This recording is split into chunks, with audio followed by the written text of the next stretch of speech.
Um, Otherwise, I want to welcome everybody. Thanks for coming. I haven't done one of these 2.5-day workshops in quite a while. I shouldn't say I haven't done one that wasn't, let's say, marketed to the general public. I've done many that are for, trading companies and brokerage firms. One of the reasons why I like the idea of videoing this is because I don't really plan on doing this maybe again for a while. There's other areas that I want to move off into, mostly just to concentrate on my own trading. And so having this videotape will make it easy for me to just direct somebody to this. In other words, they call, they want a workshop, and I say, hey, that's great. Get the video, and you'll get what you need. And speaking of getting what you need, I want you guys to, first of all, understand or know that there's plenty of time built in to this to answer your questions. So I am encouraging you to make comments and to ask questions. As a matter of fact, I'm looking at this as a creative experience in the way that all of you came here for a specific reason, maybe many reasons. You have your own purposes for being here. I presume, based on how the workshop was marketed in the first place, that your primary consideration or primary purpose for being here is to create greater degrees of consistency with your trading. This is what this workshop is all about. It's about creating consistency. And as all of you well know, that's not an easy task for what we've chosen to do. I think all of you also probably know, and I don't know what the experience level is of this group. I know some of the people in this group have been in the business for a long time. There's other people that I've never met before. But I assume that all of you have experienced what I'm going to call this kind of reality gap between what you realize as being possible from the market. In other words, what we're looking at is this kind of unlimited potential to, let's say, enrich ourselves, and the difference between what we can perceive and see as unlimited potential to enrich ourselves and what we end up with on our bottom line. And there could be a huge gap there. And so what I'm going to do in the next 2.5 days, and it will go very fast, it really will, but what I'm going to do in the next 2.5 days is give you a very detailed and comprehensive blueprint on how to close that gap.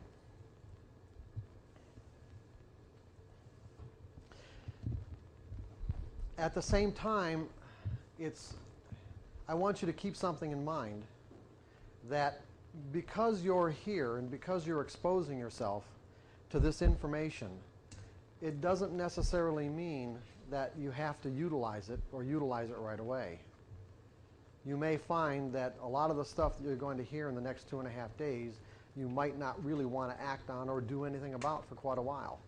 And like an example I can give you in my own personal life is that there are many times that I felt compelled to buy books and just skim them a little bit, see the potential that may be in that book, and yet not be ready to read it for several years later. That's happened many times in my life. And when the time was right, it's like I found myself reaching for that particular book and got into it and stayed into it until I gleaned whatever it is that was in it that I needed out of it. And you might find that to be the case with this workshop. So just keep that in mind, that you don't, just because of something that you're going to hear this weekend that may excite you even, because there can be a huge gap between what we desire and what we're capable of manifesting for ourselves. And that's basically what this really is all about. And it may take years. And I guess the way I like to describe that particular, I guess when I say it may take years, it's what I call psychological distance. Psychological distance is very abstract and it's extremely difficult to measure. Meaning that if there is an ideal mindset that we're going to talk about, that this is the blueprint I'm going to give you. There's an ideal mindset for creating consistent results as a trader. That's our goal, let's say. Our goal is to get to that ideal mindset right here, okay? And what am I, and even when I say consistency, what am I talking about? Am I talking about never having a loss again? What? No, I'm not talking about never having a loss again. But I am talking about an equity curve that basically, that you get this nice gentle rise, or even let's put it this way, a nice slope on an equity curve that doesn't reflect trading errors. We're going to have losses. But that's a lot different than an equity curve that looks something like this. Okay? And then you work on it a little bit more, and you got one of these again. These kinds of huge dips or drop-offs in our equity curve are always going to be the result of trading errors of one type or another. I know it's very easy to say, no, it was the market conditions that did this to me. But if you investigate these situations much closer, you're going to find that they're always going to be the result of a trading error of some sort.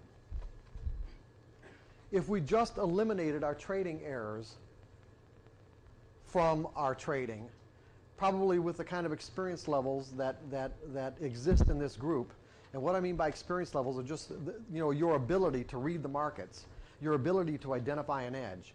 I would bet that if you went back and really, truly scrutinized your trades and eliminated, or had a way of at least having, let's say, having the kind of diary or information about your trades where you could go back and say, you know what, if I didn't make this error, this error, this error, and this error, instead of my equity curve looking like this, it would look like that.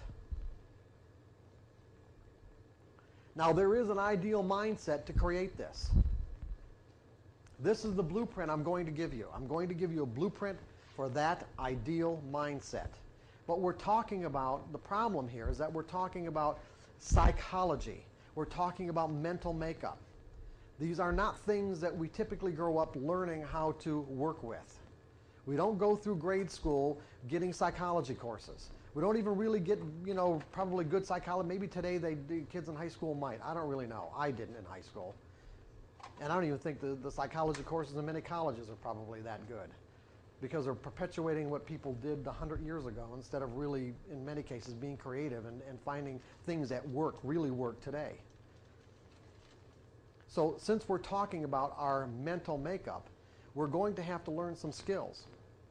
We're going to have to learn skills to bridge, let's say, this gap between, let's see, where someone might be here and this distance to this psychological, let's say, this is the psychological distance to this particular mindset that they're trying to acquire.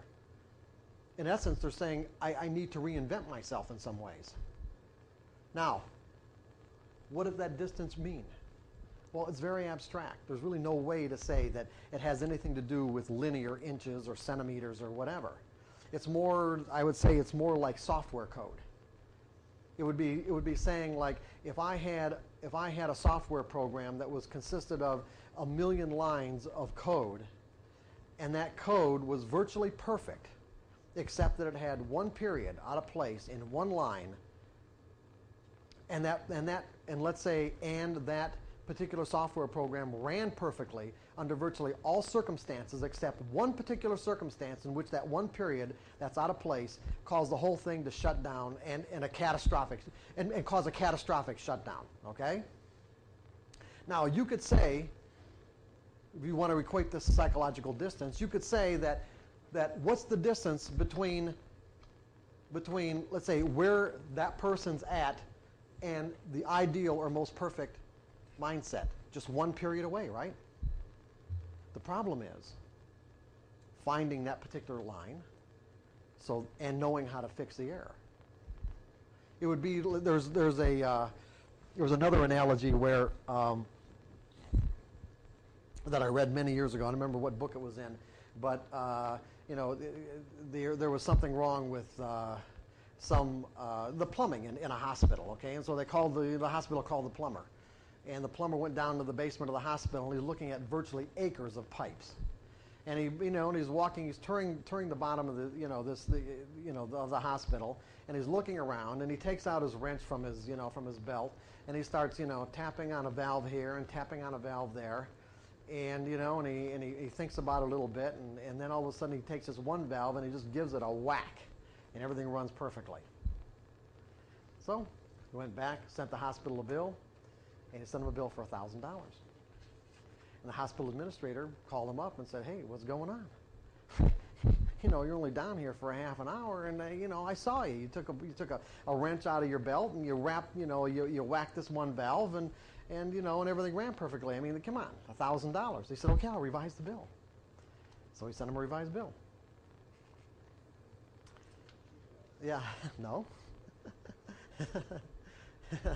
$10 for whacking the valve, $990 for knowing where to whack. Okay? What we're dealing with here is a lot like that. There could be a person in this room, and I know Jake's hoping he's that person, but there could be a person in this room who's only one period away, just one flaw away from that ideal mindset. But finding the flaw and fixing the flaw could take a long time in terms of the kind of expertise that you may need to acquire to be able to do it. Just because you have to get used to working inside your own mental environment. It doesn't have to be hard. It really doesn't. And there are things that we're going to talk about and techniques that I'm going to give you that make it as easy as possible. Most of it just has to do with your willingness. Most of the reason why people are even willing to come to a workshop like this is because of the extreme frustration that they experience between that reality gap that I mentioned a little while ago. That reality gap of, I know these unlimited riches are available. They're possible. They're here. I smell it. I taste it. So I'm so close to it most of the time. But I still can't get it, I still can't bridge that gap between what I know is there and the reality of the bottom line of my statement.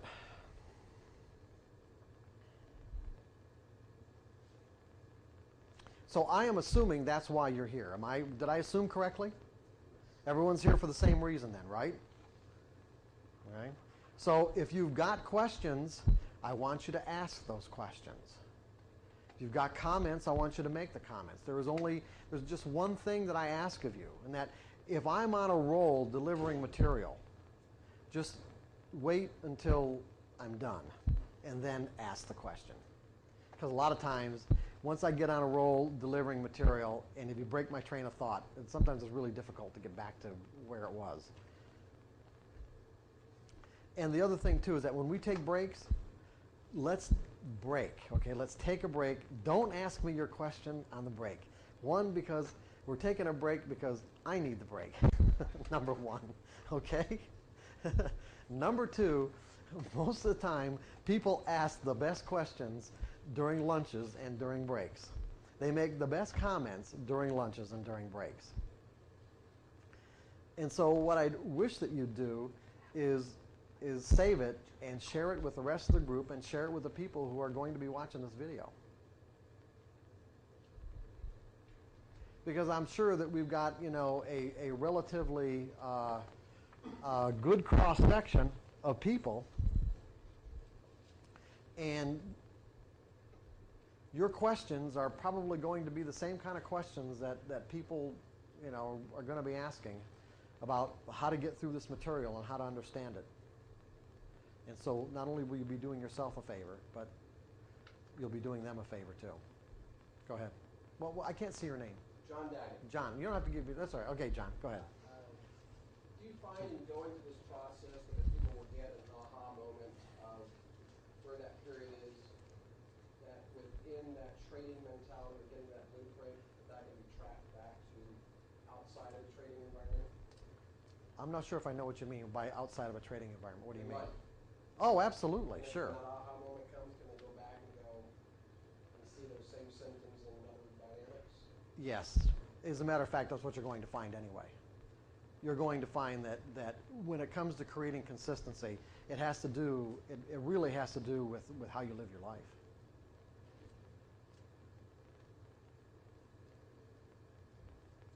It has virtually, I haven't met anybody yet, and I'm not saying this kind of a person doesn't exist. I've met people who are close to it. I don't know, I can't tell you how many traders I've actually worked with as a trading coach, and I started doing this in 1982.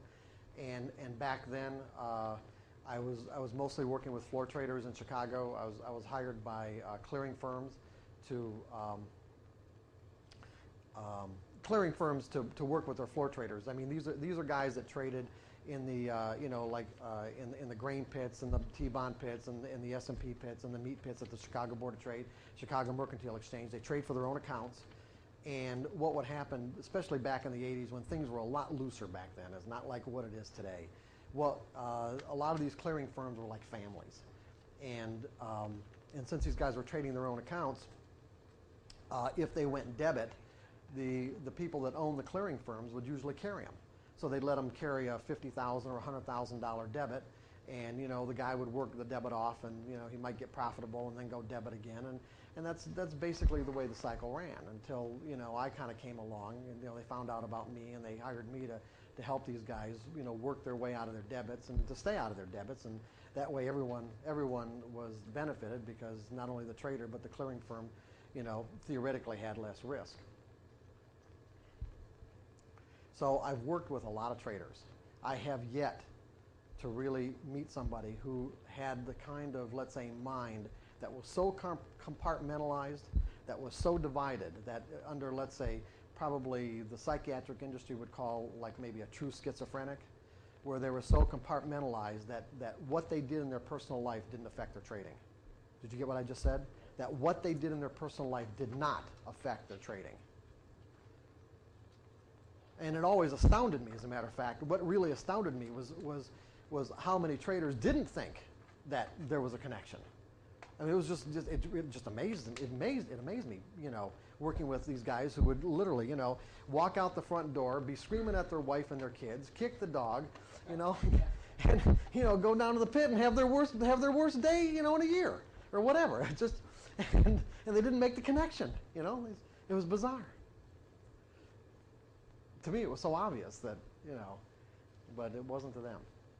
And that's one of the things I help them do, is make that kind of connection. So a lot of what you're going to find that it takes to just create consistency is developing an increased awareness of what you're thinking in any given moment. And having a way to gauge your state of mind. Having a way to gauge your state of mind so that if you're in the best state of mind to be trading in any given moment, or any given day, or any given hour. Because if you had a way to gauge that, and let's say you weren't addicted to trading in ways that would prevent you from not trading, put it that way, not trading, because in many cases you're going to find that not trading is like putting money in the bank. Literally. I want to say this again. Not trading is like putting money in the bank, because there will be times that you will be in a state of mind that I could virtually guarantee that no matter what your system, no matter what your methodology says, no matter what your system says, it won't make any difference. You will lose money. You can recognize these kinds of states of mind in advance. And that's one of the things you're going to learn how to do this weekend. Or at least I'm going to give you the tools to learn how to do it. And like I said, if you're not addicted to trading in ways that would prevent you from not trading, then what you do is just not trade. And you're making money. You're not trading and you're making money. That's one of the problems also of overtrading. Where sometimes there's no action, but you're trying to force it. Yeah, exactly, right. Did everybody hear, did you guys hear that on the tape? That was one of the problems with overtrading, where there's no action, you're trying to force a trade. See, there are, and I'm sorry, I can't see your name. You don't have your John, another John? Okay. Yeah, John. See, there is a way that you can learn to recognize when you're forcing a trade. Instead of after the fact, you can learn to recognize it before the fact. But the problem again is that there may be, let's say if you have a tendency to overtrade, your tendency to overtrade may have something to do with some other aspect of your life that really doesn't have anything to do with trading at all. And so when I made the comment earlier about what consistency really consists of, I mean there's these underlying principles that you're going to have to integrate into your mind so that you can create those kind of consistent results. But in essence, it really boils down to how you live your life. And what the interesting part about all this is the great part, okay? Not the great part. The interesting part is that you don't have to, all this stuff that we're going to learn in the next 2.5 days, all this stuff that we're going to go through, you don't have to know any of it to put on a winning trade. Do you? Absolutely none of it. None. Zero.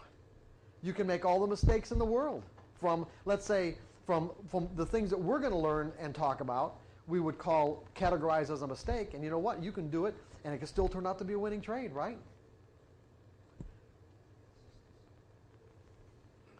That's the problem. See, the problem is, that's the problem with doing this work, is that this work can be difficult. And you're just always one trade away, one winning trade away of convincing yourself that you don't have to do it. We're creating a new rule. That's right. That's right. You can be making every mistake in the book and still be winning. You don't have to know anything about yourself. You don't have to know anything even about the markets to put on a winning trade. I've worked with many traders who started their trading career, and when I say they knew nothing, I literally mean they knew nothing. It just so happened that the first trade they put on was a winner. They said, okay, I'm going to buy. And it went up. And they had I've seen streaks of 15, 16 winning trades in a row from people who knew nothing. Now, you can put on one trade and not know anything. You can put on two, you can put on three, but eventually the streak's going to end. And we know that it's going to end. Is because eventually what's going to happen is that person's going to make an error. Generally, it's going to be a money management error, meaning that if I'm on a winning streak, I'm going to get to the point where I think I'm invincible. And as a result, instead of trading, let's say 1,000 shares, well, next time I decide to trade, I'll put on 10,000 shares.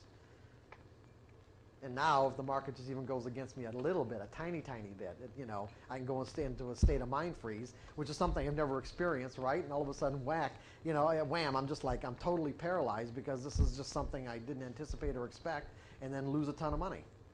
And then say, gee, if I could make money and I didn't know anything, just think about, well, if I learned something about the market, how much money I can make. And so I start buying books and start buying trading systems and start going to seminars, trying to learn all about the market. In essence, trying to learn about the market in a way that would keep that from happening again, when it never had anything to do with the market in the first place, ever.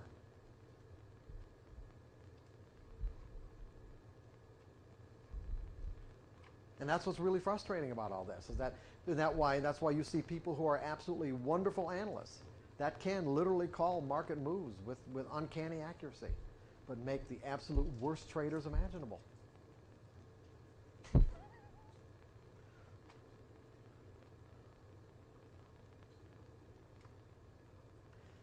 So that was kind of just the beginning housekeeping stuff, okay?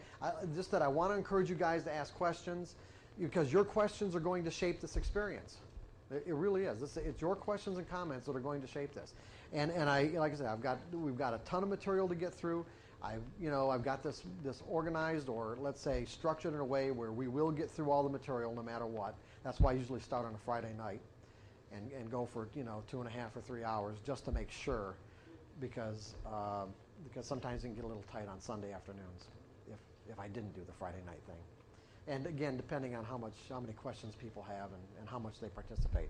But I do encourage it, but like I said, if I'm on a roll and you want to just wait until after that's over with, that I would appreciate. So anybody have any questions right now? We're all set? Okay. So basically what I've kind of done is boiled trading down. By the way, guys, can I walk back there? Can I walk? Yes. Okay. How far can I walk? You tell me. You're still good. Tell me. That doesn't look that great. No? Okay. So No, that's good. about right here, right? Well, when you get in front of the projector, it's not the greatest. Okay, right about from here to here then? Yeah. Okay. You can keep going to the right as far as you want. Oh, okay, good. Like about right here. Yeah, your left. Okay. Yeah. Thank you. Yeah, see, the other thing about the other room is that I wouldn't have these bright lights in my eyes because they had higher ceilings, but I wanted you guys to have these good chairs. I really did. Yeah, it really does. It makes a huge difference. So I just, I thought, okay, I'll put up with the lights. They get the chairs because they won't move the chairs. I mean, these chairs belong in this room, and that's it. Okay, and all the hotels are like that. We run this kind of crap all the time. Anyway, so okay, so pretty much I boiled or kind of distilled trading down into 4 general skill sets that you have to acquire to be a consistently successful trader.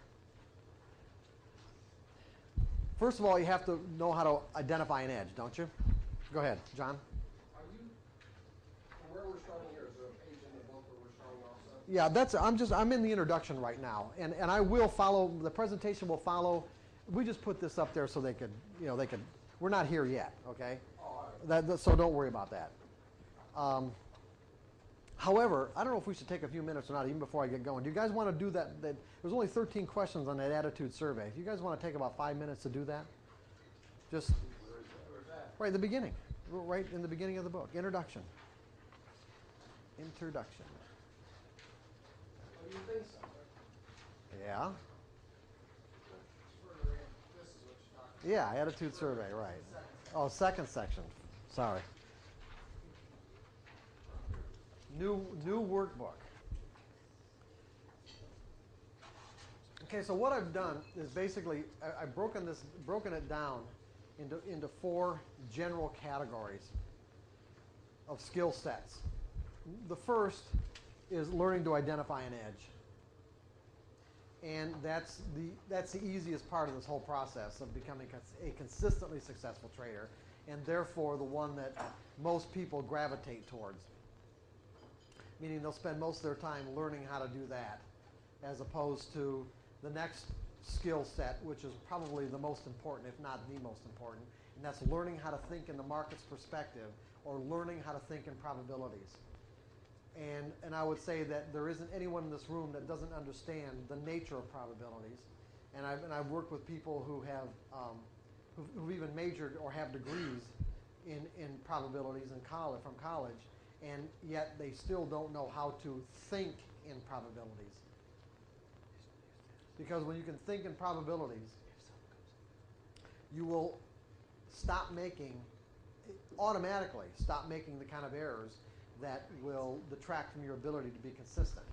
In other words, when you've effectively learned how to think in probabilities, it won't even occur to you not to predefine your risk. It won't occur to you not to cut your losses. It won't occur to you to even hesitate when your edge roll, whatever you define or whatever criteria you use to define an edge, shows up in the market. It won't even occur to you to jump the gun. It won't occur to you not to take profits or have a systematic way of taking profits. These things just will not happen, because when you have effectively integrated into your mindset this ability to think in probabilities, it is completely inconsistent to do these things with this thinking methodology. The two are completely inconsistent with each other. This mindset won't let you behave that way. And that's basically where we're going to get to in this workshop. But there are other problems. There are other areas. The next area, so we've got defining an edge, learning how to think in the market's perspective, and then the third one is learning how to identify and neutralize self-sabotaging beliefs. This is big. Here's the problem. The market represents an unlimited, literally unlimited opportunity to enrich ourselves. We all see it. It's there. It really is unlimited. Maybe there are some practical limitations, but for the most part, it's pretty unlimited. But that doesn't mean that the kind of things that we've accumulated, meaning the kind of beliefs that we've accumulated throughout our lives that exist in our mental environment, are in complete harmony with our desire to create consistent results, or to tap into, let's say, that unlimited ability to enrich ourselves. In other words, not everything that we've learned would argue for increased or vast riches or prosperity. Not only would it not argue for, it might argue completely against. These are things that we might be conscious of. In many cases, they are beliefs that we are not conscious of at all. But what we're going to learn tomorrow is that just because we're not conscious of something that we've learned at some point in our lives, it doesn't mean that it's not operational. It doesn't mean that it still doesn't have an effect on the way we perceive information and how we behave.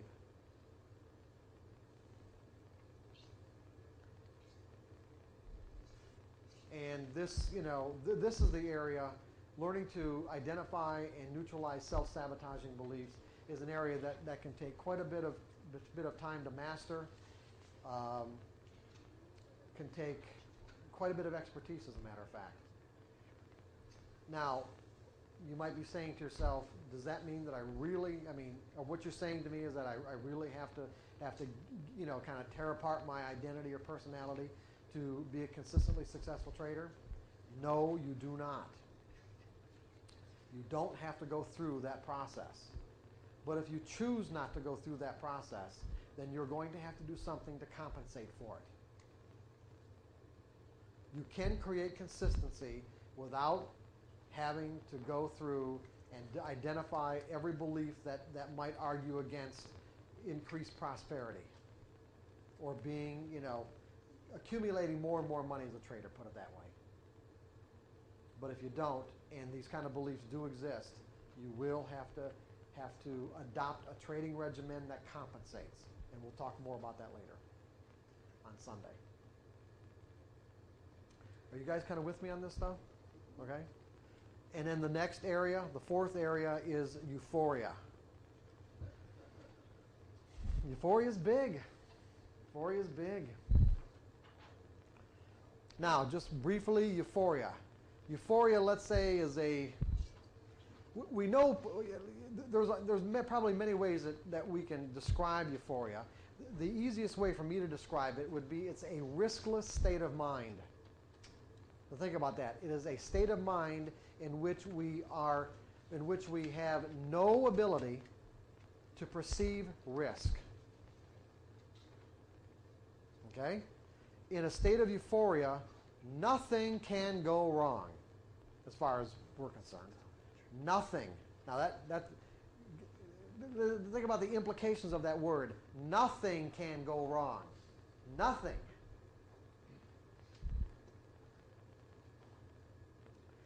However, we all know the market may not agree with that.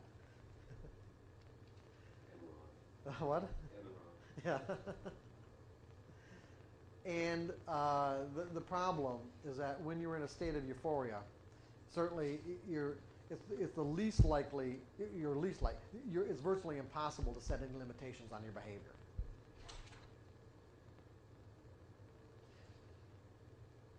Everyone seems, at least from my experience, everyone seems to have a different threshold for entering into that state of euphoria. And there is a threshold there. It's like there's definitely a difference between confidence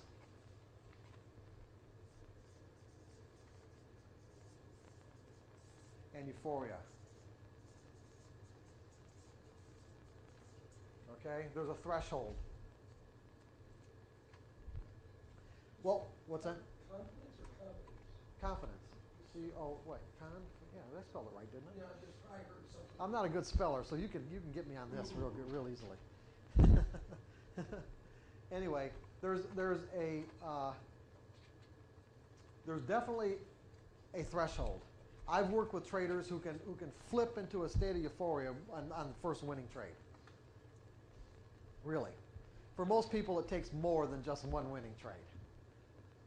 However, like I said, once you flip into that state of mind, and it is chemically based. I mean, scientists have found that the chemicals that are in our brain when we're in a state of euphoria are very different than the kind of endorphins that are, or not different. It's just that you've got an increased level of endorphins, I guess, that are flowing through your brain that cause you not to be able to perceive risk.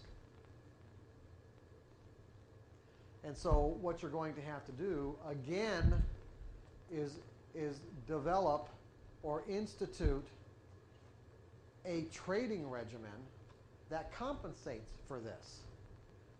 Meaning that you have to be able to recognize when you have flipped into a state of euphoria,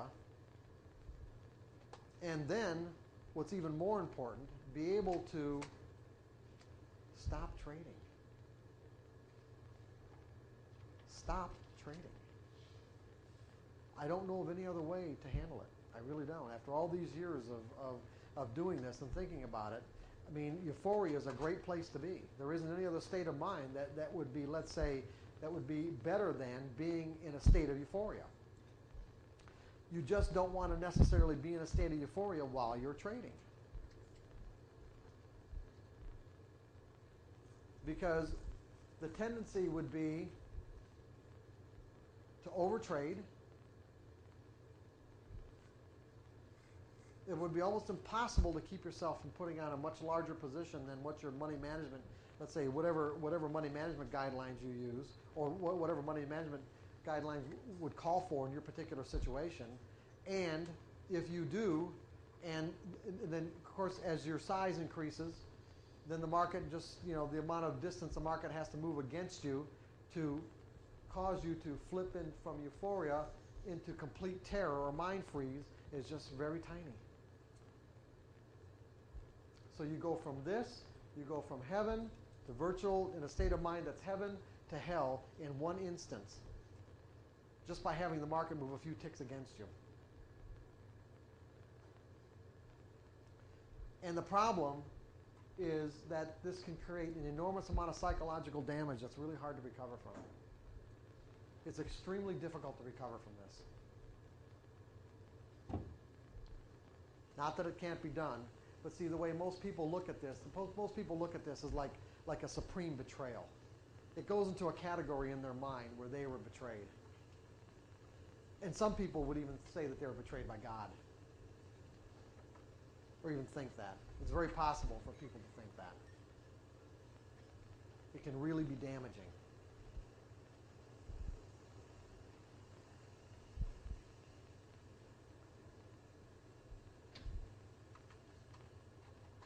So you're kind of all looking at me like, okay, what do we do now? So I'm going to give you a framework to be able to recognize this. And when you think about this, if your objective, if what you're saying to yourself or me or whatever by being here is that my objective is to create consistent results, that depending on how strong that desire really is, will in essence be part of the tools that you will use to be able to recognize when you have actually flipped into that state of euphoria and say to yourself, you know what, I'm going to enjoy myself and the money that I've made getting there some other way other than trading. I'm going to stay in that state of mind, but I'm just going to be doing it with my friends or my family or my kids or whatever.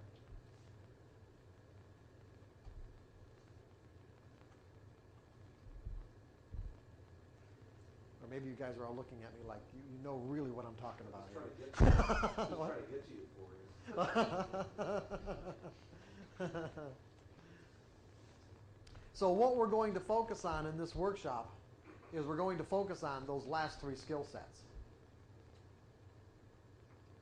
there a psychological profile that would suggest that you shouldn't be trading or would suggest you be a good trader? Okay, the question is there a psychological profile that would suggest that you shouldn't be a trader? Or should be, or it could be a bet, could be a good. Well, when you say psychological profile, I guess you're going to have to be more specific. Do you mean personality types?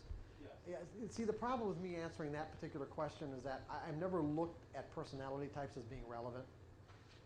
I don't see. To me, personality. When psychologists categorize people in personality types, to me it was like what they're doing is just making their job easier. They kind of pigeonhole people and into certain categories, so that they don't really have to think about what it is that they need to do to help this person.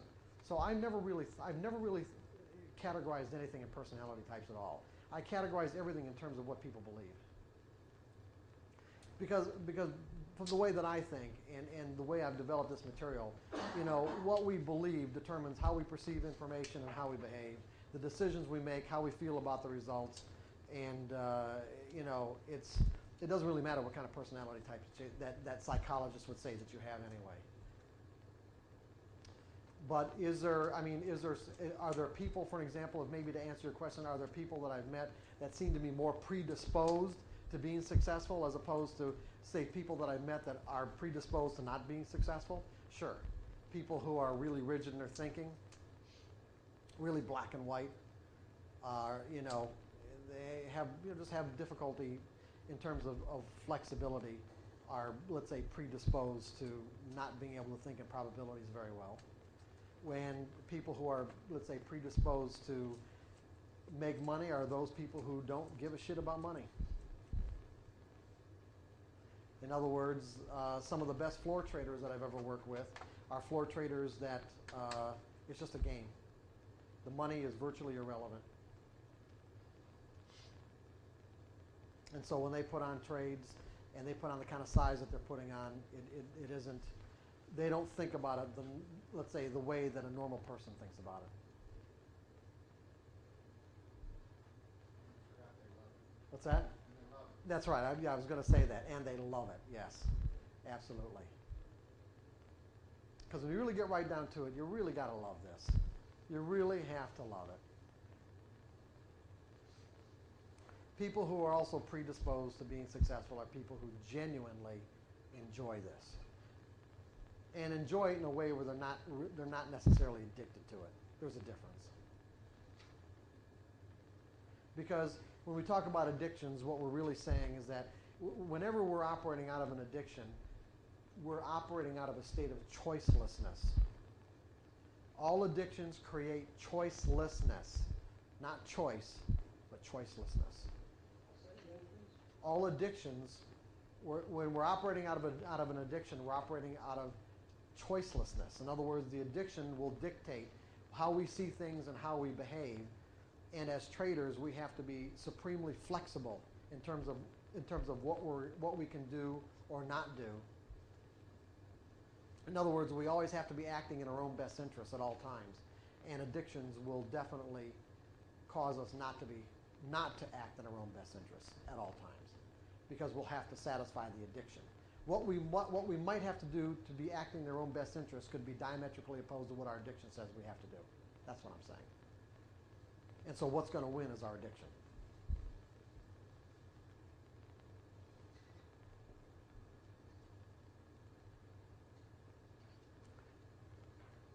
So what we're talking about is really thinking patterns that are, let's say, extremely flexible.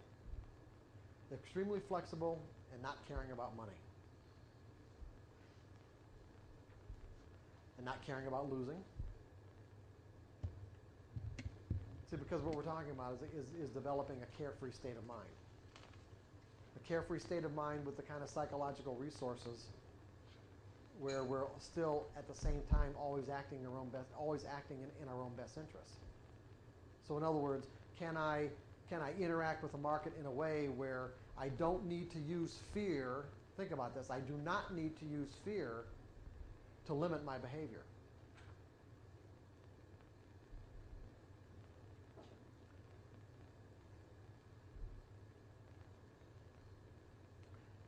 Because that's the way it is with most traders. They have to use their fear of the market or their fear of what could happen to limit themselves. And that's exactly what we want to eliminate. Is this ideal mindset that we're talking about doesn't have any fear. There's no fear of the market at all, because it's really not the market anyway, it's ourselves. The reason why we fear the market is because we can't trust ourselves. Any fear that we have of the market is just simply a reflection of the fact that we can't trust ourselves. We can't trust ourselves to do what we need to do when we need to do it without hesitation, without reservation or internal conflict or argument.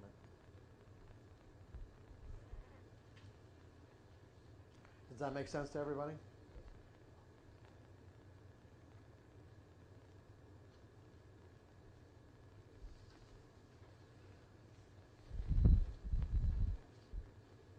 Okay, so I said before, we got those four broad skill sets, and so what we're going to do is we're going to focus in on the last three. Learning how to think in probabilities, learning how to identify and neutralize self-sabotaging beliefs, and setting up a regimen so that you can recognize when you flipped into a state of euphoria. Now, and we're going to do this all within the context of the three developmental stages of a trader. Trading mechanically, trading subjectively, and trading intuitively.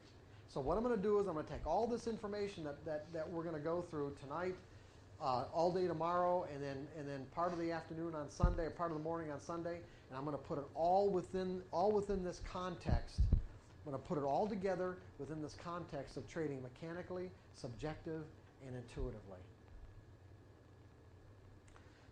And the reason why I do it this way is because, again, I don't have a profile of people who attend this workshop, and I've gotten people who are novices all the way to people. The biggest trader I had was somebody that had $1 billion under management. And so, everyone's at different levels of development in terms of what they need. And so there may be traders, there may be people in this room that are, let's say, at a point where they can trade subjectively and are now, getting, say, a high volume of intuitive impulses about the nature of what the market's going to do. And so what I do is give you these skill sets for each one of these levels of development, or these skills within each of those levels of development. Chances are, however, if you haven't completely learned how to think in probabilities, you're going to end up in the mechanical stage of trading, regardless of how many years you've been doing this.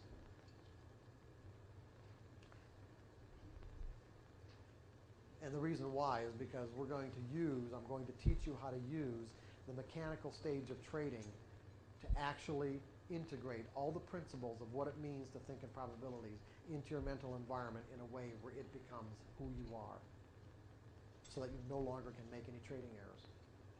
Where it virtually becomes impossible to make a trading error. And I really mean that. It becomes impossible to make a trading error. It's just not part of your identity, not part of who you are. So early on, is mechanical sufficient to sustain you if you lack intuitive? What's that? Can mechanical sustain you if you don't have... You mean financially? Well, in being successful, Oh, you're implying that the mechanical set of rules are such that you can use those successfully while you're trying to accomplish the intuitive. No, I'm not saying that you're trying to accomplish, I'm not saying that you have to try to do anything in terms of subjectively or intuitively. All I'm saying is that I will teach you how to use the mechanical stage of trading to integrate all the trading skills, mental skills that you need so that you can become consistent, whether it's trading mechanically, subjective, or intuitively. I'm just saying we're going to look at trading in a very different way. We're going to look at trading in a way like, how am I going to use my trading and what I've learned about how to identify an edge to actually create certain skills inside my mental environment. That's what I'm saying. And then once those skills are set, then you can do anything you want. You want to trade subjectively and you want to trade intuitively, then you can do that. But there are some constraints there, because remember when I said if you don't want to get into identifying and neutralizing self-sabotaging beliefs? Well, when you start trading subjectively, a lot of those things start making a lot of money. A lot of those beliefs, if they exist, will start working on the way you see the market and how you behave. And therefore, one of the compensating factors is to go back and trade mechanically. And I'll explain all that tomorrow. That'll be it. What does it mean to think in probabilities? To really learn or understand what it means to think in probabilities, we really have to get at the very core or the very foundation of what makes prices move. This is really critical. And what amazes me is how many times, I've over the years, I've done these kind of presentations, especially in huge conferences, where people have traded, and they've been trading for a long time, and they really don't understand what makes prices move. At the very fundamental reasons why prices go from one price to another. And it's of paramount importance. Not only, like I said, as a foundation for learning how to think in probabilities, but also for learning how to read the markets. So, for an example, if we've got 12, 11, 10, 9, 08, and the last price was 10, what does that mean, first of all? When the last price is 10, what does exactly that mean? That's fairly priced. Yeah, that's fair value, right? In other words, it's what someone's willing to pay and what someone's willing to sell for and what someone's willing to buy for. Now, if you look at trading, when anybody puts on the trade, no matter what kind of trade it is, there are only two outcomes to every trade, are there not? Right? I need you guys to nod your head, okay? At least tell me that you're with me on this, okay? There's only two outcomes to every trade. What is it? What are those two outcomes? There's going to be a winner or a loser. So every trade that we put on has only two possible outcomes. Well, it could be break. But how long is it going to stay break even? No, that's not what I'm saying. Say you could put on a trade at 10, and how long is the market going to stay at 10?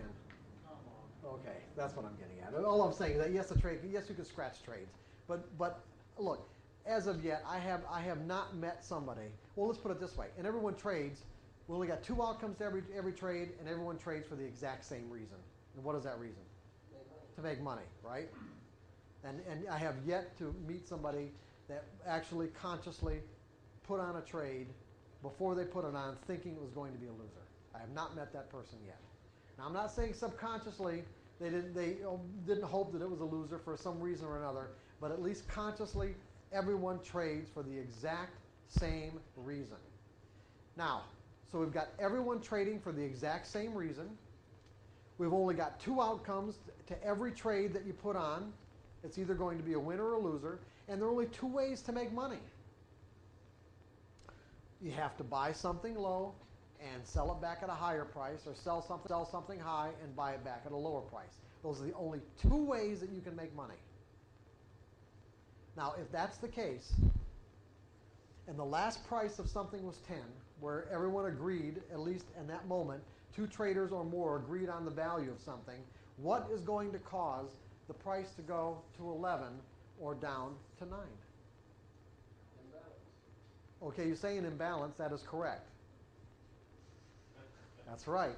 Okay, that is absolutely correct. But let's be a little bit more detailed here. More demand than supply. Well, okay, you could. I'm not going to argue with that, but that's not the answer I'm looking for. More buyers and sellers. That's not the answer I'm looking for either. Perceived value change. Perceived value, yes. Okay, that's close. That's Trade. what? Trade. Look at it this way, guys. Okay, if for someone, if the last price of something was 10, for the price to go to 11, it means you've got a buyer and a seller, right? You've got someone who sold it at 10 and someone who's willing to buy it at 10. Now, someone who was willing to buy it at 10 is doing the exact opposite of what they need to do to make money relative to the last price. Now think about this for a second. The last price was 10. Low, if I've got to buy low and sell high, or sell high and buy low, low is 9. The last price was 10. Low is 9 relative to the last price. If I'm willing to buy at 10, what does that say about what I think that where prices are going to go. What? Eleven's cheap, he's going to 50%. Yeah. Yeah, when you say perceived value, exactly. In other words, let's look at it like a football game, a basketball game, a prize fight, or whatever. We look at, everyone talks about, let's say, the word momentum. Who's got the momentum on their side? If you take these two traders, the guy that's selling it at 11 is doing exactly what he thinks he needs to do to make money. He is selling high relative to the last price. He is being passive. This is what's critical. He's being passive. Remember that everyone trades for the same reason. Go ahead. Why does the person that's selling have less of a conviction? Or did I not hear you correctly? You said that the person willing to buy it has a stronger conviction. Well, let's put it this way. I'm not saying that the seller has less of a conviction. He could have a very strong conviction and think he just got a deal, right? All I'm saying is that we can say, and that could really be the case, and that kind of conviction can stop prices on a dime, can it? Okay, so that could be a reversal right there. All I'm saying, David, is that if you look at these two people, you could say that the guy that's willing to step out and step up and bid a price up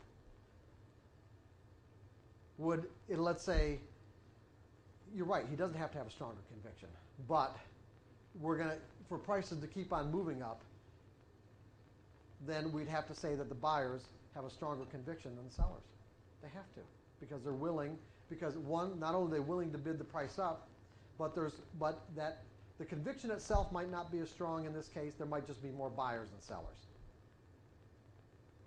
So it's a combination of two things. It could be either there's a stronger conviction, or there's more buyers and there's not enough sellers to absorb the buyer's orders, right? And if there's one at the point at which there's enough sellers that come into the market to absorb all the buy orders, then what's going to happen to price is going to reverse. So it could be a combination of two factors. It could be just numbers or conviction itself.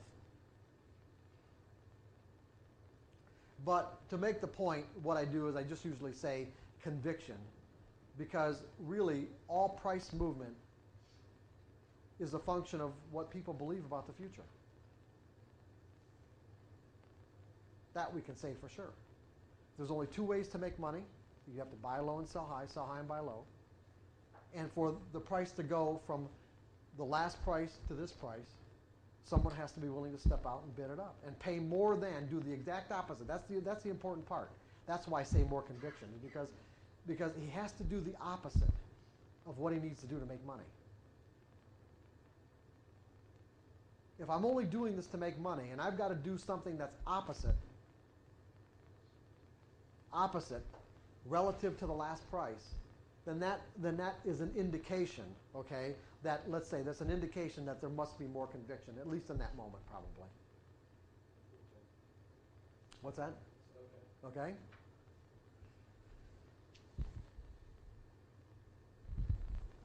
Okay, so what we have is we have now a group of people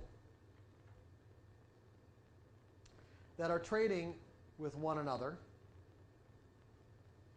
and as a result, this collective group of, now we look at it from a collective level, this group of people that are all acting, let's say, in their own self-interest, trying to make money for whatever reason, by bidding prices up or offering them lower, they create behavior patterns. They create group collective behavior patterns. Just the same way individuals will act the same way under certain circumstances over and over again, groups of individuals will act in ways, or let's say characteristic ways, over and over again.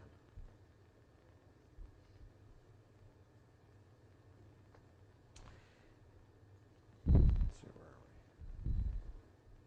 we? And so what technical analysis does is basically identify these patterns for us. So we can use any number of tools that we've learned. We can use trend lines. We can use, moving averages, Fibonacci relationships, stochastics. All these technical tools that we've learned about, all they really do is categorize and organize group human behavior in a way where we can identify what we're going to call an edge. An edge is simply a higher probability of one thing happening over another. So when we talk about an edge, we're talking about simply there's a higher probability of one thing happening over another.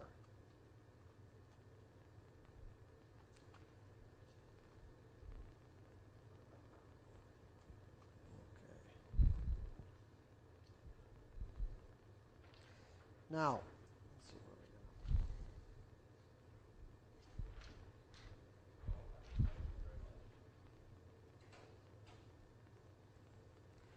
Now the problem is that even though technical analysis creates or identifies these patterns for us, patterns imply consistency, do they not?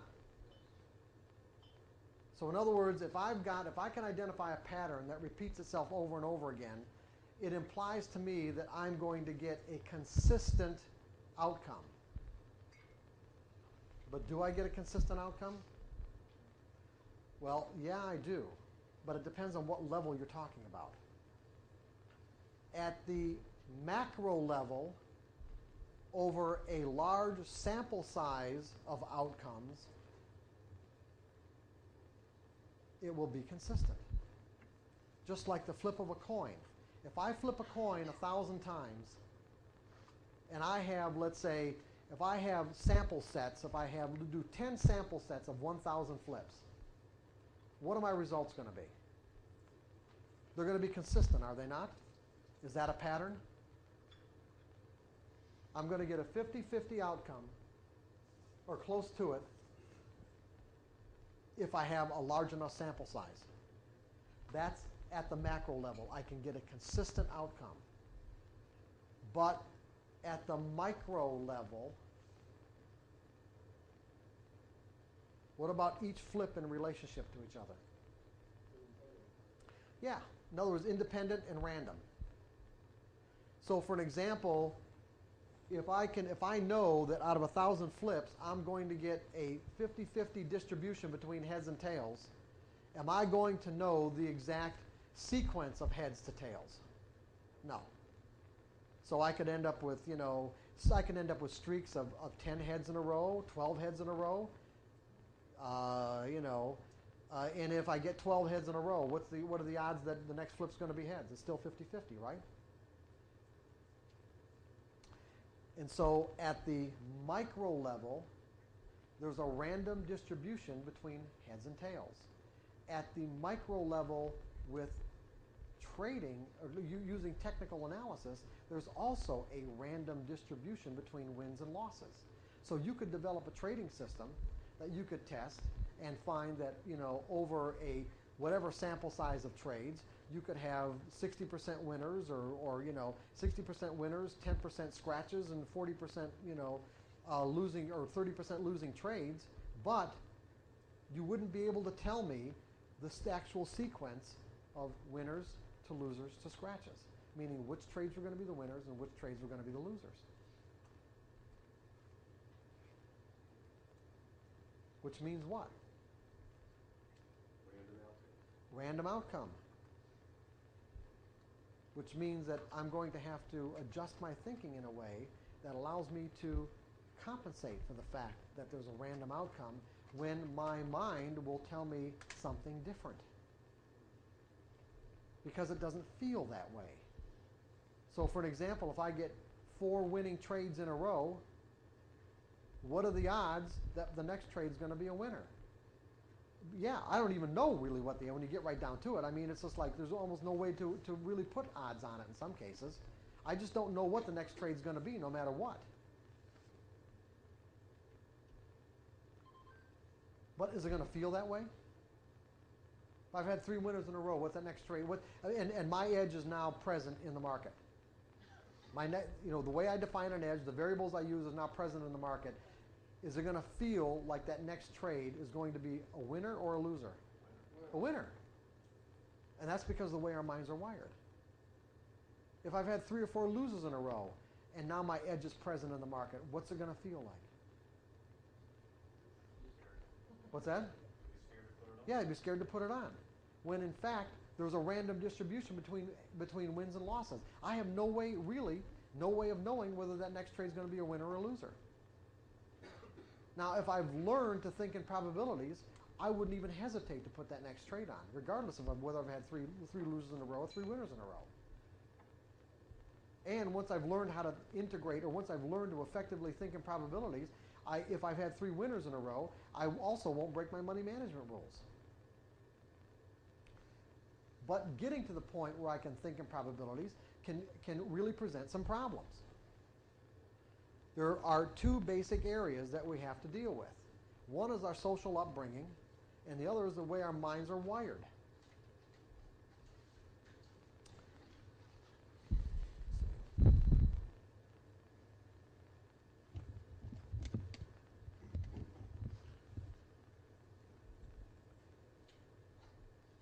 Which I'll get into in a little bit. Let's see. So basically, what I'll get into this stuff in just a little bit about the way our minds are wired and our social upbringing. But what technical indicators don't do is they don't tell us what's going to happen next on a trade-by-trade basis. And that really is a problem. Because in essence, what we have to learn how to do is we have to learn how to keep our minds focused in the now moment, meaning like what is going on now in this moment relative to my objective to be a consistently successful trader, and not allow our minds to, let's say, tap into a memory of a previous moment. And the problem is our minds are automatically wired to think that way. Our minds are wired to do 2 things that we have to be concerned with. Our minds are wired to associate, and our minds are wired to avoid pain. It's hard. And yeah, right. And if you do the exercises as I'm going to give you on Sunday, it won't be that hard. The exercises themselves might be a little difficult, but once you get through it, it'll work. It really will. Because what those exercises are going to do is they're going to actually cause your mind to disassociate what's happening now in this now moment in terms of an opportunity to do something with some previous trade. And also at the same time, not cause you to define and interpret market information in painful ways, because that's basically what ends up happening. So when you look at it, when you look at what this, if you look at what the market does at its most fundamental level, is it gives us up and down ticks, right? I mean, think about it. What does the market gives us? It gives us upticks and downticks and upticks. The upticks and downticks form into patterns. Technical analysis helps us identify the patterns and so that we can and help us define them as edges. Edges meaning there's a higher probability of one thing happening over another, meaning ultimately meaning that if we know how to execute our edges properly, we can enrich ourselves as traders. That's simple, right? Because when you get right down to it, putting money in your account is a function of execution. It's not a function of analysis. Think about that. It's a function of execution. You cannot get a dime in your account from just analysis unless you're a newsletter writer or offering analysis as a service. As a trader, the only way you get it in your account is by executing properly. And there are all kinds of psychological factors that come into play when we have to behave as opposed to observe. Analysis is a function of observation. Trading is a function of execution. Observing something and acting on it are 2 completely different ball games.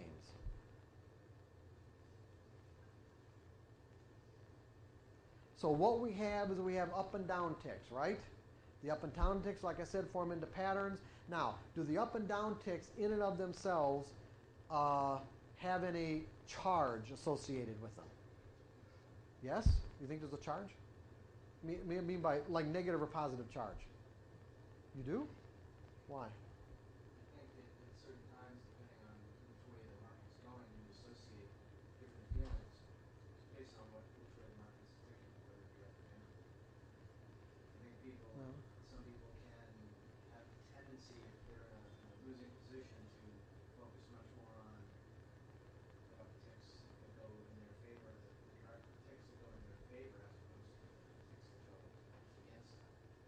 Oh, I agree completely with what you're saying, but I think you might have misunderstood my question. From the market's perspective, is there a charge to these up and down ticks? No, they're just neutral, right? So what you said is basically exactly what I wanted to get to. It's not the market that causes us to be euphoric or feel fear. These up and down ticks, that's all they are, it's just up and down ticks. There's no intended, in other words, they don't exist from the perspective of causing us to feel any particular way. It's just information. So for example, when we're interacting with people, the intent could be to cause us to feel some particular way, right? We could be interacting with someone who is being very affectionate, that wants to share that affection, and if we interpret that information in a way that's consistent with what they intend, then we will share that experience. At the same time, if someone's hurling insults at us, what's the intent? In other words, the environment can generate information that has an inherent charge to it, a positive or a negative charge. Are you guys with me on this? I'm kind of getting faces that, So the environment can generate information that has a charge. But market information is neutral. And as a result, for us to experience market information in any kind of painful or threatening way requires an interpretation of that information. So we have two basic kinds of pain that we deal with. We've got physical pain and we've got information-based pain, which I'm going to call emotional pain. All of us understand the nature of physical pain, and we pretty much share the same things. In other words, our body physiology may be different, so that if I punch you in the arm or you punch me in the arm, we might feel a little bit differently about it. I mean, how much pain we experience is hard to measure, but we're both going to experience pain. But is there a universal definition for betrayal? Do you think there's a universal definition? So in other words, what might cause you to feel betrayed and what might cause me to feel betrayed could be vastly different in terms of the kind of information that I would need and the kind of information that you would need.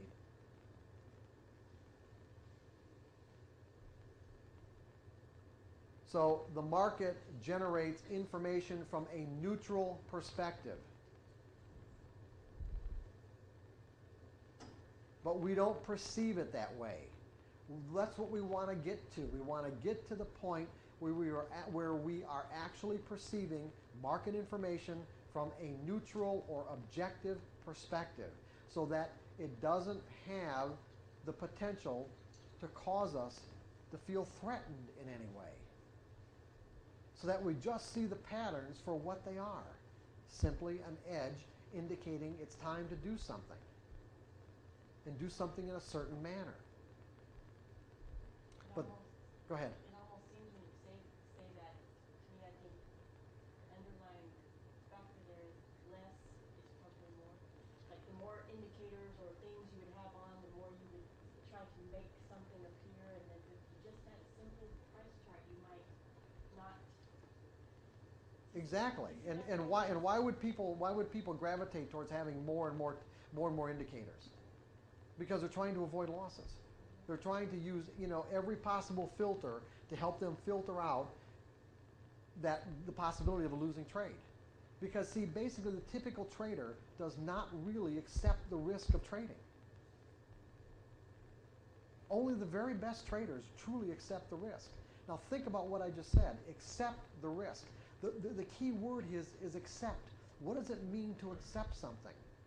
And when you think about what it means to accept something, it means to be completely reconciled, to be at peace, where there's no internal argument.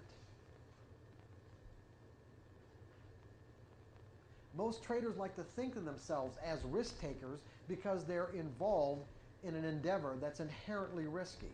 And so therefore, they think of themselves as someone who takes risks. But the reality is that most traders are doing everything possible to avoid the risk of trading. And how do we know that to be a fact? I know that to be an absolute, undisputable fact. Because most traders still make the mistake of not predefining the risk of putting on a trade. What's the connection? To predefine your risk of putting on a trade, you have to gather evidence for why the trade might not work. Most traders don't put on a trade until they've convinced themselves 100% that the trade's a winner. Why would I put this trade on if I didn't think it was going to be a winner? Right? To predefine my risk, I have to start gathering evidence that it might not work or why it might not work. And in the process of gathering that evidence, I might talk myself out of the trade. Right? Now see, someone who's thinking in probabilities, that wouldn't even occur to them to think this way, but we'll get into that in a second, okay? So if I gather too much evidence, I'll talk myself out of the trade, and many times it feels worse to not have put on a trade that ultimately ends up being a winner, as opposed to putting on a trade that ended up being a loser. And so to get around that whole, to get around that let's say that whole rationalization, what we do is basically just convince ourselves that I wouldn't be doing this if I didn't think I was right. And so therefore, there really is no risk. Or I wouldn't be putting on the trade in the first place. Now, that's easy to do. And this is what I'm talking about, like when I say that there's two inherent problems, is that our minds are wired to avoid pain, and our minds are also wired to associate. We've got some real problems here that we have to get around and compensate for. Because what is my mind going to associate with putting on, with let's say a losing trade or being wrong? All of us grow up learning to be wrong in very painful ways. I don't think there's anyone in this room or anybody that I've met that hasn't grown up learning about what it means to be wrong and learning it in ways that isn't inherently painful, both physically and emotionally. Now, if I have the tendency to associate a losing trade with what it means to be wrong, basically what happens is that losing trade taps me into the accumulated pain of every time I've been wrong in my life. It isn't just a trade. It isn't just one in a sequence. Or all the losing trades you've ever had. Yeah, exactly. Or all the losing trades I've ever had. Or anything that I've ever lost in my life.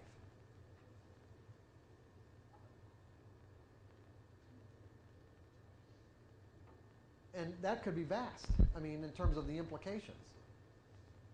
Losing loved ones, losing pets, all kinds of things like that.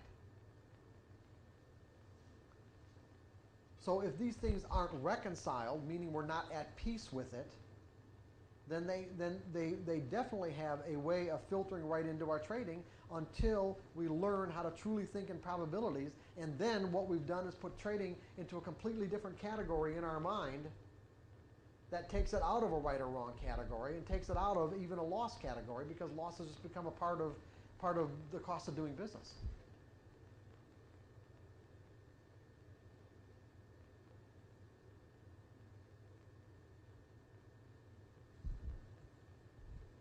Where are we in this?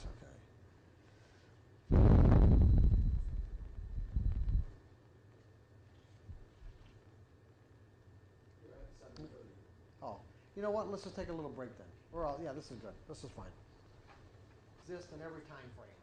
In other words, you can take the same patterns that exist on a daily chart, and you'll see them on an hourly chart, you'll see them on a 10-minute chart, you'll see them on a 5-minute chart, you'll see them on a 2-minute chart. Now what this does is it turns the market into this never-ending stream of opportunities to enrich ourselves. But like I said before, patterns imply consistency. And based on the way our minds are wired, this becomes a real problem. And this is what we have to overcome. We have to overcome this inherent natural tendency to associate what's happening in this now moment with something that's already in our mind as a memory about some previous moment, because the two do not have a relationship. Because again, the patterns at the macro level, just like that's how casinos make money. Casinos make money because they know that based on the rules of the game, the odds are eventually in their favor, meaning that you can take a bell curve, typical bell curve, of which would represent extreme winners, extreme losers, and everyone in between. But the bottom line is, based on the rules of the game, over a large enough sample size of hands played, of dice thrown, or spins of the wheel on the roulette, that they will come out net winners by X percentage. And each of them is different. Now, the problem is, how do we train our minds to think like a casino? Because essentially it's the same thing. When these patterns roll around, our minds have the tendency to assume that what happened the last time will happen again this time, when the reality is there's a random outcome. And how do we know there's a random outcome? Even though the pattern exists and we see it, and like I said, the same variables can define it, and they can be exactly the same from one occurrence to the next. You can have the exact same mathematics, the exact same measurements. It can look exactly the same. But the problem from the market's perspective is that each pattern is made up of what? Different traders. Or some of the same traders. It could be some of the same, but the point is that there in every case there are always going to be different traders.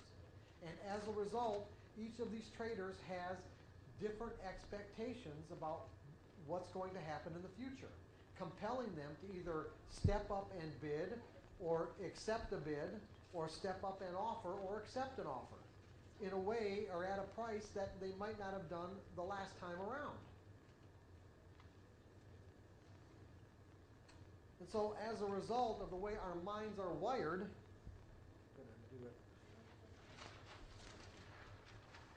so we can take these up and down ticks, okay, that form into patterns. Get a nice symmetrical trading range going here, okay?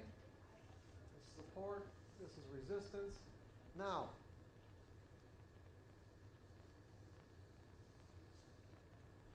all this really means, when the market came up to this point right here, what really happened? Just at a very simple, fundamental level, what happened? Yeah, it doesn't have to be exactly more people in terms of sellers, but at least there was more selling volume, enough volume to absorb all the buy orders with enough left over to cause this to happen, right? In this particular time frame, whatever that is. This could be any time frame chart, by the way. It wouldn't make any difference, right? Okay? And so we've got, so what happened? The exact same thing happened here, only the opposite. Enough buy orders to absorb all the selling, with enough left over for the market to do this. Now, when the market came down to this point again, we have what's called an edge, right? Right, we got an edge. If you trade support and resistance, that's an edge. An edge is a higher probability of one thing happening over another. Do we know what's going to happen in this case? Do we know that the market's going to stop here and go up? And why do we know that? Why do we know that we don't know? Okay, but why do we know that we don't know? Based in the context that we're talking about right here. Okay, but why do we know that we don't know? Yeah, we don't know if the same guys are here. That were the same people that bought here. Are they in the market? They could be out to lunch. Or what mood right? What? Or what mood they're in, right? Exactly. We don't know. And in essence, it really only takes one trader somewhere in the world to negate the positive outcome of your edge, whatever it is. Now think about that. It only takes one trader somewhere in the world to negate the positive outcome of your edge. Just one. So in essence, when we say, well, we're going to define the risk of this trade, well, what is the risk? Okay? We don't have a scale here in terms of dollar value, but we can say that how much distance, how much room am I going to let this price move against my position if I'm a buyer right here to tell me that whoever we're buying here are either in, or they're either going to come in or not come into the market. That's basically all I'm really saying. And that could be what we call an educated guess. E-D-G-E, edge, E-D-G dash U dash cated, educated guess. That's all it is, a guess. However, let's say, for an example, we're operating out of the typical mindset of the typical trader. And the typical mindset of the typical trader, he's operating out of 4 basic fears. The fear of being wrong, the fear of losing money, the fear of missing out, and the fear of leaving money on the table. Now, what's going to happen in this case? First of all, the market's coming down to what he defines as an edge. Is he going to put this trade on even? Is he even going to get it on? There could be all kinds of factors that would come into play that he may not even get this trade on. But let's say he works through whatever fears or hesitations, or he convinces, it doesn't work through. I'm going to take that back and say, let's just say that he convinces himself that this trade is going to work. Because basically, that's the only way he's going to get it on in the first place. And if he's convinced that this trade is going to work, it's unlikely that he will predefine his risk. Basically, just go through the same kind of thought pattern that we just went through to say, hey, look, it only takes one trader somewhere in the world to negate the positive outcome of my edge. Therefore, how much room am I going to give the market, against my position if I take this trade right here to tell me that people are either going to come in and buy it and support this price or they're not?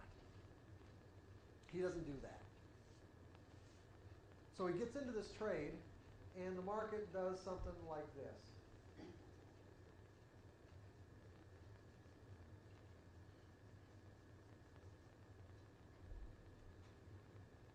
Now, one thing I haven't said that you're going to have to keep in mind for tomorrow and Sunday is that, remember I said that our minds are wired to avoid pain. This is a natural way that our minds function. There are 2 kinds of pain, physical pain and emotional pain. Physical pain we talked about. Okay? Hit somebody, come into contact with the environment in some way, and our physiology will cause us to experience pain. Emotional pain is different. It's information-based pain. Information can cause us to tap into something that's inside of our mind that is made up of, let's say, negatively charged energy and put us into a negatively charged state of mind or fear. And what is fear? Fear is just telling us that there's something out there that we need to avoid. Okay? Our mind has automatic pain avoidance mechanisms. So for an example, if I set my hand on this table, it turned out to be a hot burner, I don't have to think about moving my hand. It happens automatically, subconsciously. There's no argument, there's no internal conflict, my hand comes off. The same kind of mechanisms exist for information. In other words, our minds can cause us to experience information in ways that are very different than what was intended from the environment's perspective, based on what we might be afraid of. And can actually distort and alter that information in ways that are consistent with keeping us out of pain. So for an example, everyone in this room has learned enough about the nature of the market to say that you can recognize a trend, can you not? Is that a distinction that you've learned about the nature of the way markets can move, that the markets can trend? And we're going to define the trend as simply a series of higher highs and higher lows, or lower lows and lower highs in whatever time frame we want, right? Okay? And one thing we've also noticed about a trend is that once a trend starts, it can keep on going, right? In other words, we can assume that, once momentum gathers on one side of the market or the other, in other words, one side gets the advantage, one side has a stronger conviction about their belief in the future than the people that are taking the other side of the trade, that trend will continue until people's conviction changes. It's that simple. Okay? And a trend is an easy way to make money, right? Catch a trend, and that's an easy way to enrich ourselves, right? Okay. So, now, if I'm operating out of a fear of being wrong, and my mind is wired to avoid pain, now think about this. My mind is wired to avoid pain. The up and down ticks that the market's giving me will take on a certain quality in relationship to what's going on inside my mind. From the market's perspective, these are just up and down ticks forming into patterns, patterns that represent opportunities. I'm going to say that again. From the market's perspective, these are just up and down ticks forming into patterns, patterns that represent opportunities to enrich ourselves. But that doesn't necessarily mean we're going to interpret it that way. So if I'm operating out of a fear of being wrong, the principle that I'm going to give you right now is that the principle that you're going to learn about is that fear causes us to focus on the object of our fear so that we end up creating the very experience we're trying to avoid. Do I need to say that again? Fear causes us to narrow our focus of attention, put it this way. Fear causes us to narrow our focus of attention onto the object of our fear so that we end up creating the very experience we're trying to avoid. So if I'm operating out of a fear of being wrong and the market's giving me upticks and giving me downticks, what ticks am I likely to focus my attention on and put greater significance on? The upticks. You say it louder. The upticks, right? Why? Because the upticks take me out of my pain.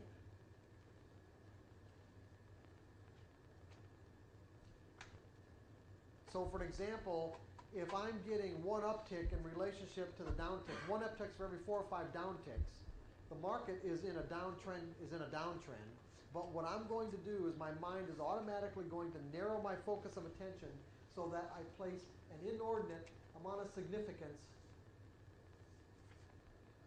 on that information and categorically ignoring or either ignoring or placing a lack of significance on this information right here. Because this information is being defined and interpreted as threatening because it's going to cause me to tap into my fear of being wrong, meaning I have to admit that I'm wrong, which in many cases might tap us into the accumulated emotional pain of every time I've been wrong in my life. And so therefore, this takes on an enormous amount of significance. And so what I do is I categorically ignore this information in relationship to this information because every time I get these upticks, it feels like relief to me. And I can say, well, it's finally all over. It's coming back in my direction. Now, this isn't the only fear this trader is going to be operating out of. He's also going to be operating out of a fear of losing money. But that fear is going to be sort of in the back of his mind and coming to the forefront the more the market moves against him. In other words, the more the market moves against him, the more he has to acknowledge the fact that he is losing money. And there will come a point at which there's a relative balance in this trader's mind in terms of these two energies. Now think about this. Think about this in terms of physics. There will come a point at which there's a relative balance or then a tipping of an imbalance, let's say, between what is more painful, admitting that he's wrong or losing one more dollar. What hurts more? At some point, and everyone is different, you see. For every trader is different. At some point, that point will be reached in which losing one more dollar will be 1 degree more painful than admitting that he's wrong. That's the way I'd like to say it. 1 degree more painful than admitting that he's wrong, and that's the point at which he'll get out of that trade. Yeah, some losers you add when they add to the losers. Mm-hmm. Is that just another affirmation that you're right again? Well, yeah, put it this way. You couldn't add to a loser. You're John, right? Yes. Okay, John, you couldn't add to a loser unless you're convinced, correct? You have to be. You couldn't take that action. And the problem is sometimes you're going to do it and it'll work. And hopefully that will never happen, because if you do it again and it works, if you do it again and it doesn't work, it could be a catastrophic loss. That's why in the way that, in over the years when I've worked with traders, especially floor traders, there are very few people that I've worked with that are nimble enough add to a losing position. I say nimble enough, I mean nimble enough mentally to be able to add to, or not add to a losing position, but add even to a winning position. I'm not saying there aren't some people who can't do it, but it's rare. It's a rare person who can do it. Because you add to a winning position and you literally have to be, unless it's part of a money management regimen that's objective, put it this way, that there's an objective money management regimen there. For most people, it isn't. They add to a winning position because they're convinced it increases their average price, which means that the smaller the distance the market has to go against them to put them into a losing trade. And they end up not with any profits at all, and usually a catastrophic loss.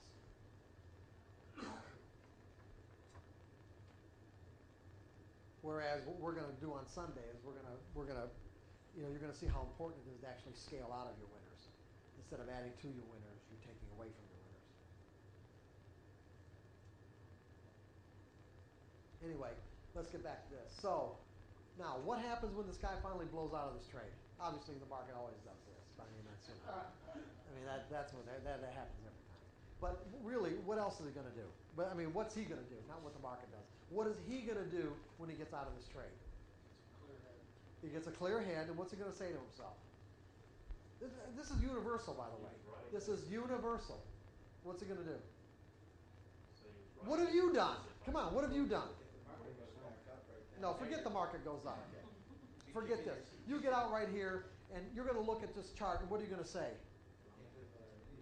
Well, okay, but besides that, okay, what are you going to say? I won't do that again. No, but besides that, what are you going to say? What? What? You're going to blame? No. How could I miss that? Look, come on. How come I didn't reverse? It's like, yeah, exactly. In other words, look at that nice trend. You're going to hit yourself in the head and say, why didn't I just sell? Why is it that as soon as you're out of that trade, you can now make this distinction that it was a downtrending market, whereas while you were in the trade, you could not make that distinction? Fear is gone. Yeah, the fear is gone, and it opens up your perception.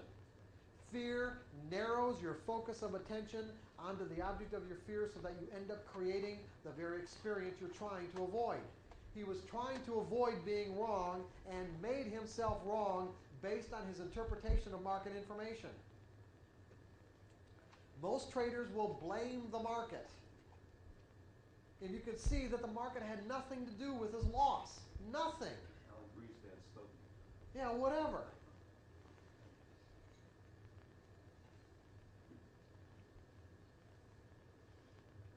And so what we have to do, of course, is learn how to trade without fear. Learn how to trade from a carefree state of mind so that we no longer have this potential to define and interpret market information in painful ways. The information itself is not threatening. It's the interpretation that makes it threatening. And there are internal mechanisms that control how we interpret information. That's what we have to get at if we want to create consistent results. We have to get at that mechanism that causes us to interpret information in certain ways and change that mechanism. That's basically what this whole workshop is about. Just as a side, before I go any further with this, is there anyone in this room who has not at some time felt betrayed by the market? Is there anyone in the room who at some time or another has not felt betrayed by the market? So what I'm saying is that everyone in the room at some time in the trading career, in some way or another, has felt that the market betrayed them. Daily, okay, good. You have not or have? Oh, and the specialist. Okay. Also, he's like a specialist. Okay, now think about this. Now think about the relationship or the stance, the psychological stance you are taking towards the market when you feel betrayed. Just think about the implications here. How often have you woken up in the morning and said to yourself, I wonder how I can or might fulfill someone else's dreams of financial independence today? How might I contribute? Yeah. How might I contribute to someone else's dreams of acquiring wealth and financial independence through their trading? Because that's exactly what you're saying to the market when you feel betrayed. That's exactly the stance you're taking. You're expecting the market to do something for you. When the reality is, you already know the reality. Everyone trades for their own self-interest. Everyone who puts on a trade, at least when they put it on at that moment, thought it was going to be a winner, or they wouldn't have done it. The market is not there to give you money. You can take the money if you've got the appropriate psychological resources to do it. But it isn't there to give it to you because everyone else wants it too.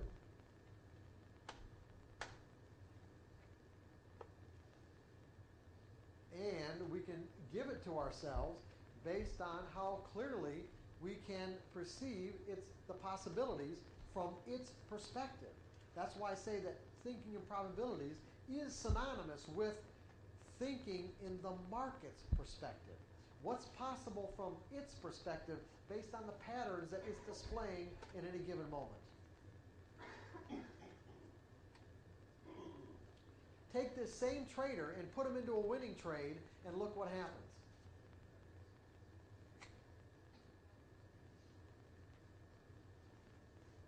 Now, in this case, the market's giving him exactly what he wants. Okay?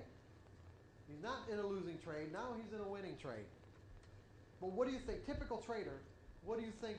Now, it's giving him up and down ticks that are forming into patterns. What do you think he's going to focus on, the up ticks or the down ticks? Now he's going to focus on the down ticks. Why? Taking back his profit. Yes, the market's going to take his money away. And in the process of believing or thinking or fearing that the market's going to take his money away, what is he doing? He's taking his own money away, right? So instead of letting this trend fulfill itself, chances are he's maybe out right here or right here. Probably most likely he's going to be out right here. Right? Because who hasn't been in a trade in a winning trade where they didn't take any profits, the market came back to their entry point or below, and they ended up with no money or a loss. So therefore, fear causes us to narrow our focus of attention onto the object of our fear so that we end up creating the very experiences we are trying to avoid.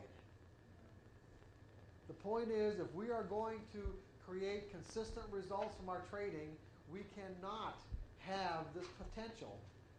We cannot have this potential to define and interpret what is essentially neutral information in painful ways. We just can't do it.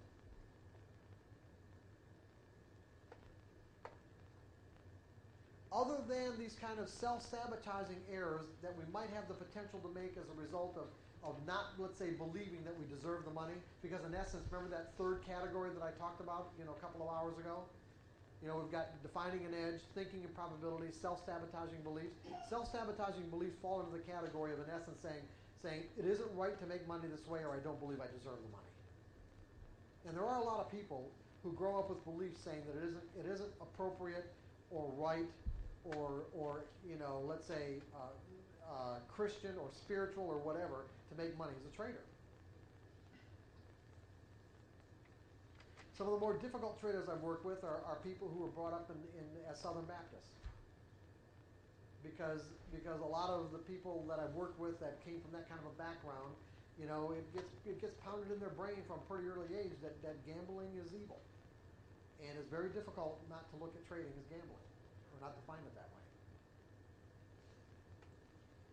Or if you grow up from a background that you were taught that you have to render services, to be paid appropriately, you have to render some sort of worthwhile service.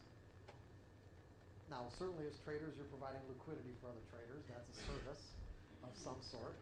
But a lot of times that's a real difficult one to put in and reconcile their belief that they're providing a worthwhile service. You're bringing up specialists who have children. Yeah, right. College. Exactly, right. But the point that I was making was this, is that I kind of got sidetracked, I'm sorry. The point that I was making is that virtually every error that you have the potential to make as a trader, every error that will detract from your ability to create the kind of equity curve that we were talking about in the very beginning when we started, is all going to be a function of your inability to think in probabilities. Objectively think in probabilities. First of all, let's look at what those errors are.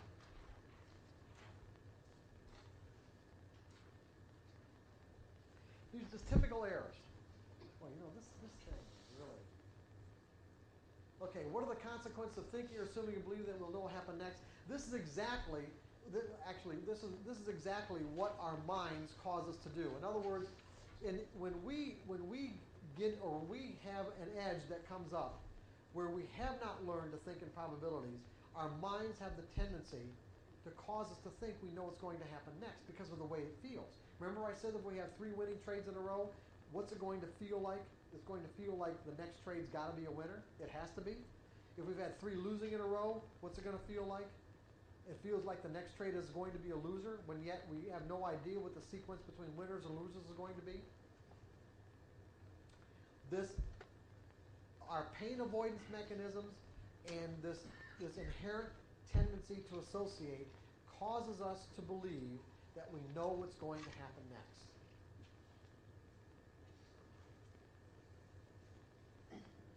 Are you with me on this? Is everybody? I'm just kind of getting,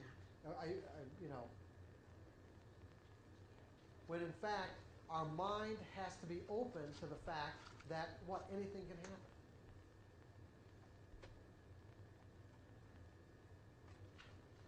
And so here's what happens.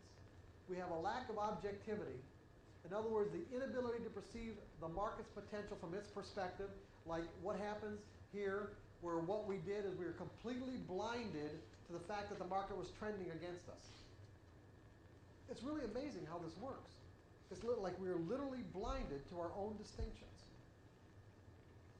As a matter of fact, if I were to kind of define the nature of objectivity, which we're going to go into later on tomorrow anyway, is that if you looked at like this, if these being all the possibilities that exist in terms of all the number of distinctions that the market can make in terms of behavior patterns, if someone actually was able to learn every possible pattern that the market could express, every possible pattern, let's say is represented by that line. It's erroneous to think this way, but this would represent 100% of the patterns, okay?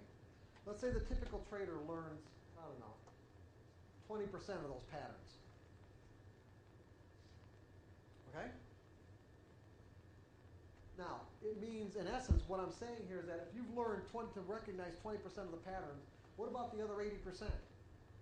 What are the implications of what I'm saying? They're invisible, aren't they? Yeah, you can't perceive them. Now think about this. They're invisible. They exist.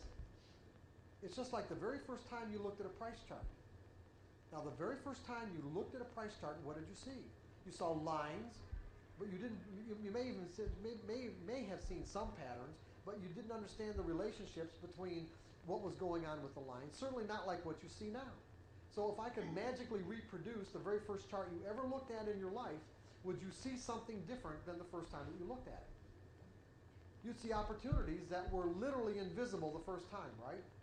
So what you're seeing are the patterns you've learned about, whereas they were literally invisible before that. So what I'm saying is that out of all the patterns that the market can express in terms of its behavior, there's some finite percentage that each of us have learned. Finite. And the ones we haven't discovered yet can be occurring, but unnoticeable. Okay? So this would be if you and I could perceive 100% of what was available, then we would be experiencing an objective, let's say an objective state of mind. But you could even say, define an objective state of mind as having simultaneous awareness of everything going on at once. Because that's basically what it would require. Simultaneous awareness of everything going on at once, which would also be like maybe part of the definition of God. Simultaneous awareness of everything going on at once. If you don't have simultaneous awareness of everything going on at once, then you are experiencing something less than what's being made available in any given moment in terms of the way either the market or the environment is expressing itself. Now, what we want as traders is we don't necessarily have to be able to perceive the full repertoire of all the patterns that the market can express. But what we do want is we want to be able to perceive what we've learned. We want to be able to get whatever percentage we've got. And the more fear that we operate out of, the less we perceive. So we go down almost to zero. We can get to the point where we're almost down to zero, down to nothing.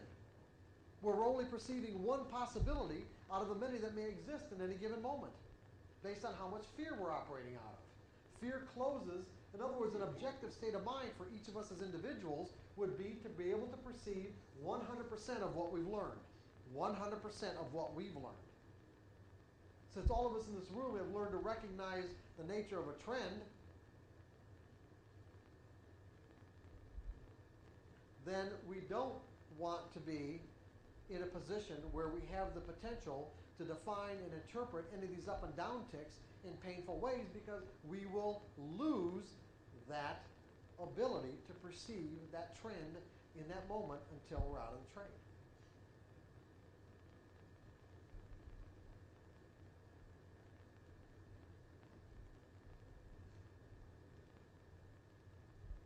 So here are the typical errors that we can make. Won't predefine the risk in advance of getting into a trade. And it's amazing. I mean, it's just like, it's amazing, that everyone in this room knows from every book you've ever read, from any great trader you've ever heard talk or you've talked to, that how essential it is to know what your risk is, right? And yet, we'll continually make these errors over and over again. All that's really telling you is that you haven't learned how to think in probabilities yet. You haven't really learned to think in the market's perspective. Why? Because from the market's perspective, what does it take? It only takes what? One trader somewhere in the world to negate the positive outcome of your trade, right? That's all, just one. Now, once you really believe that, now think about this. Once you really believe that, will it be possible for you to ever get into a trade without predefining your risk? It's very difficult, very, very difficult to act in a way that violates what you believe. It takes an enormous amount of energy. Think about this. How often can you act in a way that contradicts what you believe to be true?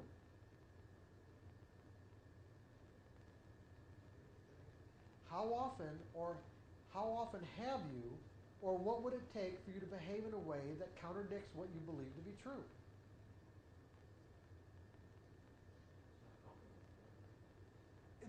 It's extremely difficult, isn't it?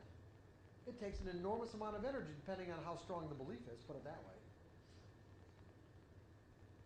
Do people go around violating their beliefs?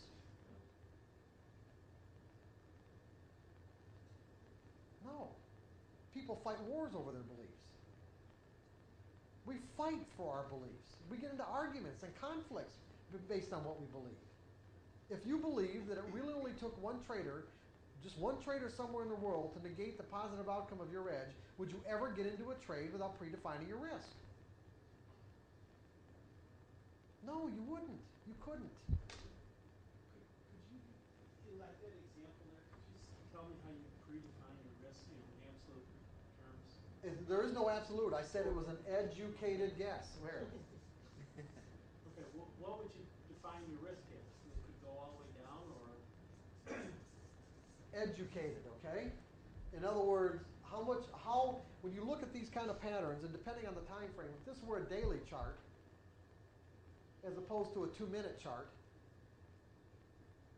you'd have to risk a little bit more, wouldn't you? The distance you'd have to give the market in this case on a daily chart would probably have to be more than what you would on a 2-minute chart.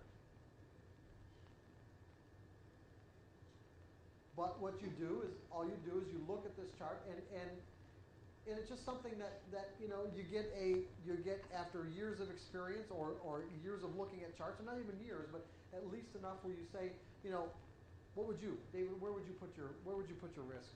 How much you risk on a trade like that, in a pattern that looked like that? Eighth quarter point. An eighth or quarter of a point, because what kind of charts do you trade? 1 minute charts. He trades 1 minute charts. Now, if you were trading a daily chart, how much would you risk? Probably a couple of points. Yeah, a couple of bucks, right? It's also called money management. Yeah, it's just really, you know, you've got to give on a long-term chart, you've got to give the market more room than on a short-term chart. In other words, on a short-term chart, this trade should work right away. And if it doesn't work right away, it's probably not going to work at all. It doesn't matter, because even if it doesn't, you cut your loss and get right back in again. That's kind of hard to do sometimes. Well, that's something. That's a Yeah, whole nother- that's a whole other skill set you've got to learn. But are you with me on this? Okay, but it really is an educated guess. Now, you can mathematically determine this based on previous experience. In other words, you can run all kinds of back testing on this kind of a pattern and say that based on what you have here, if you can duplicate this pattern over and over again, how often did the market come to this point and not quite stop you out and then go back up again, maybe go a little bit beyond and not go back up and not, after you've been stopped out, and how often did it stop you out and just keep on going? I mean, these are things, just based on people who get into really sophisticated system testing that, I don't particularly do that. I just eyeball it and say, how much room am I going to give it? What's the dollar value of that distance? And if I can accept the dollar value, then I take the trade. So John, did I answer your question? Okay. Give us an educated guess as to what you said.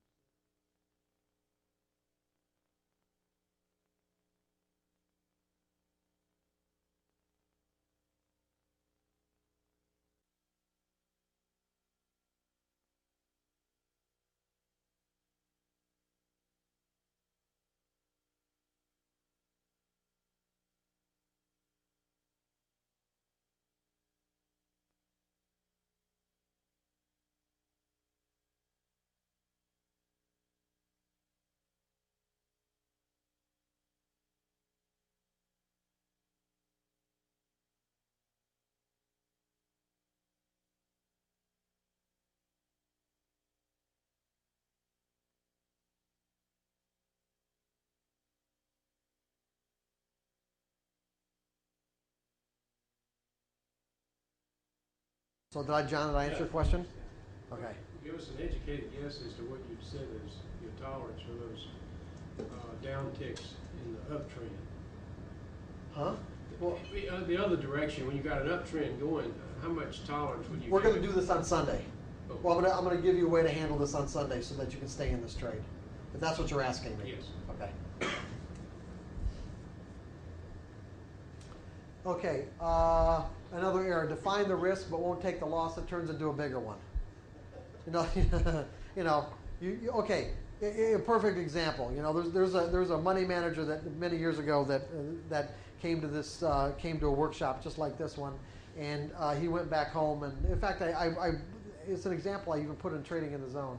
And he was waiting for a belly trade for quite a while, as a matter of fact. And he had all his analysis done, and he was waiting for the market to get up to a certain point. He was going to sell, and so as someone who actually had a degree in probabilities, he said, okay, I think in probabilities, and therefore, as a good trader, I'm going to put my stop in the market. So he did what he needed to do, right? But does that mean just because he went through the motions of putting his stop in the market that he truly accepted the risk of the trade? See, if someone can put a stop in the market but still not be completely reconciled to losing the money. Then what did I say? What did it mean to accept something? To be completely reconciled, to be at peace. In other words, there aren't any competing and conflicting mental forces inside of his mental environment. So he put his stop in. The market started, moving against him, past his entry point, and he convinced himself at that point that he was going to get stopped out. He never would have gotten stopped out. He blew out of the trade. The market completely reversed, and it turned out to be a huge winner. He never got back in. And he called me up and said, hey, what's going on? I did what I was supposed to do. I put my stop in the market. You said he adjusted it. But yeah, but he took it out. I mean, he took it out because he never really accepted the risk. It was almost as if he was shocked when it didn't Right, exactly right. He was shocked because it didn't immediately reverse after he got in. That's what it really amounted to. That's really bad. And see, the thing is, here's where we're really, where we also have this potential to define and interpret market information in painful ways, is because, we talk about emotional pain, all of us want our expectations fulfilled. And see, when you think about what an expectation is simply a belief projected into some future moment in the environment. Now think about what I just said. We can't expect something that we don't believe or that we don't know about, put it that way. So what I'm saying is that an expectation is something that I either expect to see, hear, taste, smell, or touch in some future moment. And if the market shows up exactly the way I expect it to, now this is universal, by the way. This isn't just Mark, this is universal. If the market or the environment shows up exactly the way I expect it to, how do I feel? Euphoric. I could, depending on what the situation was. Yeah, satisfied at least. At the very least satisfied, right? A sense of well-being, correct? Is this not universal? And to whatever degree the environment does not show up the way I expect it to, how does that feel? Yeah, pain. Emotional. It has the potential to cause me to experience emotional pain.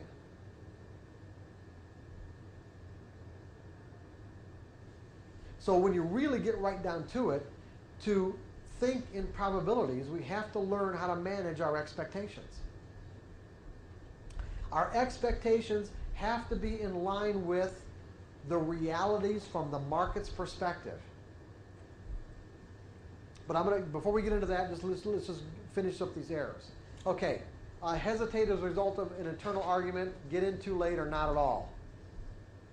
Jump the gun, anticipate an edge that never develops. Getting out of a winning trade too soon, leaving money on the table.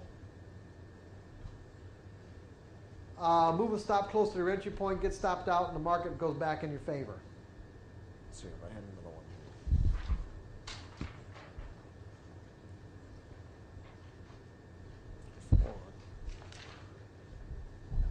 Okay. Anyway, these are all the, not all the errors that people can make, but all the typical errors that people make as a result of not thinking in probabilities. So what exactly does it mean to think in probabilities?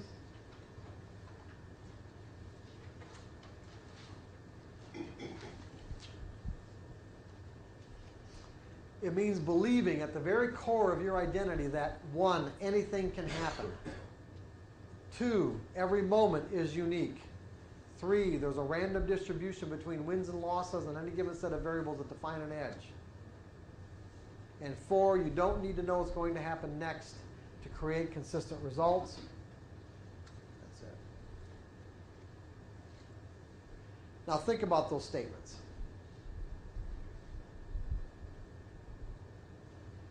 Just for a moment. If I believed that anything could happen at any given moment, and I believe that every moment is unique. Now think about the word unique. What does that imply? Right. Now think about it. Every moment is unique. That means not like any other moment. Unique means not like any other moment. If I believe that this moment is not like any other moment, then what does my mind have the capability to associate that moment with? Why put the trade on? You can accept any outcome. I can accept any outcome then. We say, why put the trade on? Because you've got an edge. No, I was bearing not having an edge, if those two things. Oh, no, yeah, you've got an edge. You've got an edge. Okay. You've defined your edge, but okay, this moment, there's a pattern, and this moment is like, let's say, we'll put it this way, just so you're not confused about this, that you've got an edge, and you're basically trying to develop a two-tiered belief system.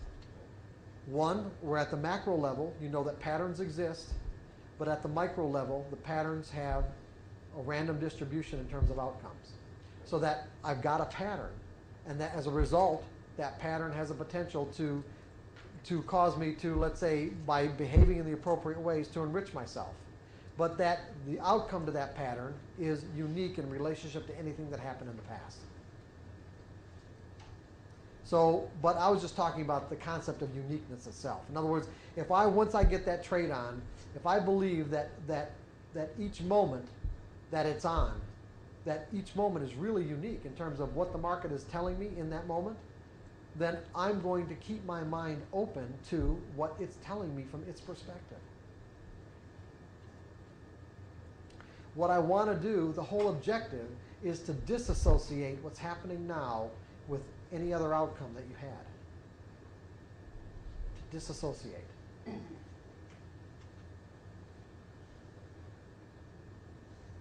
Because the reality is there really is no relationship. That really is true. Our minds don't look at it that way, but it really is true.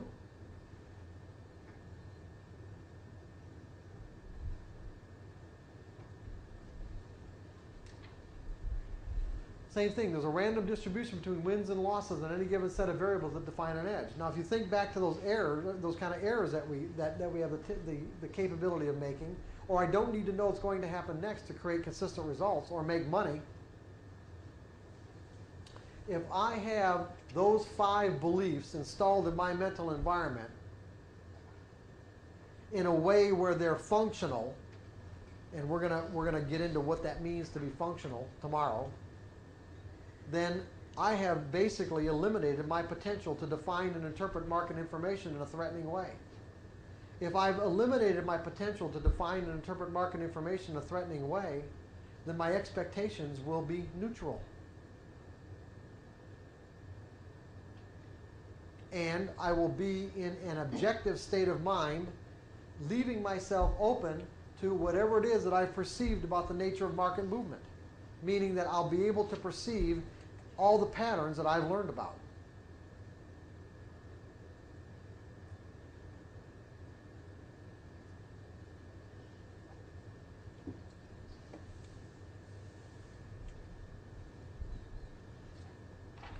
I'll go back.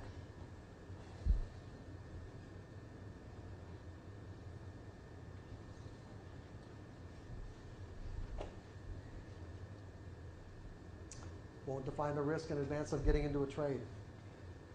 If anything can happen and every moment is unique, am I going to get, if I believe that, am I going to not predefine my risk? I define the risk but won't take the loss because it turns into a bigger one.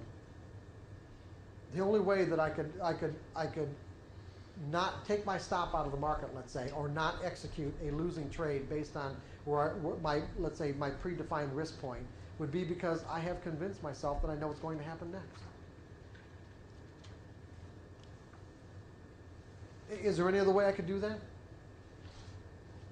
I pull my stop or not execute a losing trade only because, one reason, every error that you're going to make, all these errors right here, every single one of them, we're going to go down the list, and any other ones that you could think of, are all going to be the result of thinking you know what's going to happen next.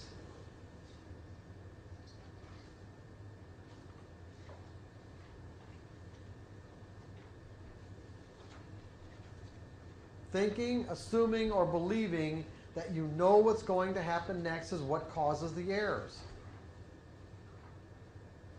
These 5 fundamental truths that I just gave you about the nature of the market break that. I shouldn't use the word break. It stops that whole process of thinking, assuming, or believing you know what's going to happen next. Because you've learned that you don't need to know what's going to happen next to make money. And you don't. Really, what is trading when you think about it? You break the act of trading down. It's really simple. What is it? Not just an educated guess, but what is it? An edge. Define the risk and execute the trade. It either works or it doesn't. That's all trading is. That's it. You don't need to know what's going to happen next to make money in this process. That isn't part of the process. The process is define an edge. How do we define an edge? A higher probability of one thing happening over another. Not going to happen for sure. A higher probability of one thing happening over another.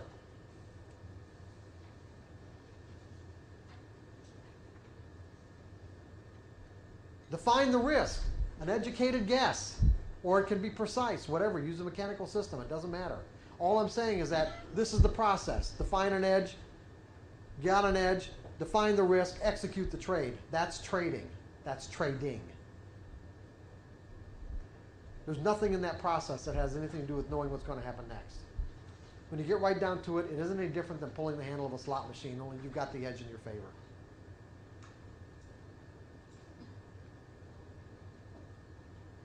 The pattern either works or it doesn't. And you've got a way to take your profits, but otherwise that's going a little bit beyond this discussion at this moment. All I'm saying is that either works or it doesn't, you go to the next trade. Either works or it doesn't, you go to the next trade. Either works or it doesn't, you go to the next trade.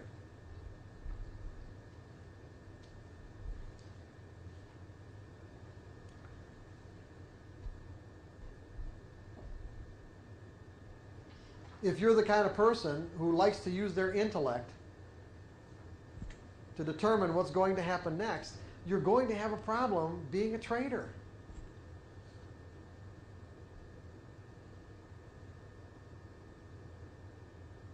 That answers your question too. That's someone who needs to know what's going to happen, who needs to have that kind of certainty that I don't act until I know what's going to happen next. They have problems being traders. You have to be really comfortable with uncertainty, that it doesn't matter.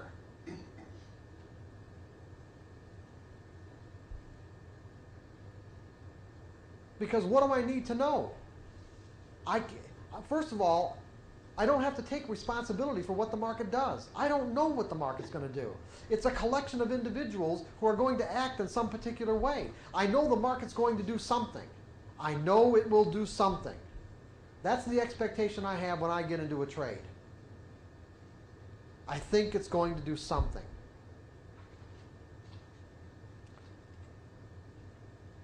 What? I don't know. I don't have to know. I don't care. What do I know?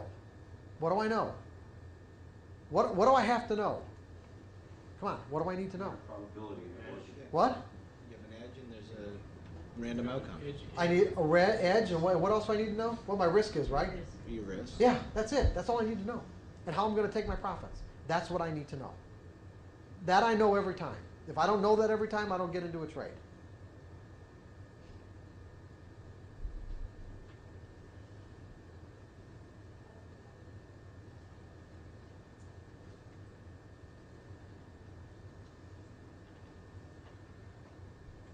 As long as you get into trading with this idea that you've got to know what's going to happen next, you think you're going to know, you're always going to be susceptible to these errors. You're always going to be susceptible. I'm not saying you won't make money, because you know what? You can make money whether you make these errors or not. Remember? You don't have to know anything about the market. You don't have to know anything about yourself. You don't have to know anything about what we're talking about to make money. And you can make all these errors and still make money. Yes or no? Yes, you can. Will you make consistent money? No, you won't. That's a fact.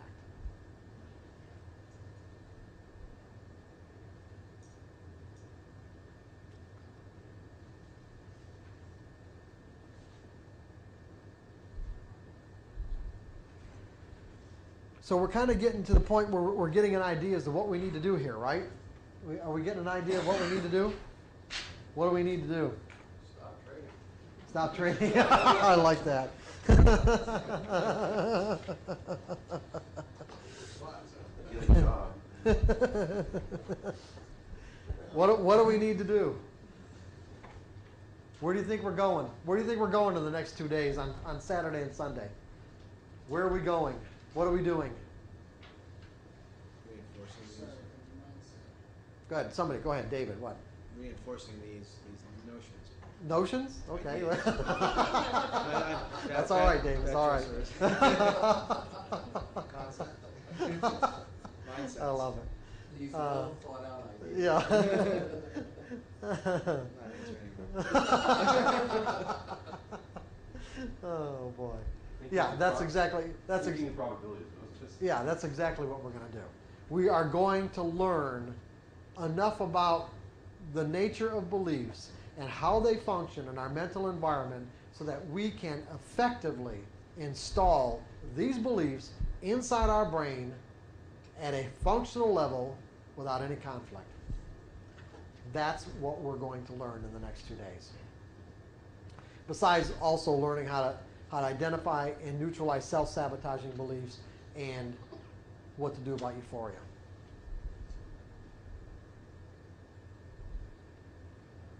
This is what this workshop is all about, right here.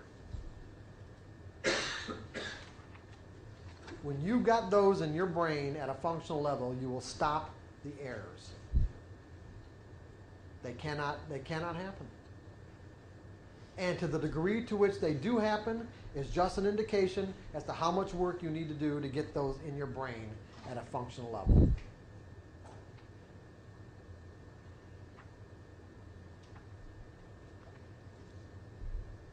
And if you really want to, if your desire is strong enough to create consistent results, you'll do the work. If it's not strong enough, you won't. It's kind of that simple. And you don't have to feel obligated to do the work, like I said in the very beginning. It might take a long time to get to the point where you're really willing to do what you need to do to get those beliefs in your mental environment at a functional level. Because you may have other agendas about why you trade that are in conflict with these particular beliefs. There may be a lot of other reasons why you put on trades that have nothing to do with what it means to be consistent. Can anybody think of reasons why people trade that have nothing to do with being consistent? What might be some of those agendas that I'm talking about? Every feeling in the world. Every feeling in the world? Okay, well, yeah, but anything specific. Revenge. What? Revenge, getting back for a trade you lost. Well, that's an agenda, sure. Revenge. That's not going to promote consistency, I don't think. That's pretty inconsistent with what it means to be consistent. Anything else? Addictive behavior. What? Addictive behavior. Okay, addicted. You could be addicted to random rewards, which I'm going to talk about in a minute. That would be an agenda that would be inconsistent with what it means to be consistent. Anything else? Entertainment. Perfect. Anything else? Boredom. That's part of entertainment, but you entertain yourself when you're bored. Don't some people like to be heroes? I work with a lot of traders who generate losses just so they can work their way out of a hole. Floor traders especially like doing that. They got sort of a cowboy mentality. Self-destructiveness. Yeah, right.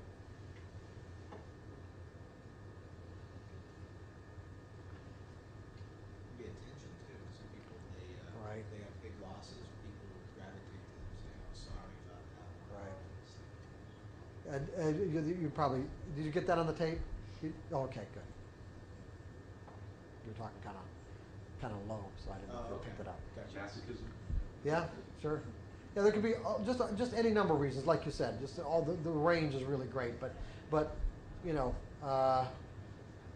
that's why those agendas will be reasons why people won't do this kind of work. Not until you resolve that what you really want first and foremost is to create consistent results. And that's why I said in the very beginning, a couple of hours ago, that it really has a lot to do with the way you want to live your life.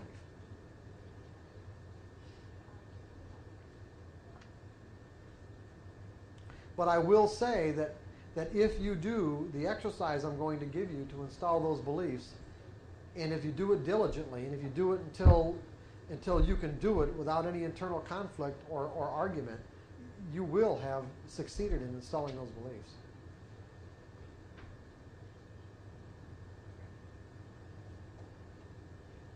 It does work.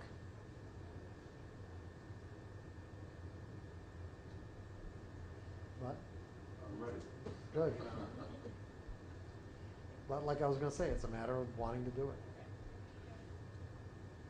Now, the other thing I wanted to talk about in terms of how much time we got, by the way. Where are we in Quarter to 9. This won't take a few minutes. Is this whole idea of being addicted to random rewards. That's really a powerful addiction, by the way. There are a number of studies that have been done, especially on primates, where if you start primates out, with teaching them to do a task, and you reward the task, or you give them a reward for the task on a consistent schedule. So they do the task, they get the reward. They do the task, they get the reward. If you stop giving them the reward, what do you think happens? Stop doing the task. They stop doing the task. But reward them on a completely random schedule. Okay? Completely random. And from their perspective now, they don't know that you've decided they're never going to get rewarded again. Okay? That's what you've done. You've decided you're never going to reward them again. It's for me. And what scientists have found is that it depends on the personality of the monkey. Because some people are more, let's say, susceptible to addictive behavior than others. I think there's probably some sort of chemical makeup that has a lot to do with it. But there are some monkeys who will do the task indefinitely. They never get rewarded again, and they keep on doing it.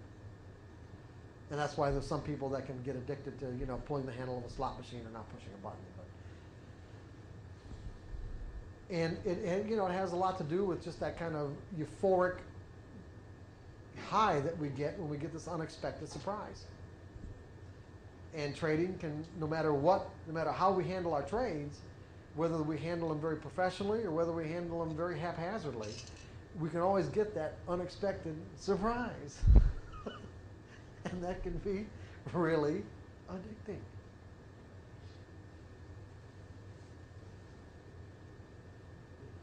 But there are other problems too, and that's one of the things that this is in Trading in the Zone where I kind of related this, where I was speaking at a conference, and I was talking to an editor from one of the major publishers in our industry, and he asked me, he said, why do people who are so accomplished, in their lives, in their other part of their lives, in their professions, can fail so miserably at trading? What is it about trading where so many people are we all doing the wrong things,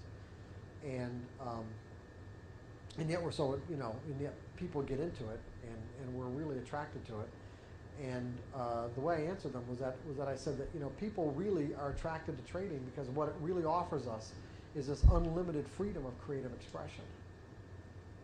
It's like it's an endeavor that is sort of outside all the normal social structure that we all grow up with. So for an example, when you consider that each of us are born into some sort of society, so a family, a region, a state, a city, a country, whatever, and all these societies have rules about how we need to behave. And the problem is that when people can be born into these social structures where there's naturally a high degree of correspondence between the child and the rules that already exist. And then other kids can be born into the social structures where there's a very high degree of a lack of correspondence, meaning that whatever the kid is naturally attracted to, now you think about it, regardless of a child's, let's say, inherent behavior characteristics, there is one characteristic that is common to all children. And what is that characteristic? Curiosity. Curiosity. Curiosity is a characteristic that is common to all children. Leave children alone, and they will naturally explore their environment. Quite naturally. Now, are all children naturally attracted to the same things? So in other words, there is some sort of selective process going on, isn't there? In other words, out of all the things that are available in the environment for a child to be attracted to, children will naturally select. And this goes all the way back to when the kid's an infant. So there is some sort of force inside of us, inside of each of us, that naturally selects what we are attracted to in the environment out of the vast array of things that we can be attracted to. Some societies, meaning families, parents, whatever, support these natural attractions to some degree or another, and some do not. The problem is that when they're not supported, meaning when we're denied our ability or denied, let's say, the experience that we want as a result of these natural attractions, meaning that our parents are saying, no, you can't do that, or whatever, it builds up what I call these denied impulses. In other words, if you think about it, I think like our mind in some ways is like when we're attracted to something, it's like when a child, take a child that's they're curious, they're playing with something, and you take it away from them, and what do? They start crying. Why? They're not done experiencing, okay? It's like the desire for a certain type of experience creates like a vacuum in our mind. And that vacuum has to be filled with the experience that we desire. Deny it, in other words, as an outside force, deny that experience, and the child will naturally cry, and crying is a natural mechanism to let's say, put the child's mind back into balance. What scientists have also found is that tears are composed of negatively charged ions, and crying, I think, is simply a natural mechanism to put our minds back into balance, because what happens is that the lack of experience, the lack of the child being done with that experience didn't fill up the vacuum, and the crying reconciles the imbalance so that the child can be in a state of relative balance and go on with their lives. However, many children are not even allowed to cry, right? Especially males. And so therefore, as a result, we end up growing up with a buildup of these denied impulses. So that when we, as adults, when we get to the point where we discover trading, we find our sort of panacea of freedom, where we basically make all the rules. The only rule is that you have enough money to open up an account. Other than that, you decide when to get in, you decide how long to stay in, you decide when to get in, to get in with how much, and when to get out. Right? In each moment, the market does offer us as traders this opportunity to get into, to add to, detract from, or exit a position every moment. And we make all the rules. The problem is, we have this we grow up with a natural aversion to making rules, because we've been trying to get away from them all of our lives. And that's one of the reasons why it's so difficult to even do the kind of exercise that I'm going to suggest on Sunday, is because it does require making and adhering to certain rules. And you probably will find there'll be a natural resistance to even doing the exercise, regardless of the benefits that you perceive that you'll derive from it.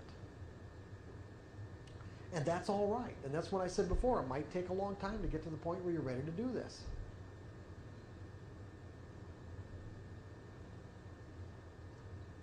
Because it's a two-edged sword when you look at it. I mean, it's like here we've got freedom, but with freedom comes responsibility, because or even or even not wanting to take responsibility because of the painful ways in which we learn about what we're responsible for, what we're not responsible for. But also with freedom comes the potential to damage ourselves. So we have an unlimited environment where we can do an unlimited amount of damage. The way to prevent damaging ourselves is to institute some regimen or some rules, but what we have are a backlog of denied impulses where we weren't allowed to express ourselves as we grew up, giving us a natural aversion to creating even our own rules. They're not somebody else's, they're our own. So it's like, hey, I found this panacea of freedom, unlimited, I can express myself in any particular way, possibility of unlimited riches, but oh, I've got to create some rules, and not only do I have to create them, I have to learn to abide by them. Whoa, hey, no way. Which makes it easy to trade randomly. Because see, when you trade randomly, meaning when you're using virtually an unlimited number of variables to either enter or exit a trade, not a limited set, but in essence an unlimited set. What do I mean by an unlimited set of variables? Okay, listening to the news, or listening to a friend, or maybe in combination with some technical advice or technical signal that you might get. Nothing that's systematic. Because see, by trading randomly, you can easily take credit for the trades that work and easily do what? Distance and separate yourself from the trades that didn't. Psychologically distance yourself. In other words, not take responsibility.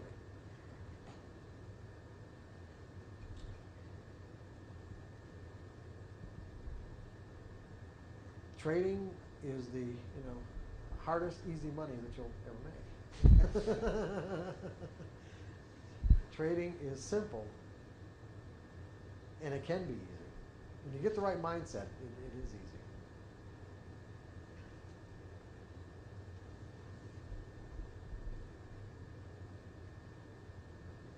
So, it's almost 9 o'clock. As far as I'm concerned, we're done unless you guys have any questions. And also, before we split up, I just want to know that what are we going to do tomorrow? What do you think we're going to do? What are we going to get into and why? This is really important. What are we going to get into and why? Mental vision of where we trade at now. A what? A mental vision? Well, Okay. what our Okay. mental state is now. Okay. And the inherent weaknesses and how we do that. Okay, but can you say it more specifically?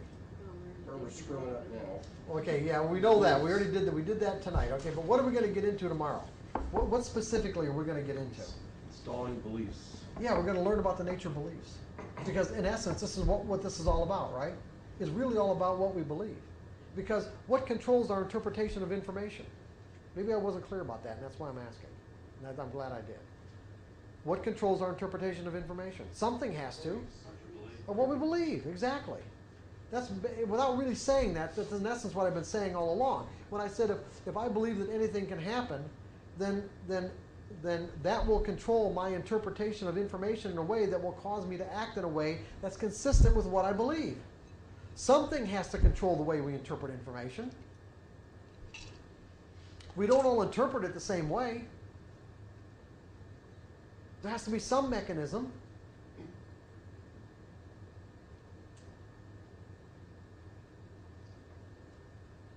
So that's the mechanism that we're going to learn how to work with in a way so that we can interpret market information in a way that's consistent with the realities from the market's perspective.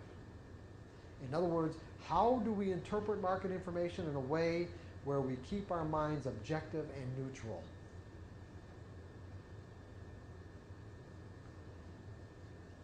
Market gives me an edge, define the risk, I take the trade. Edge, define the risk, I take the trade. If you want trading to be more than that, then you probably don't want to be here.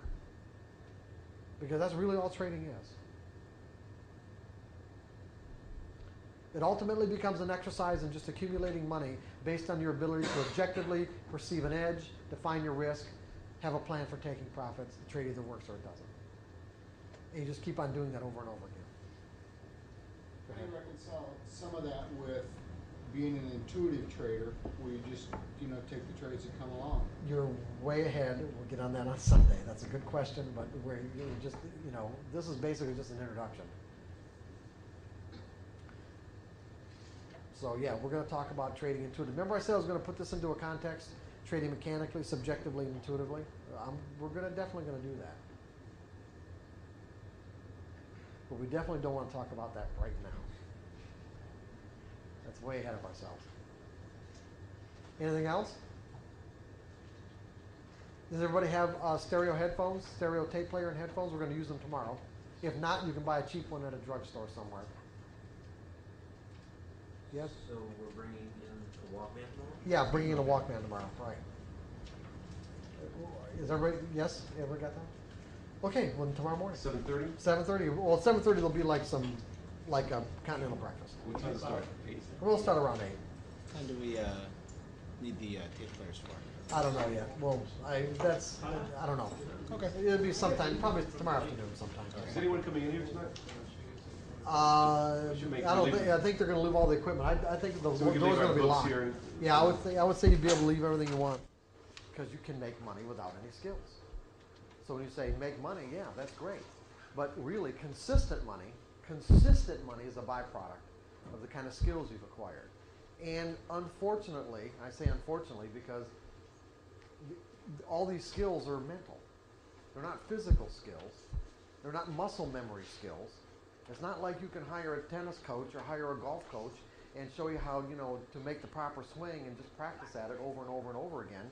And eventually you'll get it in your muscle memory and be able to swing the racket correctly or swing your club correctly. But still, even with that, a consistently good score in golf is a function of what? Yeah, what's going on in your brain? Because you can learn how to swing the club absolutely perfectly, but not do it every time. And the reason why you're not going to do it every time is because there are going to be distracting thoughts flowing through your brain, causing you to focus on something other than what you need to be focused on in that moment. And it's the same thing with trading. If you're focused on the money, then you're not focused on the skills you're trying to acquire. In other words, really what I want you to do is get to the point by Sunday afternoon and say to yourself, the only reason why I'm going to trade Monday morning, the only reason why I'm going to trade is to use my trading as a means or a vehicle to acquire certain mental skills. The skills that you know that will promote consistent results, or that will result in a consistently rising equity curve, or an equity curve that rises on a nice consistent basis.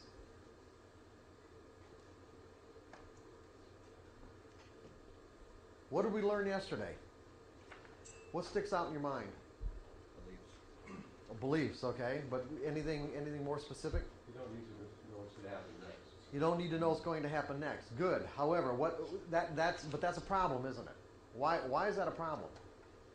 What is it about the way our minds are wired that cause that particular thought or notion, as Dave would say, to be a problem?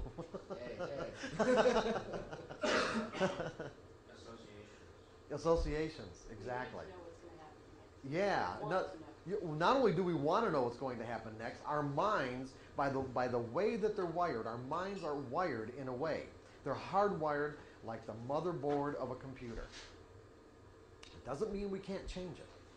It just means that at the moment, until you do change it, until you do something specific to cause your mind to think differently, it will automatically and without any conscious thought on our part, meaning we don't have to think about this happening, it will happen automatically.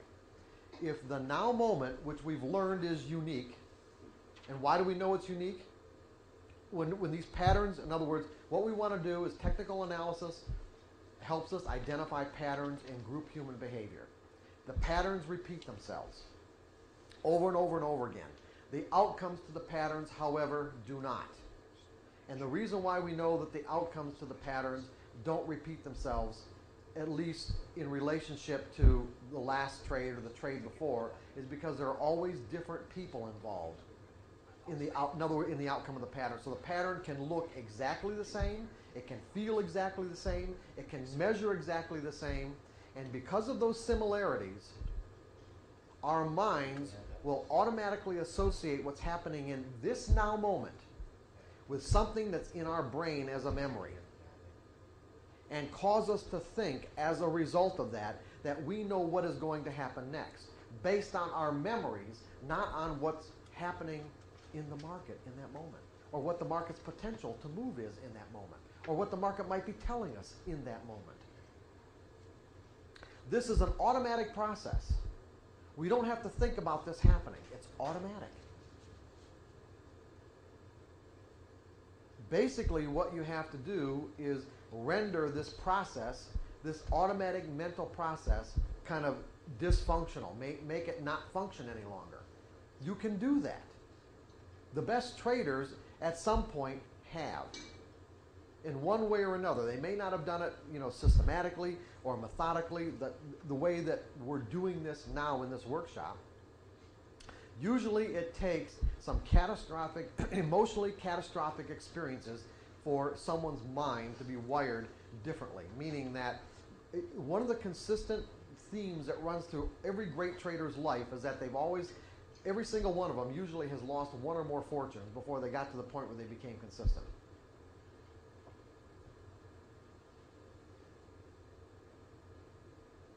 It's these kind of catastrophic, and it doesn't have to happen to you, Greg. Okay, that doesn't have to happen. Okay, I know. That's what I'm saying. But, you probably read a lot of stories and thinking, okay, when's that going to happen to me? It doesn't have to happen. What? It happens.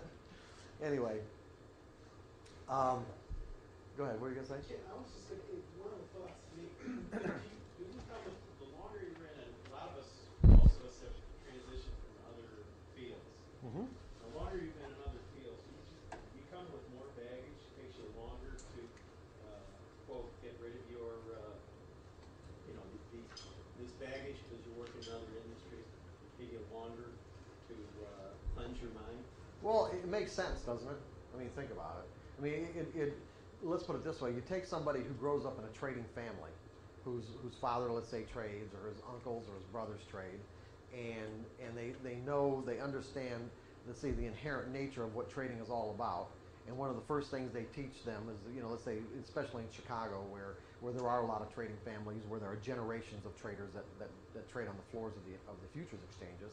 I mean, one of the first things they're going to teach them is that, let's learn how to cut our losses. First, let's learn how to scratch a trade, and then let's learn how to cut our losses. And so, the first thing, if you understand, is okay. If an inherent part of being a successful trader is first learning how to cut a loss, then it probably won't take that long for you to learn how to do it. And all the, let's say, all the thinking implications that go with doing that, as opposed to coming from a situation where you're coming from a profession where you're expected to know what's going to happen next. You're relied upon to know what's going to happen next. And even if you don't know what's going to happen next, you can say and act like you do, and people are going to believe you anyway. Right? That's right, because that's what people want.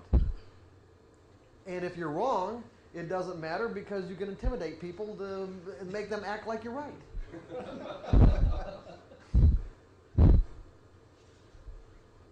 And that's one of the reasons why, well, it's also another reason why it is so difficult to adapt to the trading environment.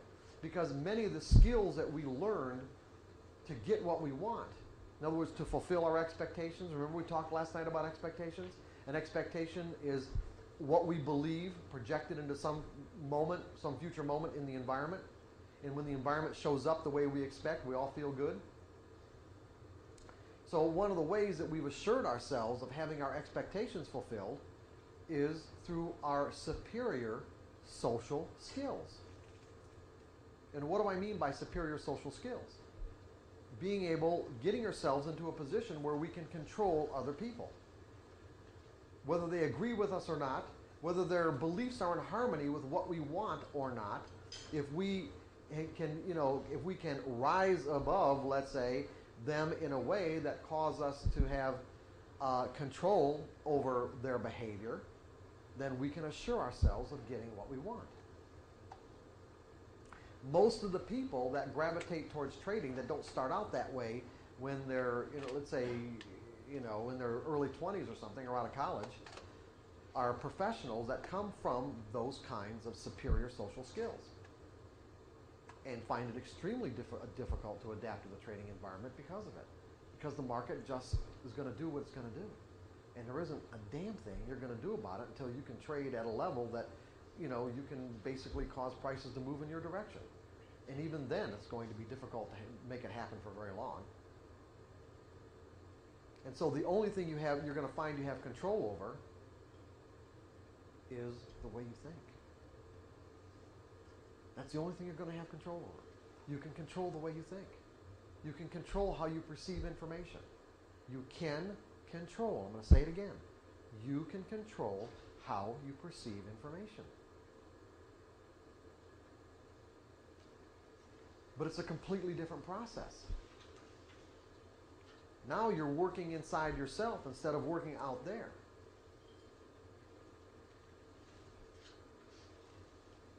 Mark, can you repeat that? You can control. You can control the way you perceive information. And that's really what this workshop is all about. That's why we're going to talk about the nature of beliefs, because there is a mechanism by which we interpret environmental information. There has to be. If you look at the nature of the environment and the ways that it can express itself, the environment can express itself in a virtually infinite combination of ways. And yet we don't perceive all those ways in any given moment. And not only do we not perceive all the different ways that the environment can express itself, we can be standing virtually in the same position and looking at the same event and interpret it in completely different ways. Now, why is that possible? How is that possible? How can two people interpret the same event in different ways? Completely different ways. And we've all been in these situations. It's the source of many of our most violent arguments. Different beliefs.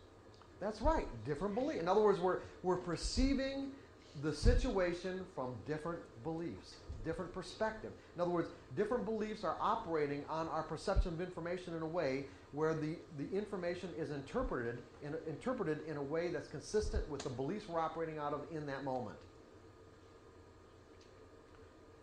So when I say we can control how we perceive information, we control that process by changing the beliefs we're operating out of. We operate out of different beliefs, and we're going to perceive the information differently. Because the problem is this association mechanism that I've been referring to causes us to think that we know what's going to happen next. In other words, if the moment is similar, I've got a pattern. Not only is it similar, it's virtually identical to the last one that showed up 5 minutes ago or 5 days ago or 2 hours ago. 2 hours ago it was a winning trade. Now, if I let this association mechanism, influence the way that I think or how I see things, I'm automatically going to think that I know what's going to happen next. Automatically. Without any conscious thought about it. And as a result of thinking that I know what's going to happen next, I will behave in a way that's consistent with what I think. And that behavior might, in fact, be a trading error.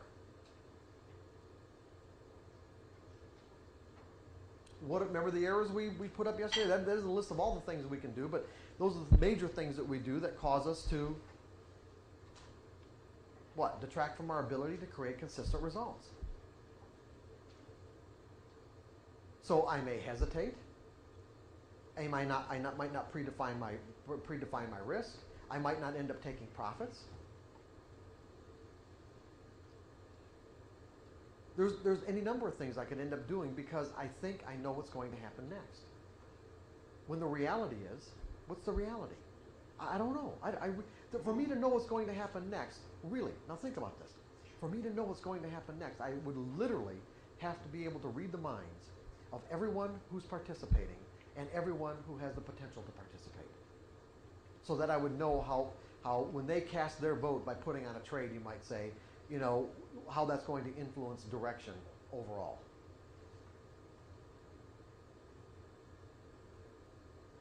The name of the game is educating guess. Yeah, and that's all it really is. It's just a guess.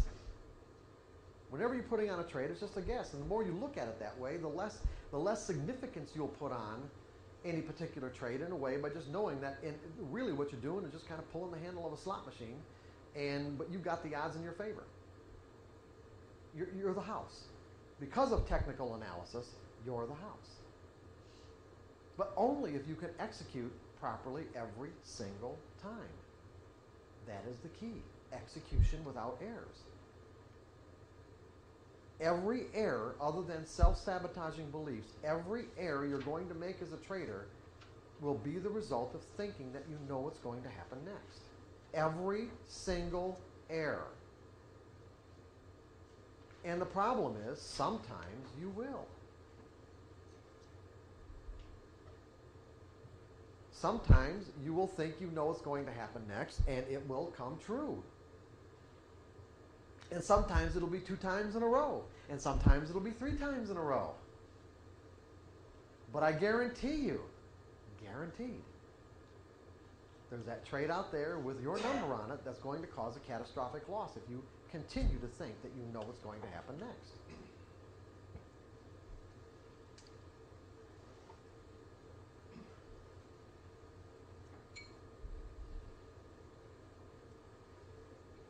Because, again, I'm going to repeat, you can make money whether you don't make these errors or whether you do make these errors. You can make these errors and still find yourself in a winning trade. But if you want to create consistent results and not inflict psychological damage on yourself, then you're going to have to take your mind through a process that let's say, renders this association mechanism dysfunctional or non-functional, not dysfunctional, but non-functional. You're going to have to keep your mind focused in the now moment, meaning what's the market telling me now about its potential to move in any particular direction based on the pattern that it's displaying in this moment. Not based on my memory of the previous trade or the one before that or the one before that, because this moment is truly unique. It may end up being exactly the same.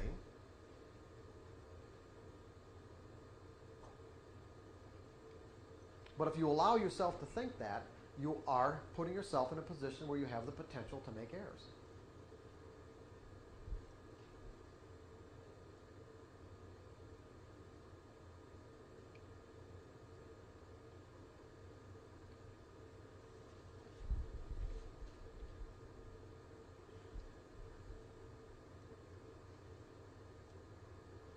So are we kind of together about where we need to go with this? Where do we need to go? What do we need to learn right now? How to get rid of all the old thinking. How to get rid of all the old thinking. Yeah. Okay. So you can make room for the educated guess. Right, so you're just making educated guesses. And where would you say, kind of be more specific about about when you say get rid of all the old thinking? In other words, look at it this way. You guys, you're sitting here, and you have this opportunity, let's say, to expose yourself to certain, let's say, categories or kinds of information. But what you end up exposing yourself to really is a function of your desire. Now think about this. It's really a function of your desire. What do you want to learn right now? What do you want to learn? Tell me what you want to learn. How to change my beliefs. Okay, you want to learn how to change your beliefs. Great. Do you want to learn that, John? No, No? Okay, so there you go. What do you want to learn? I want to know it's all right to take a loss rather than fearing it. Okay, and what do you think you have to do to learn that? I mean, some of it's mechanical,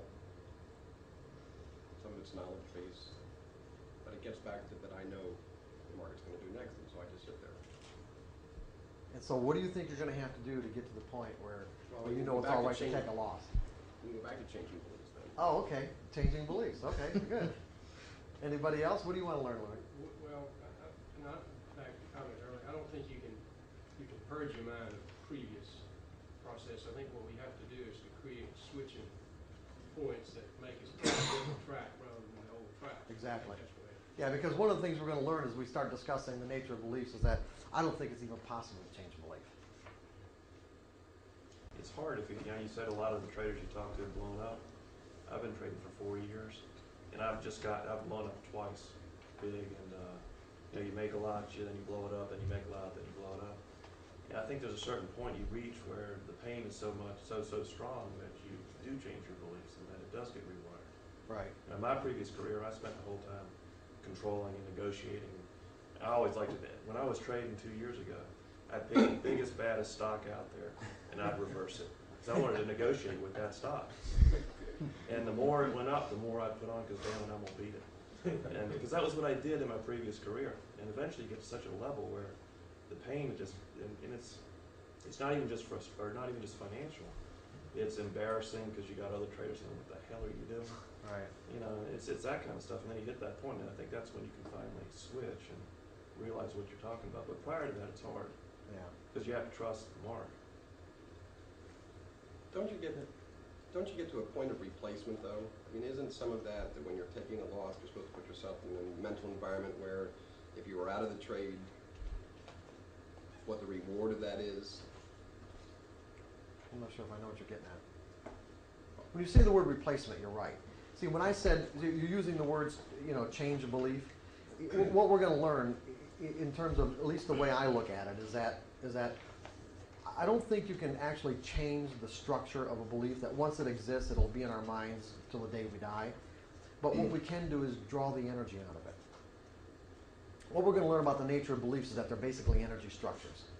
And that you can draw the energy out of a belief that let's say we find is non-functional or dysfunctional, or not non-functional, but it doesn't serve us. In other words, there are ways that it causes us to look at information and behave that doesn't serve our purposes, it doesn't serve our desires. And so what we can do is we can draw the energy out and replace it with another belief that we put energy into.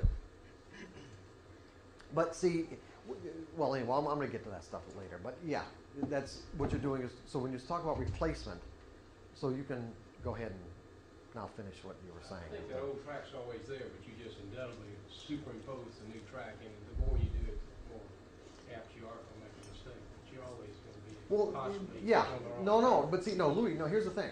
The old track is always there, okay? However, what you're going to learn how to do today and tomorrow is take the energy out of the old track so that it doesn't have any potential. So that there literally is no more potential for you to behave in that way. Or for you to see or perceive in a way that's consistent with that belief. That's how you know you've really done the work. Is when your thoughts are never drawn back to, or you don't feel compelled to behave in that old way. What's that? Santa Claus belief. Yeah, exactly. Right. I mean, and see, yeah, in the disciplined trader, is it the disciplined trader or trading in the zone? I'm not sure which. Trading in the zone? Okay. Well, I don't know. Anyway, look at it this way. That's a perfect example. I mean, I'm sort of getting ahead of myself a little bit, but it's a perfect example. If you can draw the energy out of one belief, if it's possible to do it with just one, it's possible to do it with any. And a perfect example is, I grew up believing in Santa Claus. Now, do I believe in Santa Claus now? What? Yeah, we want to trade, right. I wish. Now, let's look. Can you say that I believe in Santa Claus now? We don't know you don't know me, well, I don't, okay? But here, but that's a good answer. But here's what's really important about this, is that I would, in the course of my conversation with you, and the words that I would use, I would actually use words that don't really represent what's going on, just because that's the way we talk. So I would say, no, I don't believe in Santa Claus.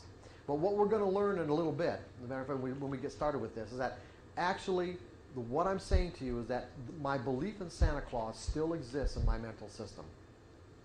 There is a belief in my mental system that says Santa Claus exists. But I have another belief in my mental system that says that Santa Claus doesn't exist. It's a matter of which has the most energy. When I was 5 years old, the belief in Santa Claus had all the energy, and I didn't think any other possibilities existed. So therefore, if somehow or another I could transport myself back to that 5-year-old mentality, and somebody knocked on the door and said, Santa Claus, or all of us, for example, who grew up with that belief, and said, Santa Claus is out in the lobby, how would that belief act on my perception of that information and my behavior? What would happen? I would sprint to the lobby. My perception of the information would be that it's true, it's real, and the energy in that belief would cause me act on my behavior in a way where I would be jumping over you guys to get out in the lobby.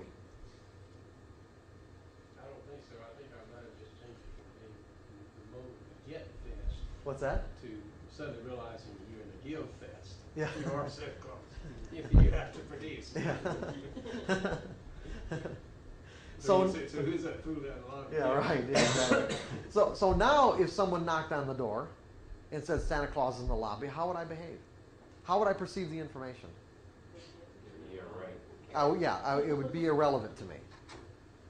And as a result of it being irrelevant, how, of me perceiving, interpreting that information as irrelevant, how would it act on my behavior? I would just keep on standing here. I wouldn't change it. Now, these two beliefs are contradictory beliefs. They're two contradictory concepts that exist in my mental environment side by side, let's say. But from a functional perspective, there's no conflict. You see, from a functional perspective, I don't have a conflict at all because one has all the energy, the other one has virtually no energy at all. That's what we're going to end up doing. We're going to end up identifying those dysfunctional beliefs, in other words, that cause us to perceive market information in what? What do we want to do? We want to perceive market information or a lack of perceiving it as threatening, right? Remember the up and down ticks? There, the up and down ticks, they're neutral, aren't they? From the market's perspective, it's just neutral information that form into patterns. The patterns give us an indication there's a higher probability of one thing happening over another.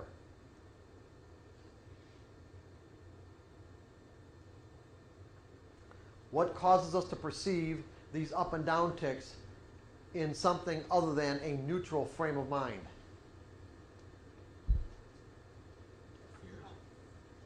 Our fears are one, but basically our interpretations, right? That tap us into our fears. Our interpretations that tap us into our fears.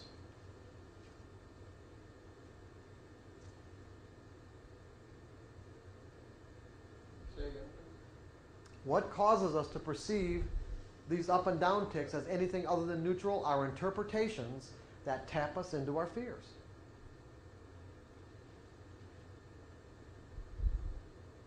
Here, I'm long this market.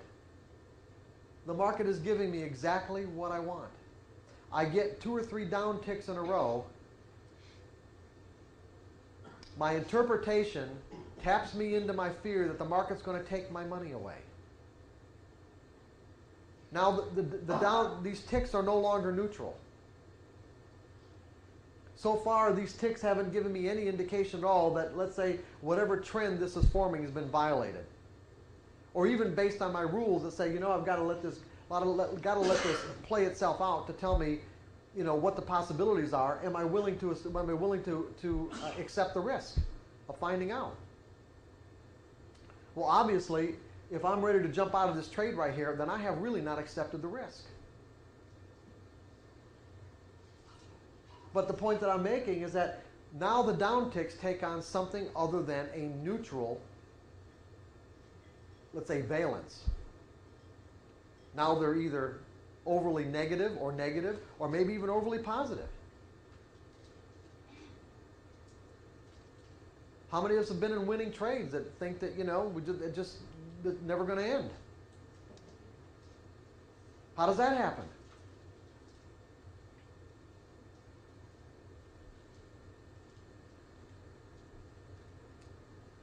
Even after the market has given us ample information to tell us that the trade is over with, okay?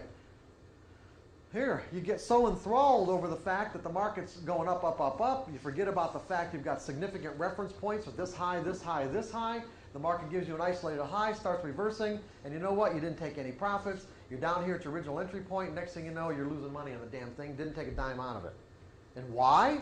Because the neutral, in other words, from the market's perspective, these neutral up and down ticks took on an overly positive significance in your mind. Based on your interpretation.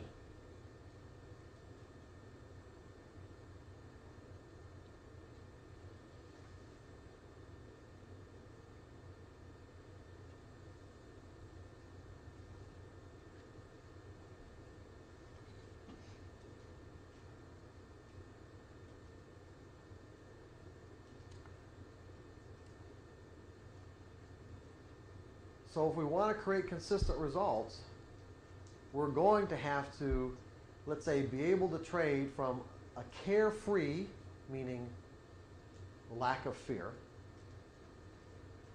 a noticeable absence of fear, carefree, objective state of mind. And what do I mean by objective?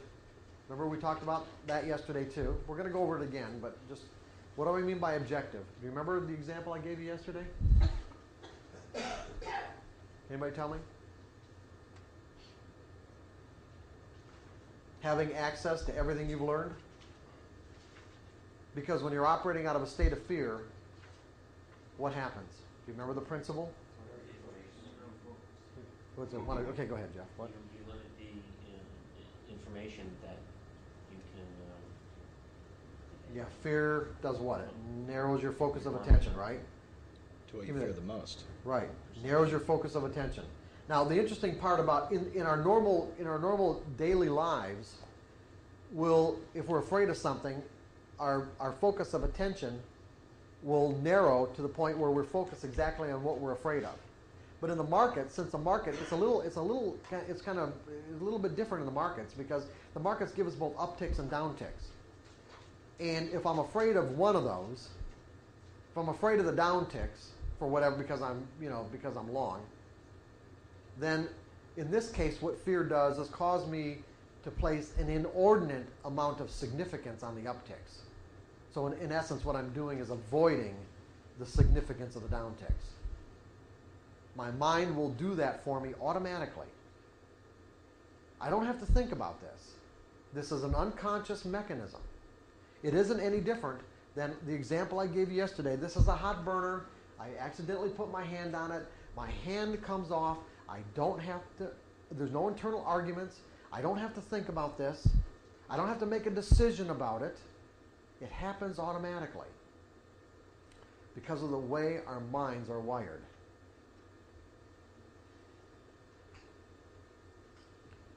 So what we're doing is we're becoming conscious of these mechanisms so that we can do something to compensate for them.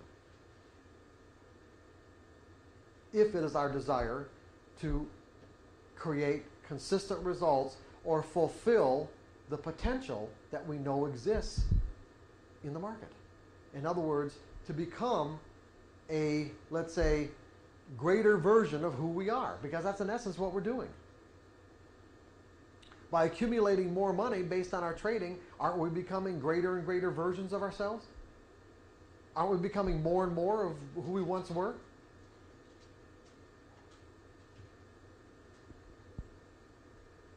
Because as you accumulate more money, what are you going to do with it? You might hoard it, but then again, you might spend it. And as you spend it, you're just, you're creating something different. You're creating something other than who you once were, based on the ways you can express yourself that you may not have been able to express yourself in those particular ways because you didn't have the amount of money that you have now.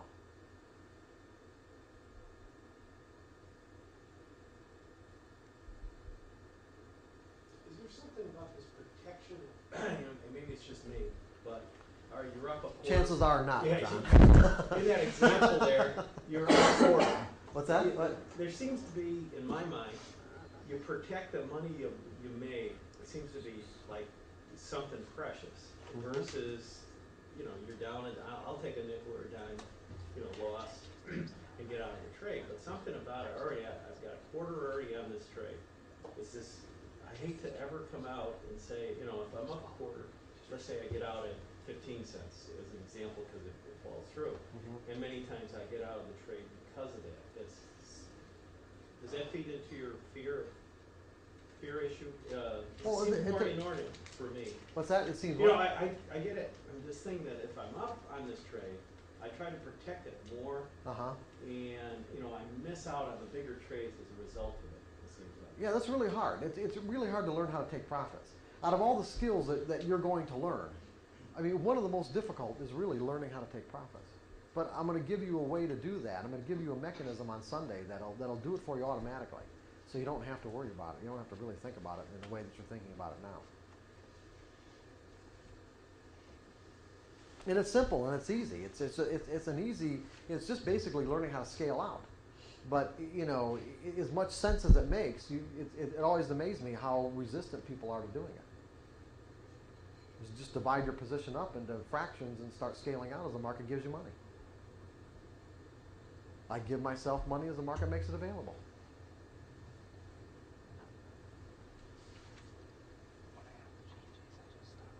And then if it comes back, or it comes back to your entry point even, you know, it's like you still have a fraction of your position on, and you can let it see if it's going to just bounce right back off support again and go right back up, or go through it, and then maybe might take a small loss on the last portion of it. But then again, since you don't know how far it's ever going to go when you get into a position, you want to be able to set your whole profit-taking regimen up in a way where you can take maximum advantage of whatever the move is, whatever the move ends up being. I think I had a little breakthrough. I got out here that I had wrote out, you know, on the plane yesterday what I wanted out of this. One is I wanted to be more patient, and two is I wanted to basically let go of the fear, so that when I'm buying it on the bid as it comes in your example, that when I buy it I don't just immediately bail out when it goes down another tick. And I think what I got was, what you said was, I didn't accept the risk of the trade in the beginning. Right. So it's basically, if you just accept the risk of the trade, I can be more patient, and I can allow it to jiggle against me or hold it and go from there with it. Right. And so that was my breakthrough. And what does it mean to accept the risk? What exactly does that mean, Greg? I guess it means to just adhere to my stop loss, and that's okay. The part that I was looking for was that's okay. What does it mean to accept a risk? What does it mean to accept anything? I'm not sure I understand. Well, that's why we're doing this. Okay? What do you think it means to accept anything? What are the implications of acceptance? Whether it's in the market or anything else in your life. What are the implications? Understanding. Okay, understanding. Realizing you made a mistake. Well, It's predefined that you accept that as just. no, I'm doing more generic, not the market. What does it mean to accept anything? Whatever happens, It's you're okay. comfortable with it. There you go. When I said okay, whatever happens, you're comfortable, meaning you're at peace with whatever happens. In other words, the situation is completely reconciled in your mind. If you're going to risk a penny on that trade or risk a dime or whatever you're going to risk, that you have genuinely accepted. Genuinely meaning you're at peace with the fact that you're willing to spend the money. Right. And there's no internal conflict. So just although we're getting way ahead of ourselves, but we're in this moment right now for Greg, okay? It's all right. It just so so what would it, Greg? What would it mean if you're not at peace with it? I guess if I'm not at peace with it, I got fear. And then what are you It's going to gonna do? cause me more harm. Okay, what are you going to do then? You're not. You see. So now you realize. Now you're looking at this chart. You say, okay, I've got to risk a dime. That's what the market's telling you, right? Based on the pattern. Yeah. Based on your previous experience at this pattern, say this pattern warrants risking a dime to find out if it's going to work, right? But now you're learning to monitor yourself and realize that you're uncomfortable with that dime. You're not at peace with it. It's not reconciled. There's conflict. And you can know that in many, many different ways. One would be just the amount of hesitation you might have to hit your keyboard or pick up the phone. Now, what are you going to do?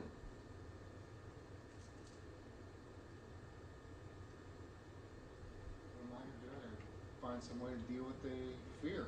I got to do a little more breathing. I guess I got to acknowledge that the fear is there, and then reevaluate. Do I want the risk? Do I want the Okay, time? good. Now, and what might the solution be? Then my solution is say, yeah, okay, I can live with that, and go on. What if you're just kidding yourself? What if you're lying to yourself?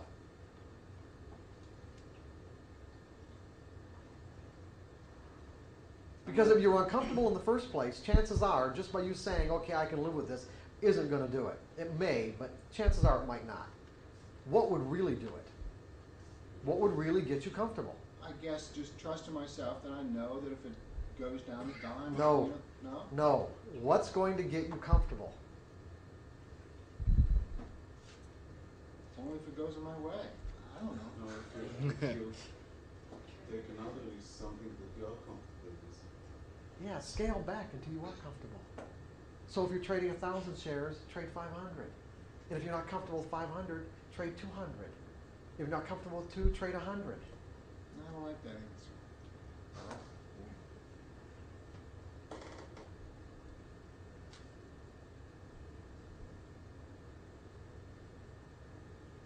Or don't put the trade. Yeah, or don't put the trade on. The best thing would be, in that case, is just don't put the trade on. If you can't get comfortable with the risk, where you're completely reconciled, then either don't put the trade on or scale back Okay. until you are comfortable. Until you make it a carefree situation. You know, at 1,000 shares, risking a dime, you know, I mean, that's only $100. I mean, that's not, realistically, we're not, these numbers are probably not what you do. But at 1,000 shares, risking a dime, it's, you're uncomfortable. And you can't get comfortable. In other words, you're being honest with yourself, and you can't get to that really carefree space. And so if you scale back to, let's say, 750 or 500 shares, and it becomes virtually meaningless to you, like, that's probably why you don't like it, because it's virtually meaningless. But at least you're in a carefree state of mind, and you're participating, and you are participating. It's also a good way to reinforce whether or not your idea will play out. Exactly. What difference should it make, Ray? Whether you're trading 500 or 1,000 or 10,000, really? Because if you're really thinking about what skills I need to acquire and trading properly, it shouldn't make any difference at all. Right. So scale back until it's carefree, until it's meaningless. Because that's exactly what it has to be. Because when it's meaningless, then you've eliminated your potential to define and interpret those up and down ticks in anything other than a neutral way. Because why? Because you don't care. You don't give a shit.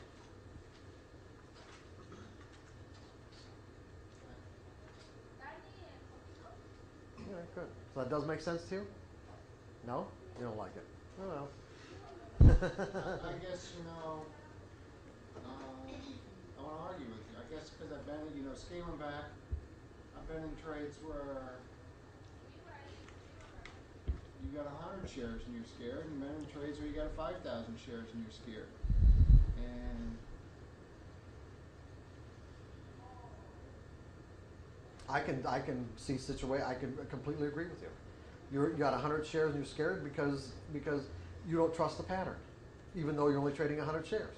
You're in a 5,000 shares because you're scared, because 5,000 shares you're risking too much in relationship to the amount of equity that you have. In any case, you're still, well, let's put it this way. You still have the potential to make trading errors because you're afraid. Now, I'm not saying none of these trades are going to work out. Any one of them could work. well, I think maybe what it is because I've been burned for 10 points in a minute and a half. You can't get out of 100 shares. So, And and would that be in a market that is in a stock that's pretty liquid or illiquid? That is good liquid. Oh, yeah, that's right. Trading illiquid stocks. Yeah, but you Okay. said it was liquid. It's an IPO. Glad that you didn't have 1,000 shares. What? See, I understand what you just say a minute ago, imply that you should be in a carefree state. If you're not, you don't get out. That's right. Exactly. So there's no in between. That's right. The reason you- Or scare. Or let's put it this way: if there is an in between, you're aware of it, and you're constantly monitoring yourself. But we're getting way ahead of ourselves right here. We really are. Just one So, question. what? You could start off being in a carefree state of mind, right?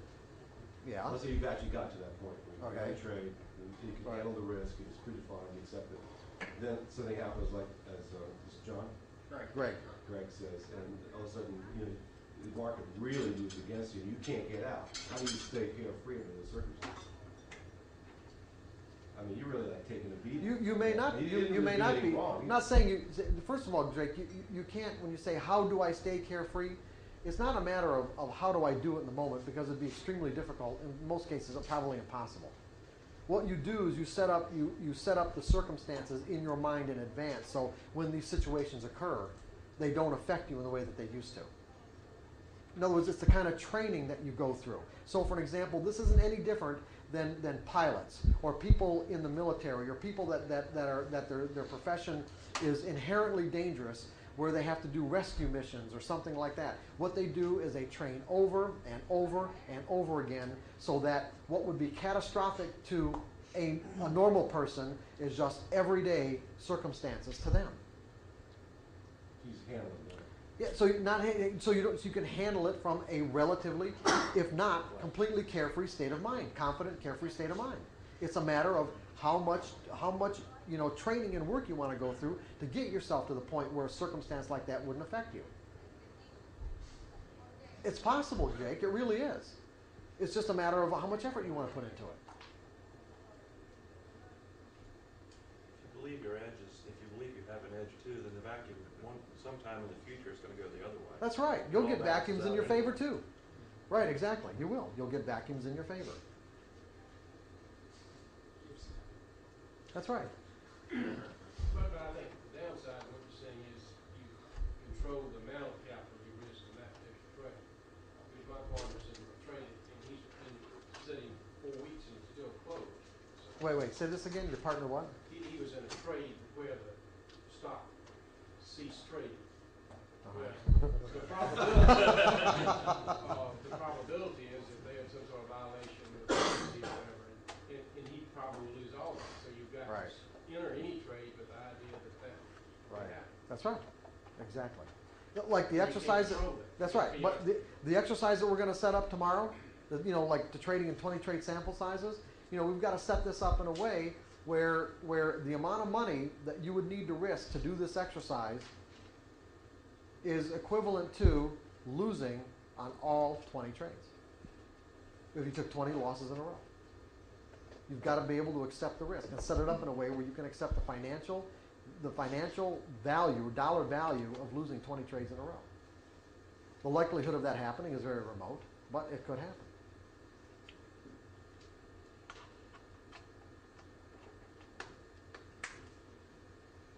At least from my perspective, I get caught in these vacuums because I'm trying to guess the market. I'm trying to find the bottom, and then the market. I know this is the bottom, and I'm fishing for it, and the market just starts screeching down further, and I'm caught in it. So if I did the quote unquote risk analysis, and I didn't have that belief that I knew what the market's going to happen, I wouldn't get most of those fixes anyway. Just personally. You also try to find tops? Oh yeah. Okay. And that's where the market rolls, and you get caught in it, for the most part.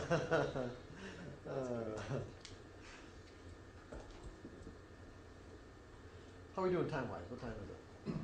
So, Almost 9. it's 10 to 9. Okay, so again, I'm going to ask you guys, where are we going with this, and why do we need to go there?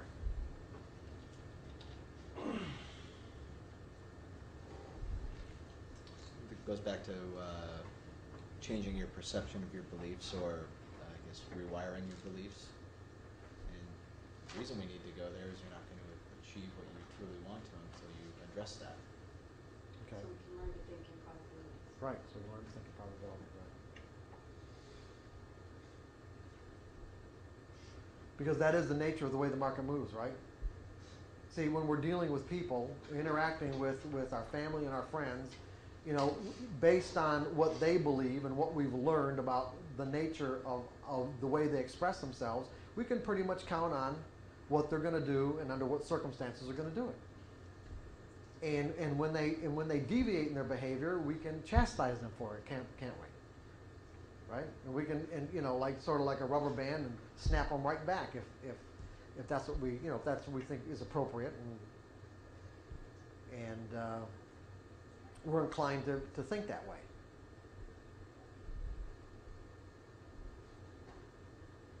But with the markets, it's different. The markets really do, really everything exists from a probabilistic perspective when you get right down to it, but the markets for sure. the markets are the most immediate environment where there is no doubt that everything is really probable. And all we're really learning to do is get our thinking to conform with or be in harmony with the way the markets exist. That's really all we're doing here.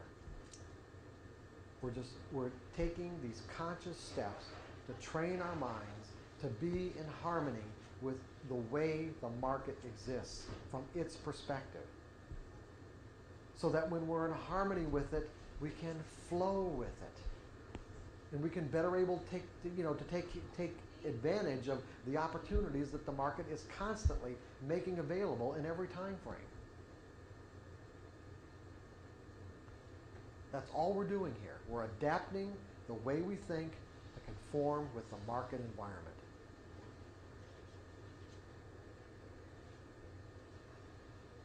Because we know that the way we think now doesn't work real well. That doesn't mean we can't have winning trades.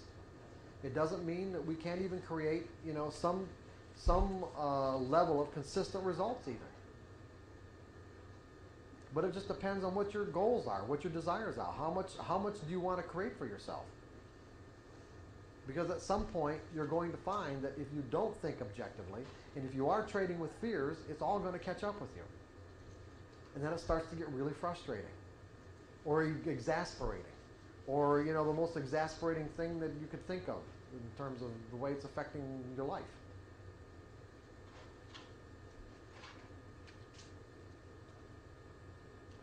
Because until you understand the nature of beliefs and how they operate on our perception of information and behavior, all of it seems mysterious. It's like, I don't get it. I don't get why I can't take advantage of something that is readily available right now, in this moment, and the next moment, and the next, and the next. It's all right there. I can see it. The opportunities exist. The patterns flow by all the time. Why can't I give this to myself on a consistent basis? It seems kind of mysterious, right? Well, it ain't going to be mysterious after Sunday afternoon.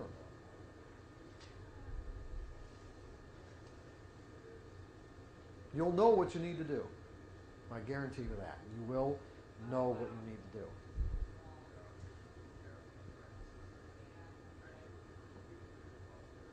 Whether you do it or not will depend on the level of your desire.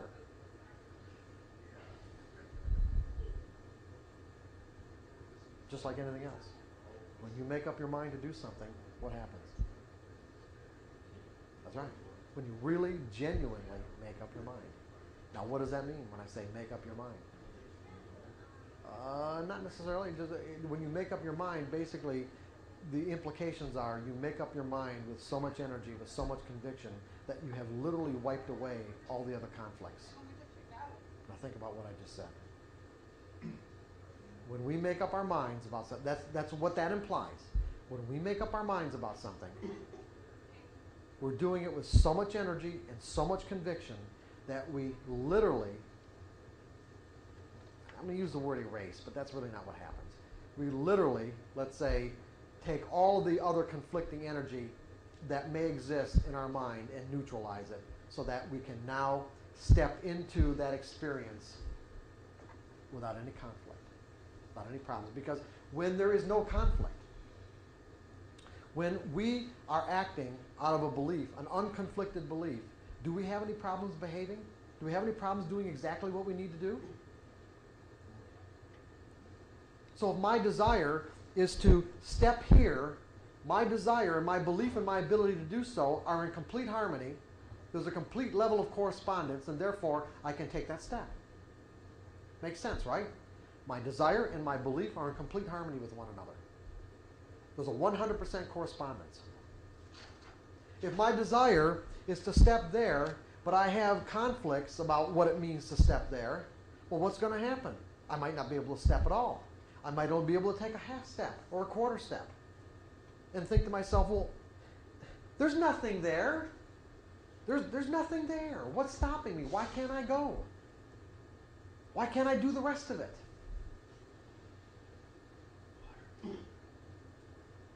Because mental energy is tangible. See, there might not be anything physically impeding my progress, There might not be anything in the environment that says I can't do that. And that's why trading is so frustrating, because there's nothing in the environment stopping us. There isn't anybody saying no, no, no, no, no, like when we were kids. Or in a corporate environment where you have ideas. And there's somebody above you saying, no, no, no, that won't work, or that's ridiculous, that doesn't make any sense, I don't like it. See, there's none of that. And now we have direct access to the markets electronically. We don't even have to pick up phones anymore. We don't even have to listen to our broker anymore, say, oh, you really want to do that? Are you sure? It's point and click, point and click. Instantaneous feedback, instantaneous fills. Couldn't be better than that. It couldn't be easier.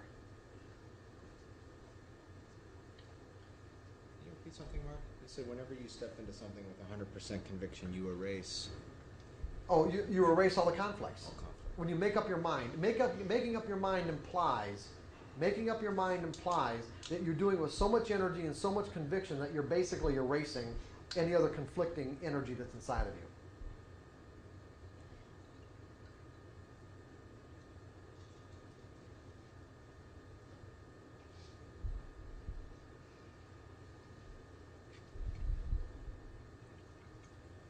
See, so there's nothing in the environment stopping us. That's what makes it so mysterious.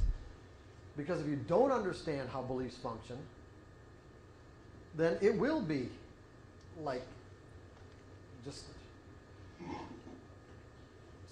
doesn't make any sense.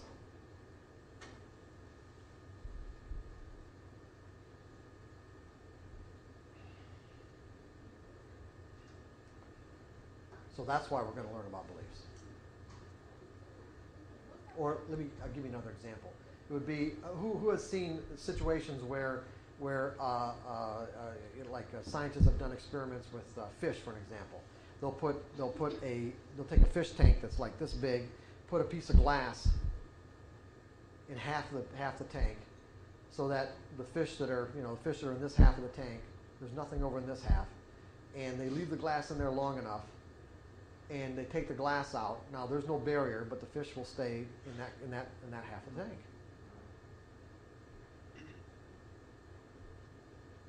Same thing with electronic dog collars. Beliefs are tangible. That's what we're going to learn. Beliefs are tangible. They're real. So for an example, you put an electronic dog collar on a dog because you want them to stay in a perimeter. What you do is you bury a wire with a radio transmitter on the collar so that every time the dog gets near the perimeter, and usually do it with some visual things too to reinforce it, they'll start getting electric shocks. And the closer they get to the perimeter, the more intense the electric shocks get. You don't have to do this very long, and you can turn the system off, even take the collar off, and the dog will stay in the perimeter. And also, I think conceivably, feel the electric shocks. That's why they stay in the perimeter. See, there isn't anything physical causing the shocks anymore. It's all inside their mind. I know people who have to literally have done this, and have to pick up their dog and carry him beyond the perimeter to put him in the car. It doesn't work any different with people. It's exactly the same. Once we acquire a belief about something, that belief will limit the way we perceive information and how we behave in a way that's consistent with the belief, regardless of what other opportunities or potentials exist beyond that belief. And they're real.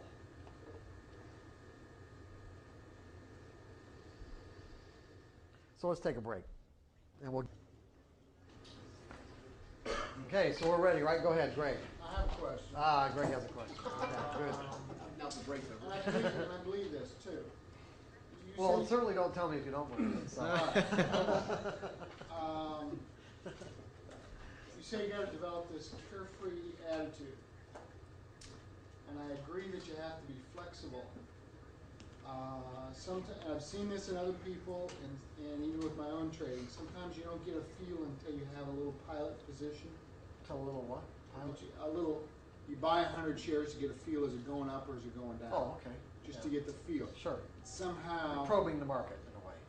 in a way, but Yeah. it also gives you a different connection with it because you can feel you're long and the thing's going down and it's doing something to your mental state that, ooh, hey, I better be flipping this thing out, and it's really a sale, not long. So how do you,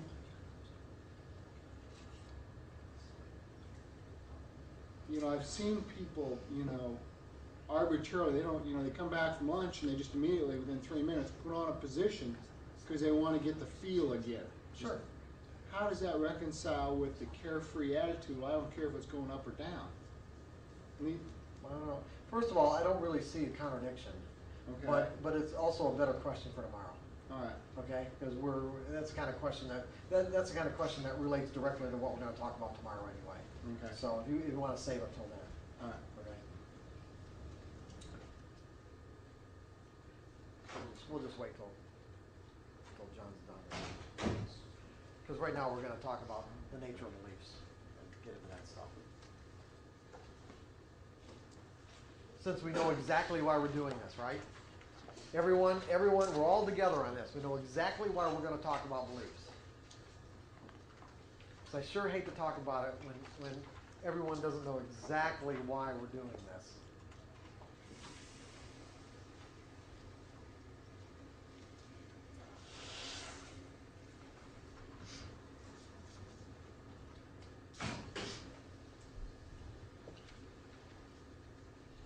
And have like this burning desire to get into this material.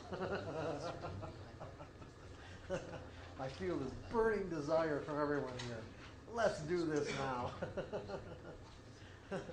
I have yet to encounter an audience that had that burning desire to do what we're about to do. Anyway, let's do it. Okay, we're going to talk about the nature of beliefs. Interestingly enough,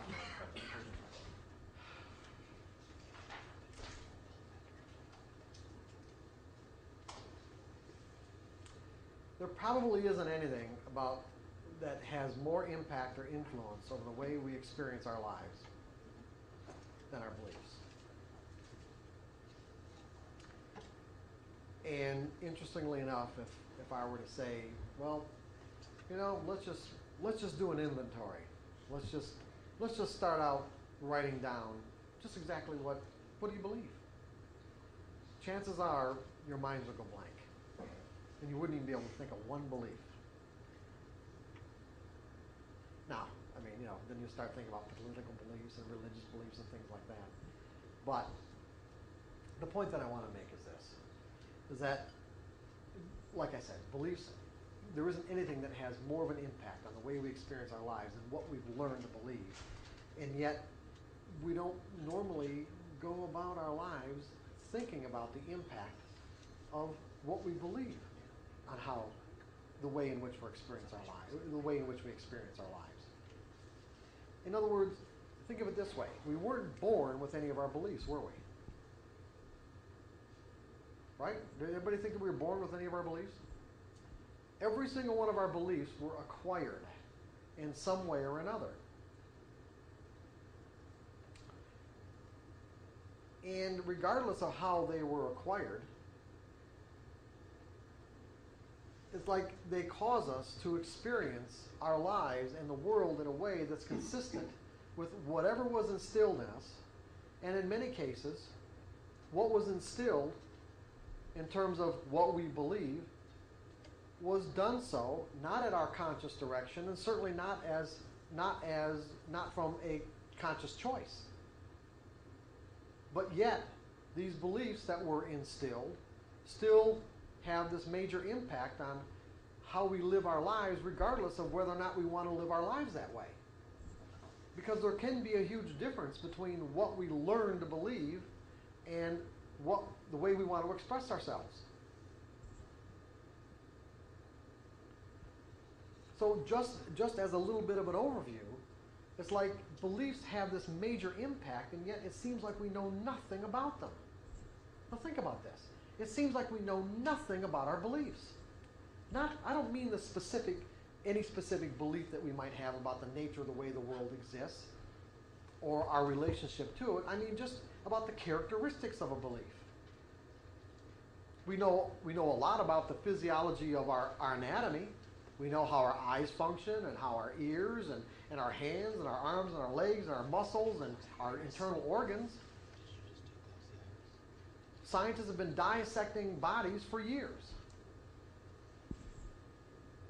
And it just seems like it's only lately that even the psychiatric community has started to focus on specific beliefs instead of personality traits or personality characteristics. Because our behavior is definitely influenced by a combination of both. And you could say that personality characteristics are, in some cases, probably genetic. In other words, our behavior is a function of both camps, meaning environment and genetics, what we've learned to believe in relationship to the kind of inherent characteristics that we were born with. Because we're definitely born with certain filters about the way we interpret information. Those are just basic filters. Some children seem to need more attention than others. That's a filter. Some children seem to be more outgoing than others. That's a filter. Some children seem to be more inquisitive than others. That's a filter.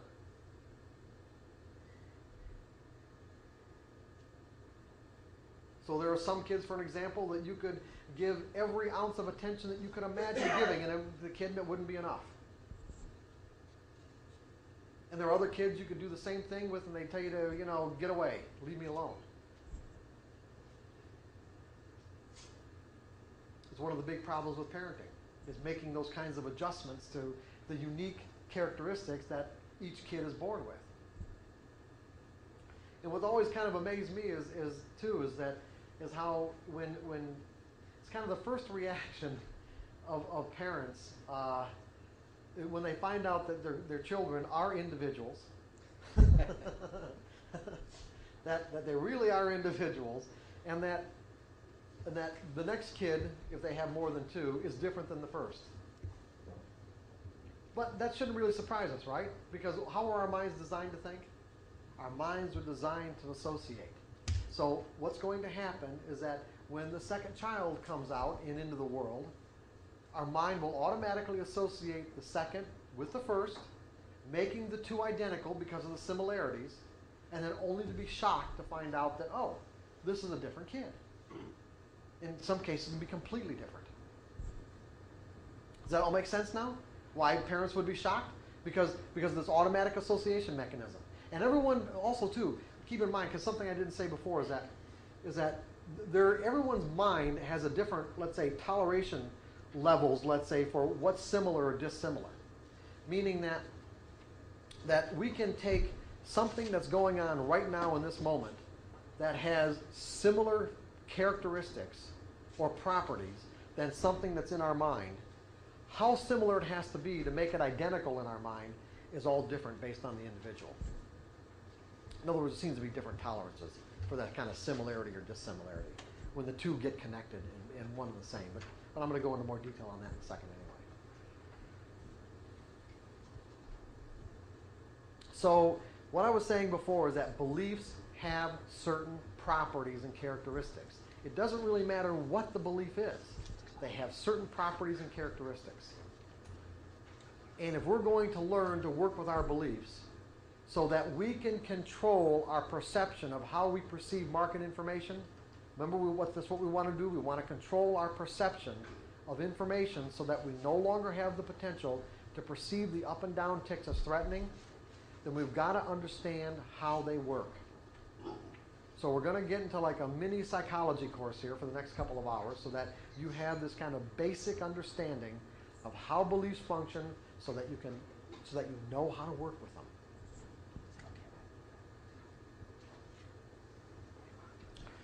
So the first thing we're going to talk about is how do they get formed? What are they and how do they get formed?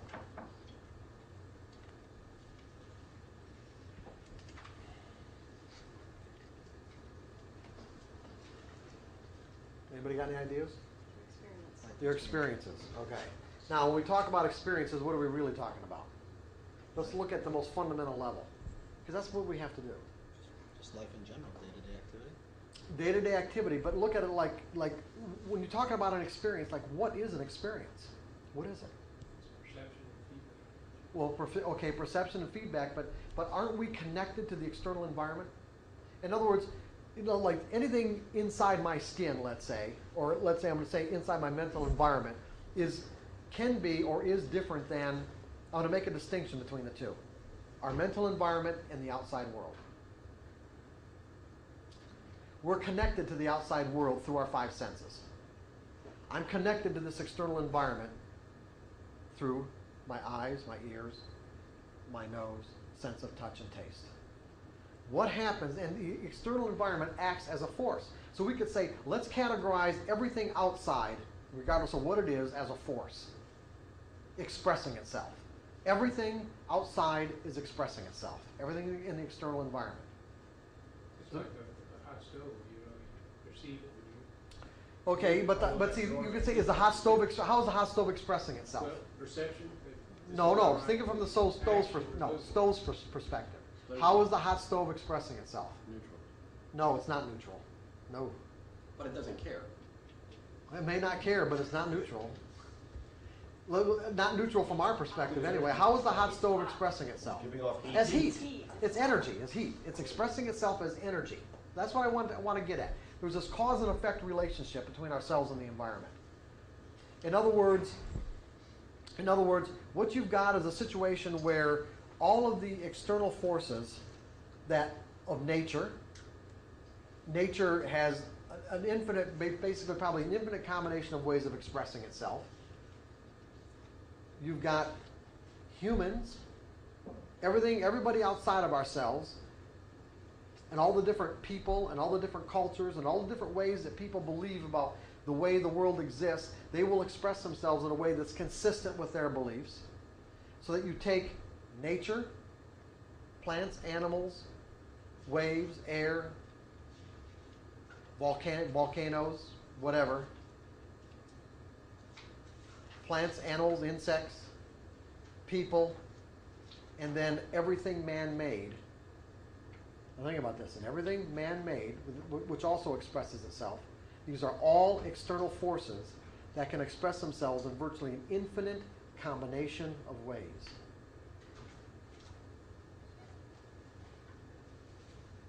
And there is a cause and effect relationship between ourselves and the external environment, so that we're connected to these external forces, so that these forces have an impact on our senses, and as a result, get transformed into electrical impulses of energy and stored in our mind. And let's say in the beginning, at least let's say in the case of an infant, as not just as a memory. What's the word I'm looking for? As a undifferentiated memory, you might say. So if we kind of put ourselves in the mind of an infant wouldn't have any way to categorize all these different experiences, because the way we learn to categorize experiences is through a structure we call a language, which is like this abstract symbol system. Reference points or something? Yeah, a language would be like a reference point. But let's say what happens with an infant is that he has all these undifferentiated memories that just probably floating around in his brain without any way of categorizing what they actually mean.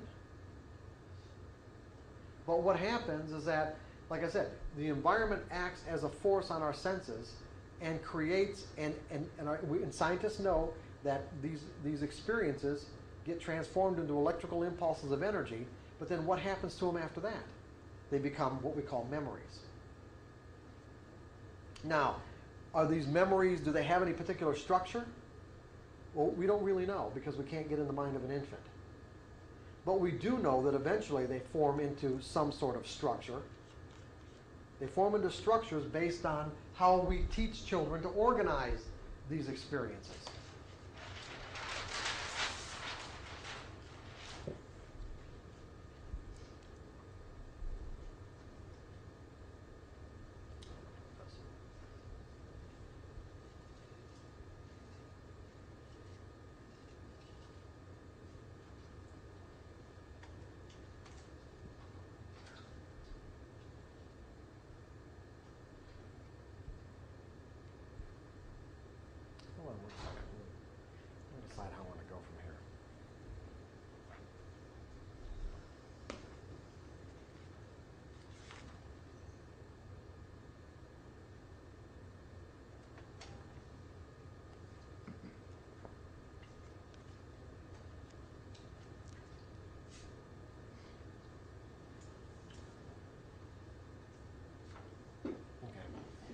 So what we have is, when you look at a language, for an example, a language is nothing more than, like I said before, an abstract symbol system.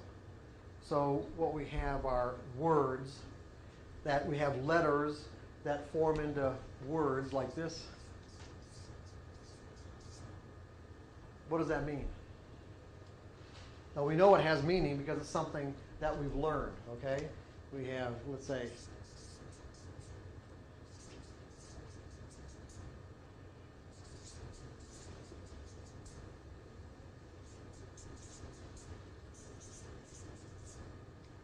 now, by themselves, these letters that form into this word, and these words that we can put together into concepts, by themselves, they are virtually meaningless. They're just scratches on a piece of paper. If this were a foreign language that none of us knew how to interpret, what would it mean to us? Absolutely nothing. If they were Egyptian hieroglyphics, what would it mean to us? Absolutely nothing. But these are words that have a meaning in each one of our minds. How do those meanings occur? Through your experience Experiences, reference points. or interaction with. What's that? Go ahead. Being taught. Okay, yeah, exactly. In other words, someone making an association between certain environmental phenomenon, certain ways that the environment can express itself and act as a force on our senses, and associating it with these abstract letters: cold, hot, night, daylight, word. And now when the energy, now this is what's really important here, when we associate the energy of the experience with the word, it takes on a tangible reality or a tangible meaning.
So it just isn't an abstract word any longer.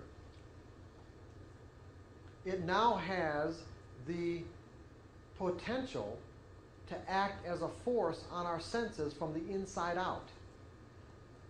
Most everyone just naturally assumes that the environment expresses itself as a force on our senses and that the energy flow is one way. The environment acts as a force. We perceive that force through our senses, and as a result, affected by it. I touch an ice cube, it is cold. I touch something hot, it is hot. I see darkness and no sunlight, and it is night.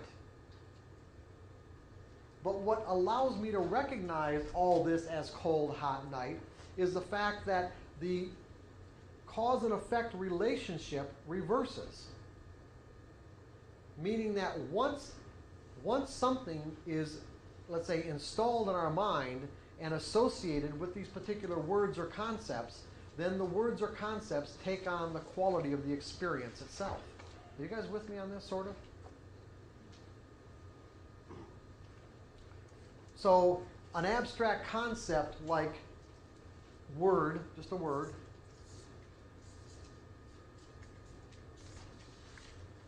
just a word, right? So, you know, just a word. But it's not just a word, is it? It's now an energy structure in our minds that will have the potential to act as a force from the inside out.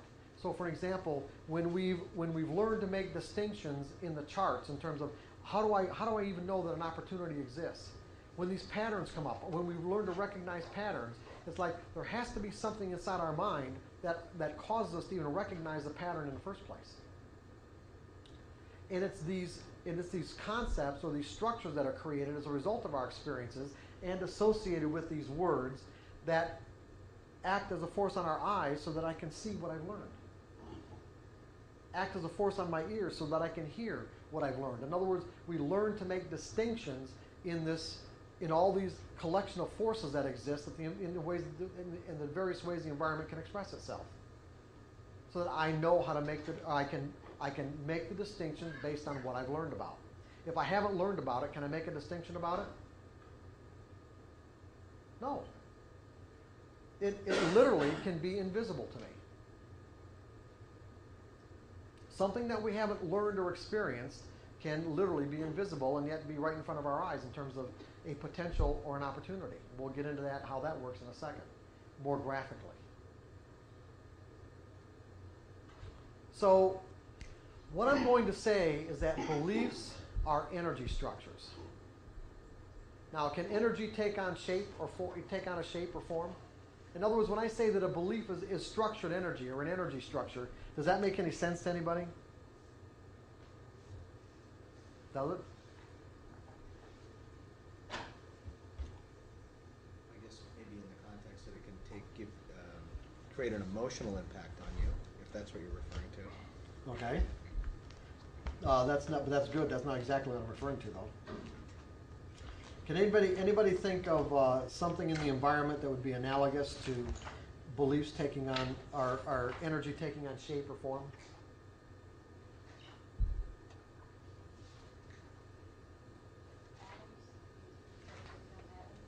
What's that?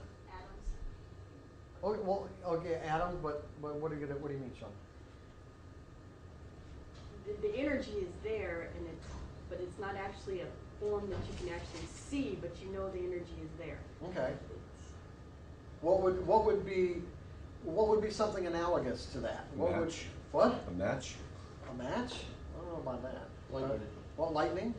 Well, lightning? Well, yeah, you're right. Lightning is, yeah, you're absolutely right. Lightning is not made of atoms and molecules, right? Okay, good. What else? Death. What? Death. Death? Provoke a emotion. When you say energy structure, I think of the Can energy take on form? That's all I'm asking you. How, can energy take on form? yeah. How? What ways? Just tell me the ways that energy can take form. Electricity is a good one. Okay. But in what way? Light. Within the body, it can change the chemical structure as well. What's that? Within the body, it can change the chemical structure. That's true, but that's not what I'm getting at. I'm getting at something else. Are my words structured energy? In terms of sound waves? I'm not making these, I'm not doing that, right? It's even that's structured, but but the point is that what you're hearing is energy, correct? And is it not structured in a particular way? What about all the information that's carried on microwaves? All our phone conversations that's transmitted through the atmosphere on microwaves, is that structured energy? Radio waves, structured energy? Can light take form? Can light take form and structure and have dimension? Television. Television? Or what about what's that? The flashlight. Flashlight? The facts. What about laser laser shows? What about holographs? You can project a holographic image. You got a three-dimensional image. What if this were a three-dimensional image projected into this space? You've got dimension, right? You've got height. You've got circumference. got width. I can measure it. But is it made of atoms and molecules? No, not this. I mean, if I'm saying this is a holographic image. So the distinction that I'm making, this is really important, is that it was not made of atoms and molecules, and it's not taking up any space. This is really critical. You have to get this concept. That beliefs are structured energy, but they don't take up space.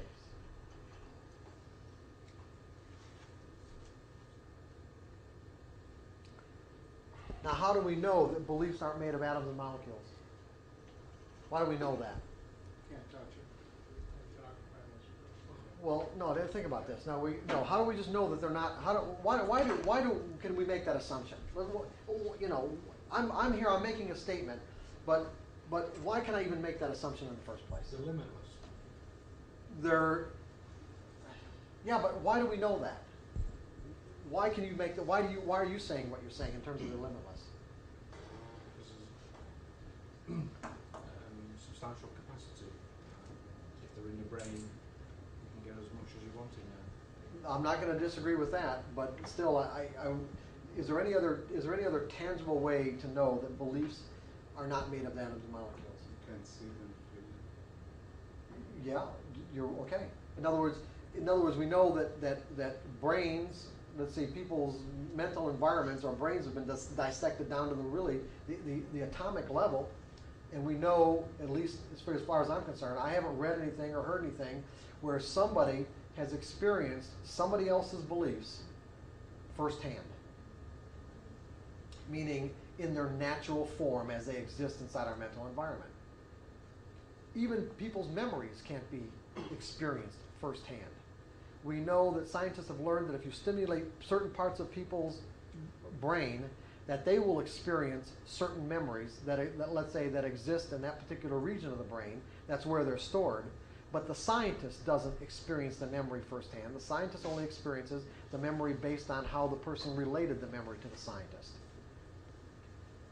And as of yet, no one has experienced what someone's memories are or what someone's beliefs are as a first-hand experience.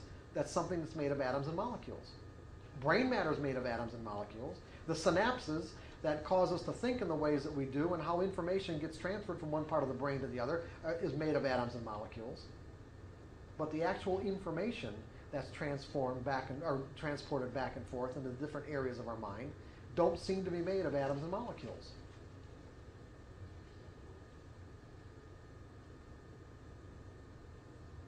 Does that make sense to everybody? They seem to be made, I'm just going to say, of structured energy. Electrical energy. Yeah, electrical energy. Now there's a real important implication here. That if the environment can express itself in an infinite combination of ways, and if beliefs and memories aren't made of atoms and molecules, wouldn't that imply that we have an unlimited capacity to learn?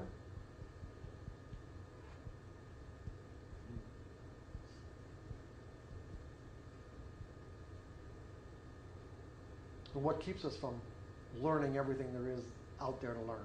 What keeps us from making every possible distinction there is to make? Beliefs. That's right, our beliefs. What we've already learned.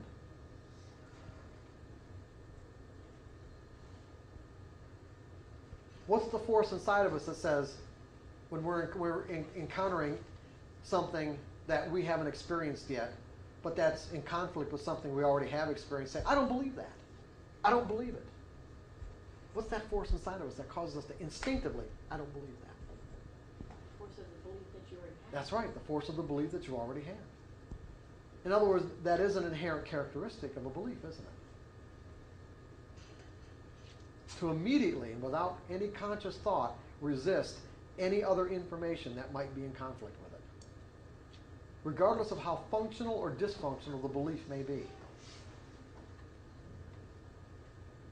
It doesn't matter what it is. That's just the way beliefs operate. But that's not what I'm getting at the moment. What I'm getting at the moment is that you understand this nature of energy that takes on structure and form. Energy that takes on form.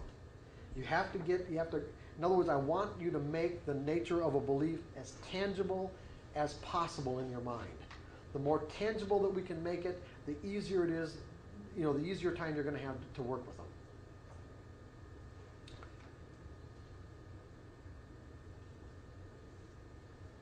There's something else analogous to structured energy that's probably the best example that there is, and that's dreams. Aren't dreams structured energy? If dreams, let's say presumably, if they're taking place within the confines of our skull, how could that be possible? If it weren't for the fact that energy can take shape but not take up space. Because in dream landscapes can be as real as physical reality. They can have all the dimension of physical reality. We can be in rooms, we can interact with people, we can be outside. And yet, how could all that be possible if it's all taking place inside of our mind if it weren't for the fact that energy can take form but not take up space? Does that make sense?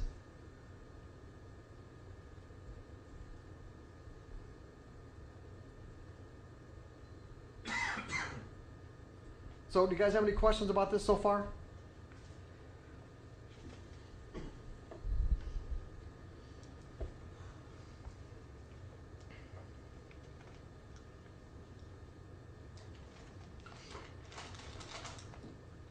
Where are you in the book? I'm on page 2 of section 4.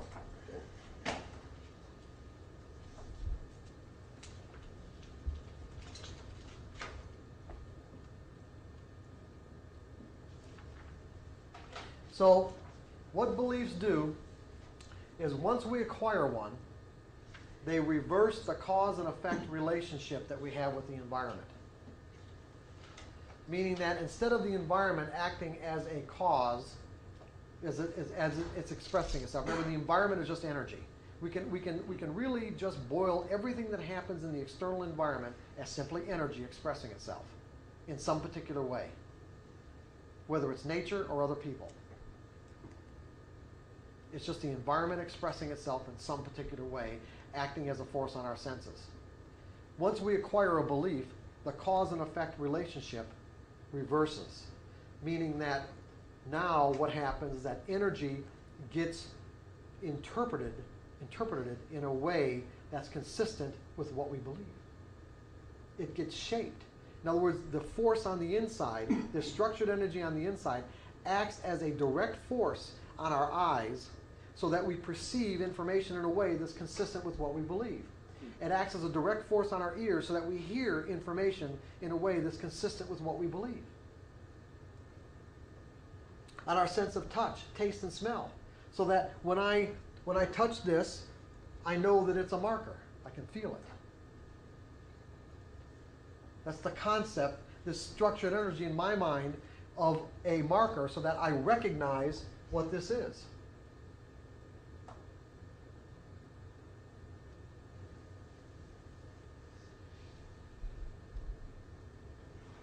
And as a result, they also create our expectations. And remember what I said, what is an expectation? Belief projected into the future. Yeah, a belief projected into the future. Into some future moment. Whether it's a second from now, a minute from now, a day, or whatever. It's that we're expecting the environment to show up in a way that's consistent with what we believe. Just so I understand, this concept of the environment having, once you have a belief, the cause and effect relationship is reversed. If I don't have a belief and you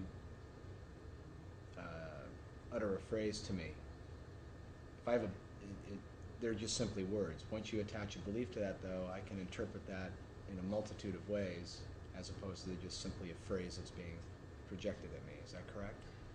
Well, I'm not sure exactly what you're getting at. If you're saying like a first-time experience, yes. Okay, like a first-time experience, you'll just take in a way that directly relates to the way the environment was expressing itself. Right. So there'll be a direct one-to-one relationship. Right. But now there may not be a direct one-to-one relationship if there's any similarities to anything else that you might believe. So there could be part of it that could be brand new and other parts of it that you might interpret in ways that are consistent with something that's already inside of you. So Right. that you'll start making connections immediately. Right. Because that's what our minds do. They automatically, remember our minds are wired to associate, so we'll make these connections if there's any similarities at all, our minds will start making connections to what we already know. And the reason why is because it's uncomfortable to be in a state of confusion. See, information that we can't make any distinctions about creates a state of confusion until we've learned to make certain distinctions. What does it mean? What does it mean? Now, when we know what it means, we're not in a state of confusion anymore. It doesn't mean that what we've determined it means is functional or that's going to help us in some way. But we'll get into that in a second. I'm getting ahead of myself. So, what do beliefs do? They manage our perception and interpretation of environmental information. They create our expectations. They determine what actions we take or how we decide to express ourselves. Now think about this. Behavior, expressing ourselves, requires energy. I am going to express myself and you are going to express yourself in a way that's consistent. Your outward behavior will be consistent with the energy that's inside of you. It's that simple. It can't be really any other way. And the energy is inside of you. How that energy is structured are what you believe, or is what you believe. Now, you may not know what you believe, meaning that you may not have taken the time to say that, or to extrapolate your behavior and say that, for me to behave this way, this is what I need to believe. Or for me to behave in this circumstance, this is what I have to believe.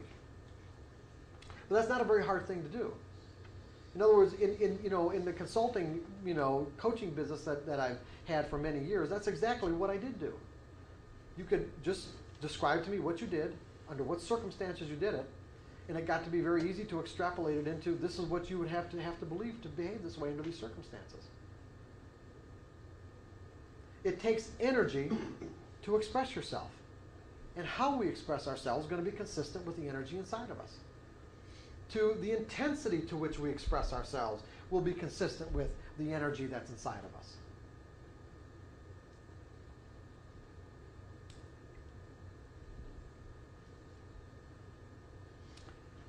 And in terms of our expression of our behavior, it will be a function of basically two broad categories. Our beliefs in relationship to these kind of genetically encoded behavior characteristics that we came here with,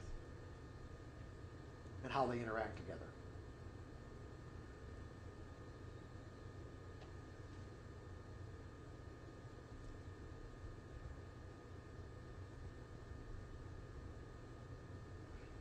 Is this making sense to everybody? Okay.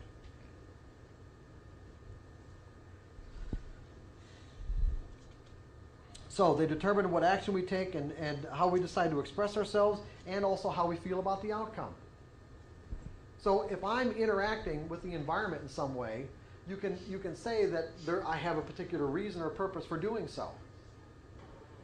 Meaning that our desires, our needs, our wants, our goals, our aspirations, they're generated from within and usually fulfilled out there.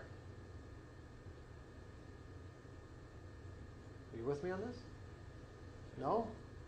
Okay, what you want, what you desire, what you feel, believe you need, or what your goals are, all come from within here, right? Okay? From, let's say, a number of different factors that go into formulating what your goals are or what your desires might be. Your desires could also be, a combination of let's say, genetically encoded behavior characteristics, those kind of filters that we're born with, in combination with what we've learned to believe.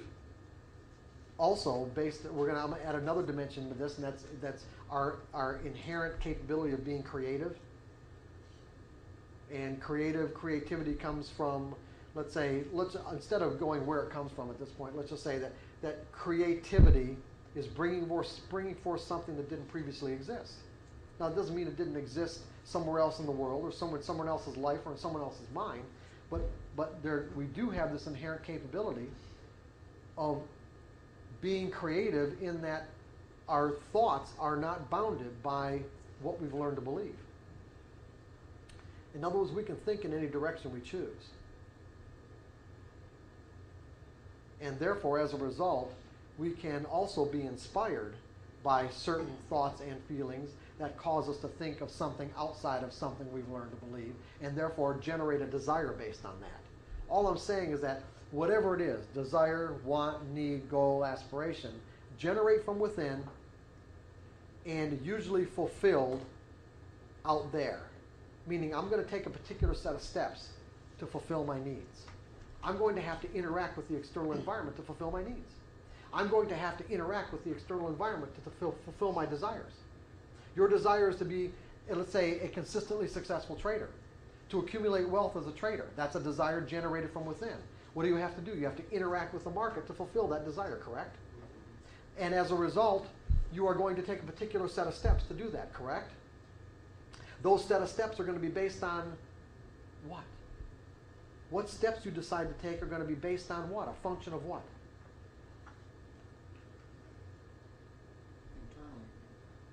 No, come on. The set of steps you take in any given set of circumstances to fulfill your needs, wants, goals, desires, whatever your agenda is going to be based on what? Beliefs. Your beliefs. What you think works, right? What you think works. What you have learned to believe works.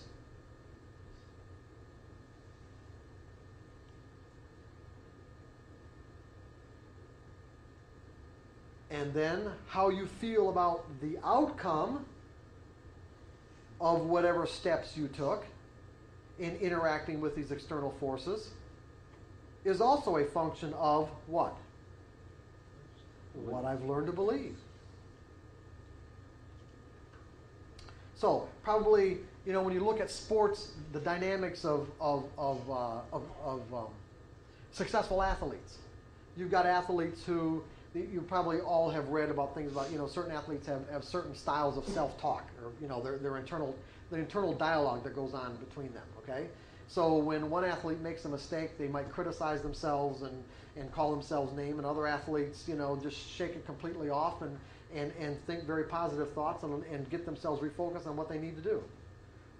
Those are based on beliefs that they have about what they think works. Or whether they even think it works or not doesn't even make any difference, because a lot of times, certainly the self-criticizing beliefs were usually installed by other people anyway, and they won't really even have a choice in that respect unless they've gone ahead and kind of cleared that stuff out, worked on clearing it out. They won't have a choice about what they're hearing in their mind anyway. But the point is, it is based on how they feel about the results of any particular action they take will be based on what they've learned to believe. So you can, so what I'm saying is that regardless of what outcome you get, you can actually acquire a set of beliefs that allow you to think positively of yourself regardless of the outcome. It's just a matter of what you've learned to believe. What you've learned to believe about the nature of mistakes.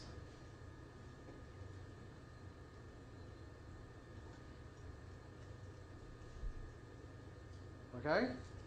So, beliefs manage the way we interpret environmental information.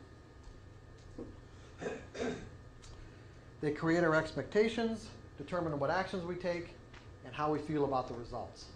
You guys with me on all this? I'm going to give you some examples to really illustrate it. The best example I can give, two of the best examples I can give you, one's in the Disciplined Trader, one's in Trading in the Zone. But I really like the one where I was writing the Disciplined Trader. This would have been sometime around 1986 or 1987, and I'd been writing all Saturday afternoon, and I took a break and turned on the TV, and there was some locally produced TV program in Chicago called Gotcha Chicago, and what the news station did was hire people to play practical jokes on some local Chicago celebrities. But in one case, what they did is they hired a guy to go out on Michigan Avenue, and they stuffed his pockets full of cash, and they gave him a sign that said, "Free money today only." That's what the sign said, "Free money today only." And his instructions were to only give money to anyone who asks for it. All right? That was the instruction. Give money to those who ask. He went out on Michigan Avenue.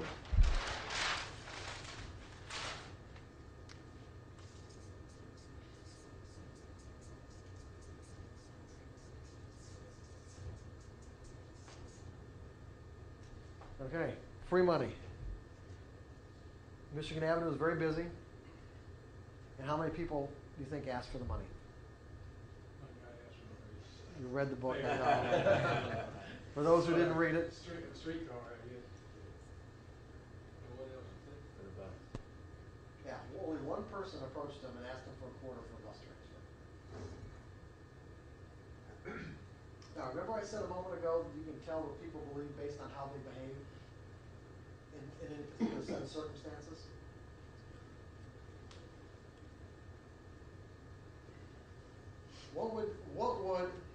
We could presume, let's make some assumptions. We can make assumptions that, first of all, that people could read the sign that said free money today only.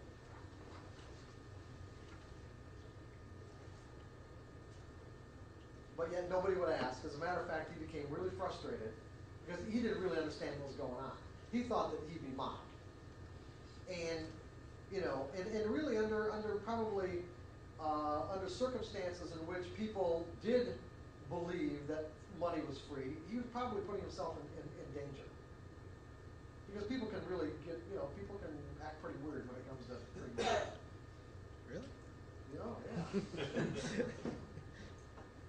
So he got real frustrated with this whole thing, and he even went up to somebody, some guy, I assume was just, he had a suit on, carrying a briefcase, and he walked up to the guy and said, "Would you like some money?" And the guy said, "Not today." And then he screamed out, "Well, how many days has this happened?" And the guy just walked around him. Another thing I noticed was that people were going out of their way to take a wide path around this guy. Let's break down the dynamics. What's going on? People don't believe it exists. Yeah. It's like the Who would Santa give Claus. away free money? Yeah. Well, can we assume that the people that walked around him? First of all, what assumptions can we make about money? It's not What does free. money mean? Doesn't grow on trees. You have to work hard, doesn't grow on trees. Work hard, doesn't grow on trees. Can money have a pretty can money have a great deal of significance in most people's lives? Absolutely. There's a big attachment, emotional attachment for most people. So what can we assume? Now, in this case, we say we say that the environment was expressing itself in a way. In other words, what it was representing, the sign represented the truth.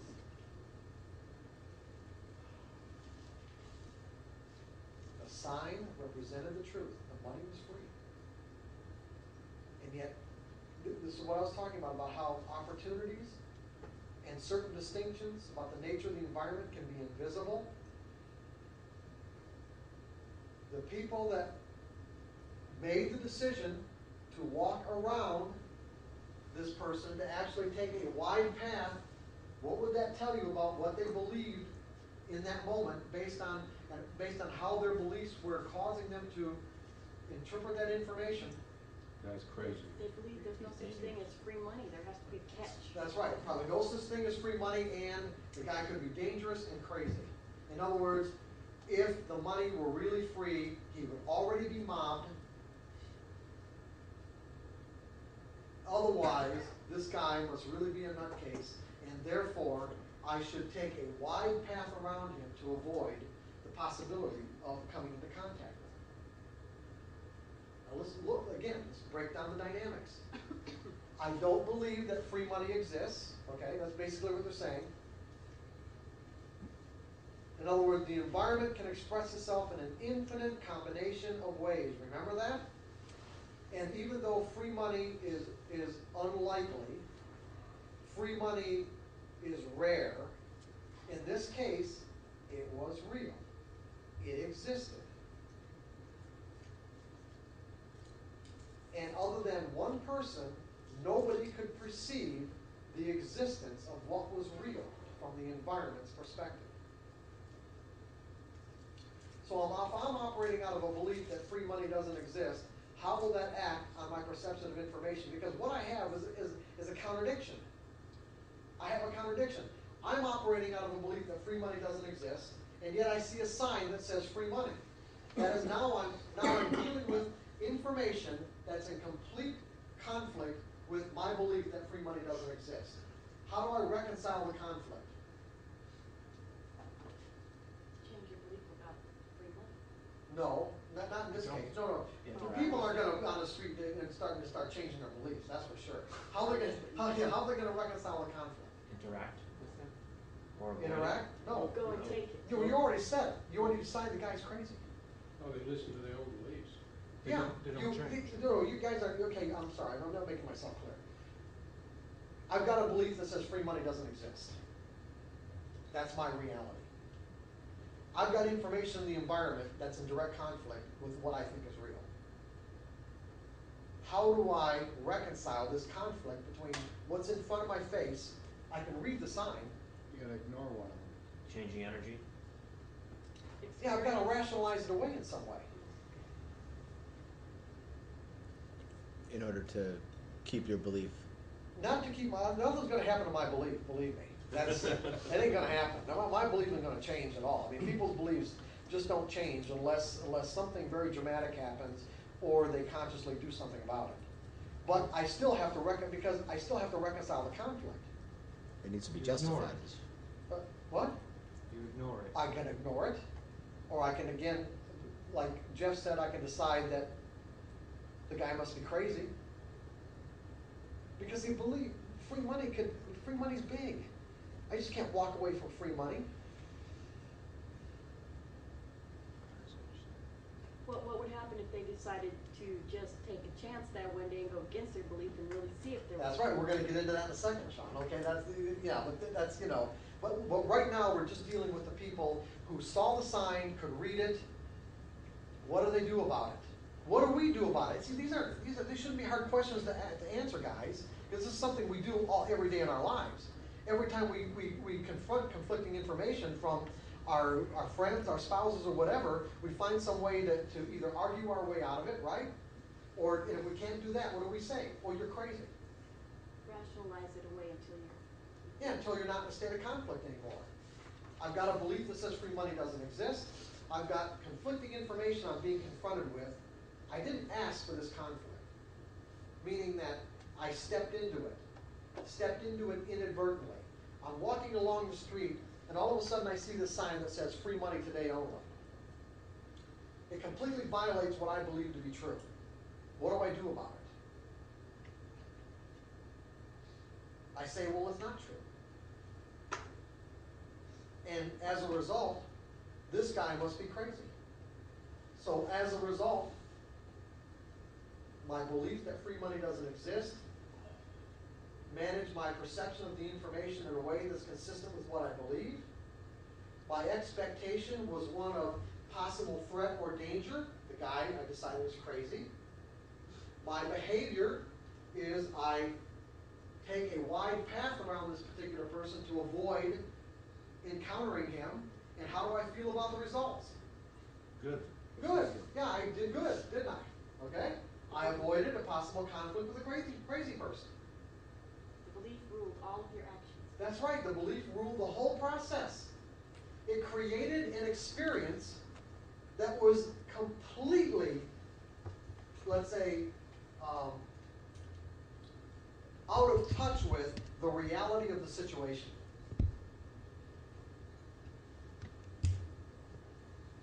From the environment's perspective, the belief that we operated out of in that moment as an example, or the typical person that saw the sign,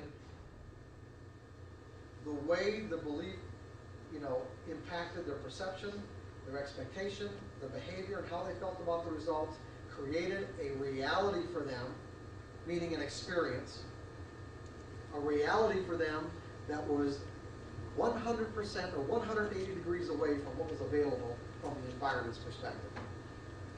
And interestingly enough, if you gathered those people together and asked them what they experienced, they would tell you what they experienced based on what they knew. Because their experience reinforced their belief.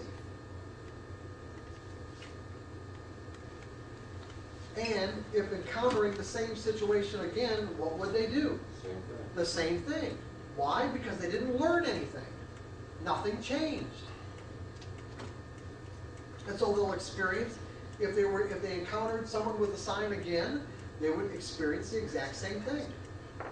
Even if they had feedback? No, not saying if they had feedback. No. We're not talking about feedback. We're just talking about how, I'm just talking about the impact that beliefs have on what we experience in relationship to what's available.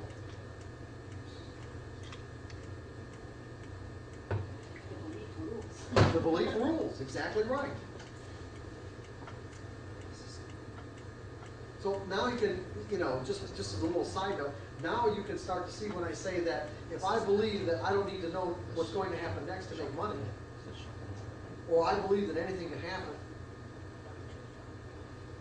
or I believe that it only takes one trader somewhere in the world to negate the positive outcome of my edge, am I not going to put a stop in the market? Am I not going to predefine my risk? Can I possibly do that if I have those beliefs? I couldn't do it. I couldn't make that mistake. I couldn't make that error.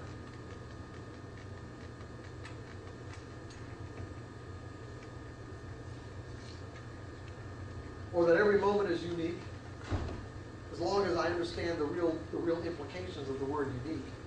This moment is not like any other, even though it may seem like it.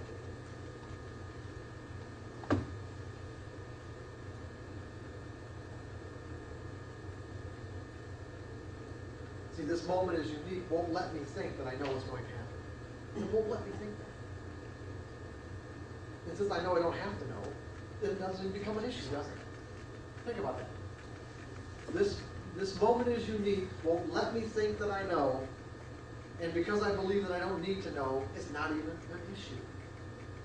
So that I stay in the now moment, meaning what's the market telling me about its potential to move based on the pattern that exists right now.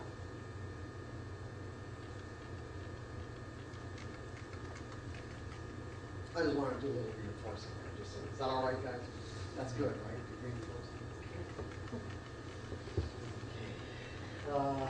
Okay, so again, if all these people, we gather together all these people to get their feedback in terms of what they got out of this, they would relate the experience in a way that was completely consistent with what they experienced, because the experience itself reinforced the belief, creating a closed loop.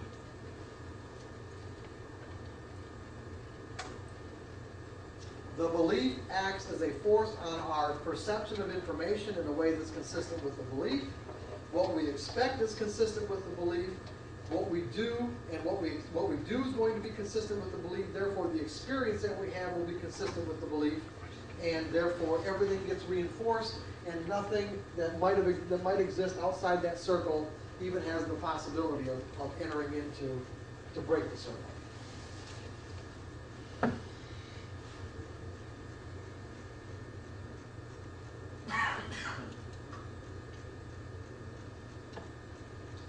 But like Sean said, let's say for an example you've got somebody that just takes a kind of what if attitude. What if? What if it's real? Or what have I got to lose to find out?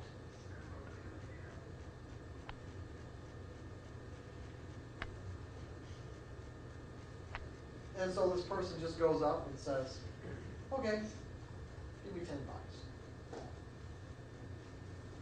And the guy reaches in his pocket, pulls out a $10 bill, and hands the $10 bill to the person. Now what? Now we look at the dynamics. Now what? What? I should ask for more. Well, well, I was going to get to that. Right. Wish you asked for more. Right. Typical trader's mentality is ask for more. However, okay, let's look at the dynamics here. What happens? You get free money sometimes. Okay, you get free money sometimes. What happens to this belief about free money not existing? as an Some of addendum it's to it. energy.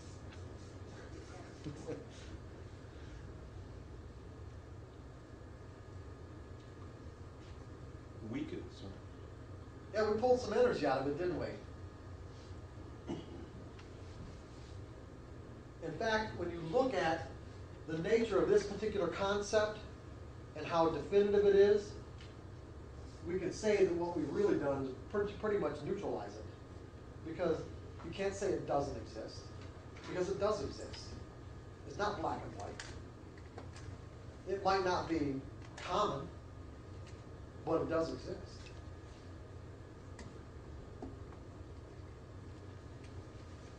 And so what happened? In essence, we used the vernacular, he changed the belief. We really didn't change the belief. We've got two contradictory beliefs inside of his mental system. One that says free money doesn't exist, one that says it does. Which has more energy? Probably the one that says that it does, because under similar circumstances, is he going to hesitate asking for the money? Not at all. He'd be the first one in line, right? Oh, I remember that. Okay? Yeah, okay. I know what's happening. I know what's happening here. And interestingly enough, when you have this kind of experience where you have, let's say, been pleasantly surprised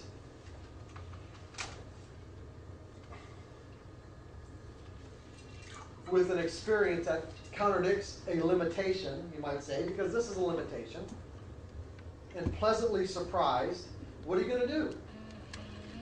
You're going to want to share that with everybody, right? Not everybody, but most everybody. You're going to go home, you're going to go back to the office, you're going to be maybe even jumping up and down, and virtually the same three words will roll out of everyone's mouth when you confront, let's say, whoever it is that you want to tell. What are you going to say? How are you going to start your story? What three words are you going to use to start your story?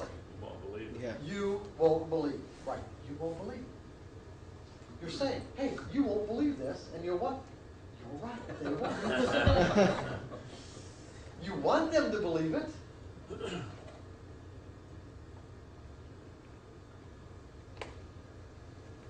But you're right. They probably won't. And why won't they?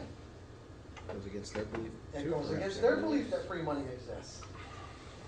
And so they will interpret your story as being a fabric of your imagination, or just maybe something you're trying to pull over on them. Whatever way they might interpret why you're saying what you're saying, they will find a way to rationalize it away so that they're not in a state of conflict. By the fact that you're confronting them with information that completely contradicts what they believe to be true.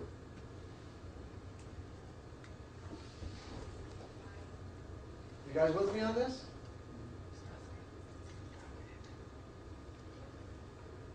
And interestingly enough, let's look at the state of mind.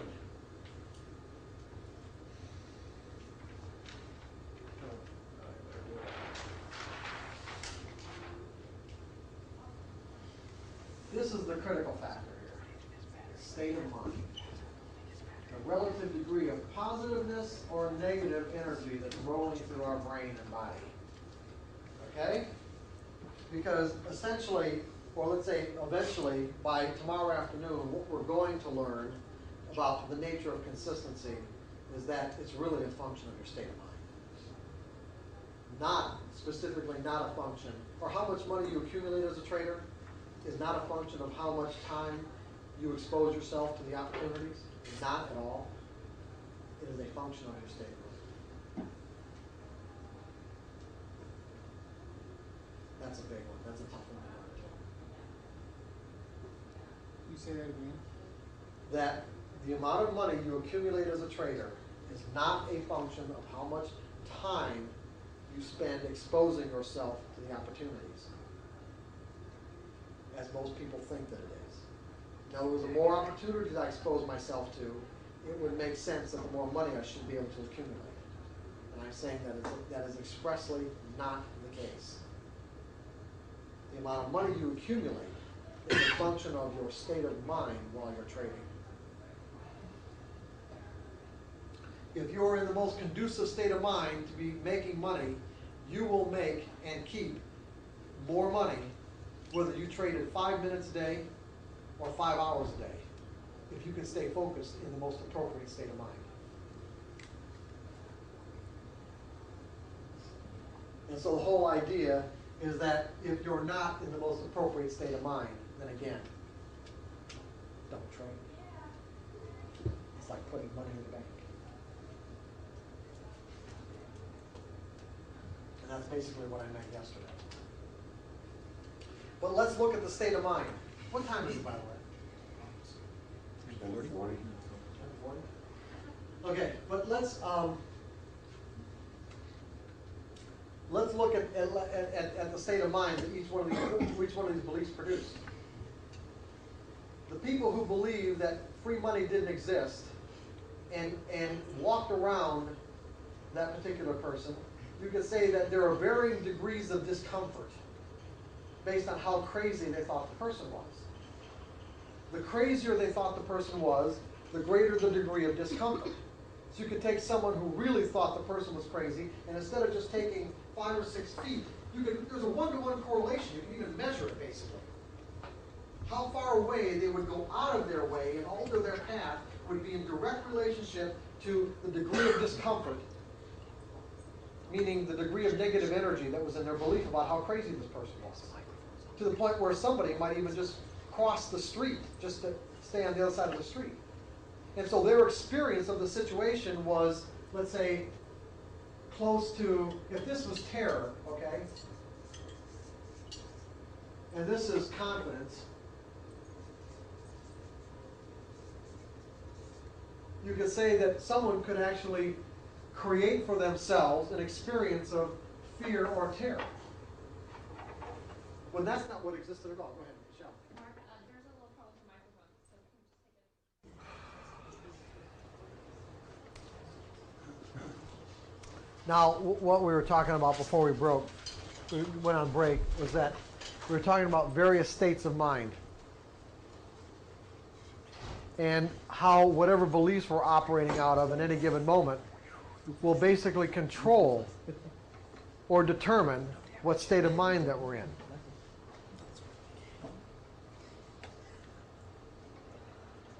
In other words, the energy of the belief that we're operating out of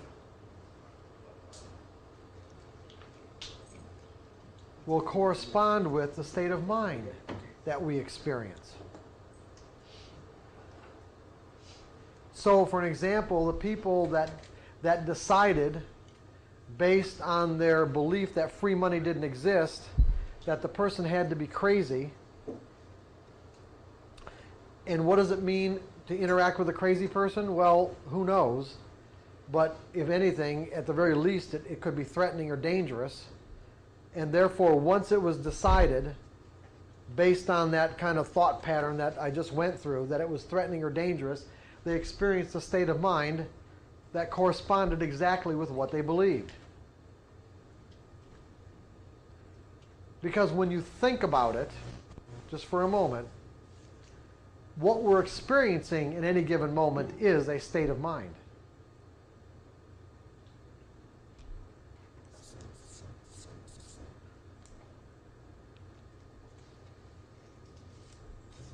Are we not? That's what's real.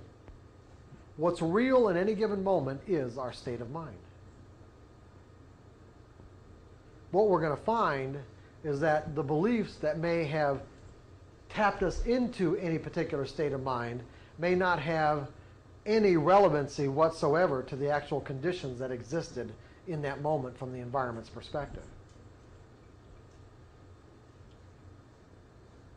So you've got one person or a number of people who thought he was crazy, and therefore their experiences of the situation were, if this is neutral right here, we're on this side, on the negative side. Varying degrees of a negative state of mind. And as a result of feeling that negative energy, they reinforce their belief. Whereas the guy who operated out of the what if question and decided to try the experience out and ended up with $10, what did he experience? Excitement. And excited to the point where he wanted to share that excitement with everyone he knew. And therefore would go and, people that he knew that he'd encounter, he'd say, hey, you won't believe what happened to me today.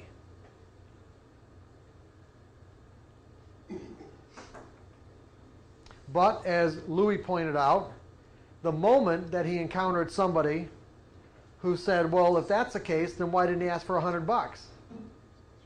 What's going to happen? Or if it occurs to him that he should have asked for $100, what's going to happen to his state of mind? Change. Change from what? Positives and negatives. Positive, from excitement to regret. Okay? Instantaneously. Because of what? Because of a belief about missing opportunities. Right? Right. Right. What if you didn't have a belief about missing opportunities? Meaning, what if you didn't believe that missed opportunities didn't exist? How could I even say that, right? Is it possible to even believe that missed opportunities don't exist? Sure it is. Because if you're capable of taking advantage of whatever it is you perceived was available at any given moment, you'd have done it. And by the mere fact that you didn't or didn't take advantage of it to the extent that you would have liked to only indicates something that you need to learn. So it was an opportunity to find out what you need to learn. So you really didn't miss anything. You gained something. Now, if you really believe that, would you flip into a state of regret? No, you wouldn't. And you would stay positively focused, right?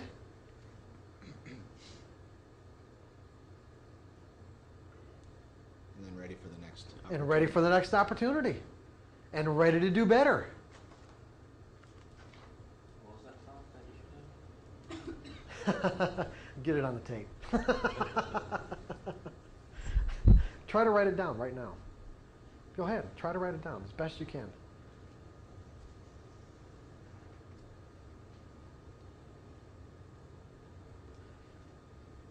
I'll repeat it for you later, but I want you to try to write it down.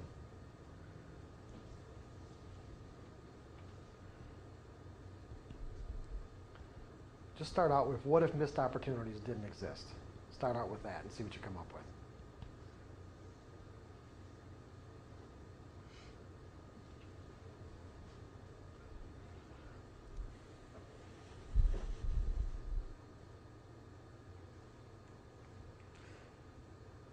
So does everyone understand the dynamics involved?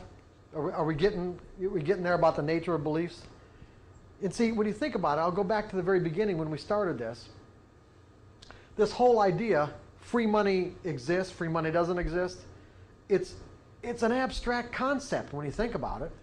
It's these letters, these symbols that form into a word, that form into a concept that in essence become a reality.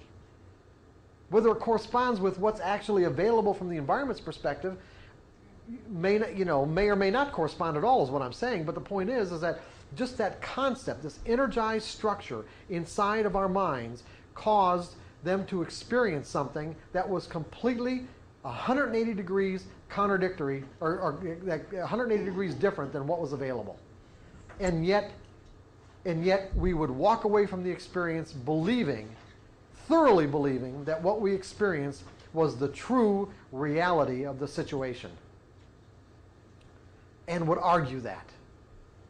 And would defend it. Religious fundamentalists are right. Exactly. But you don't have to be a religious fundamentalist, Sean. Every belief works that way just about. Unless they're open-ended beliefs.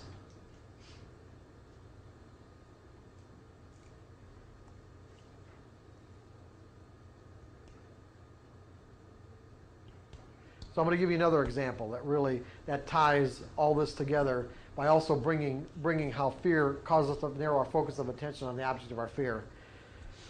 And and this one's in the trading in the zone.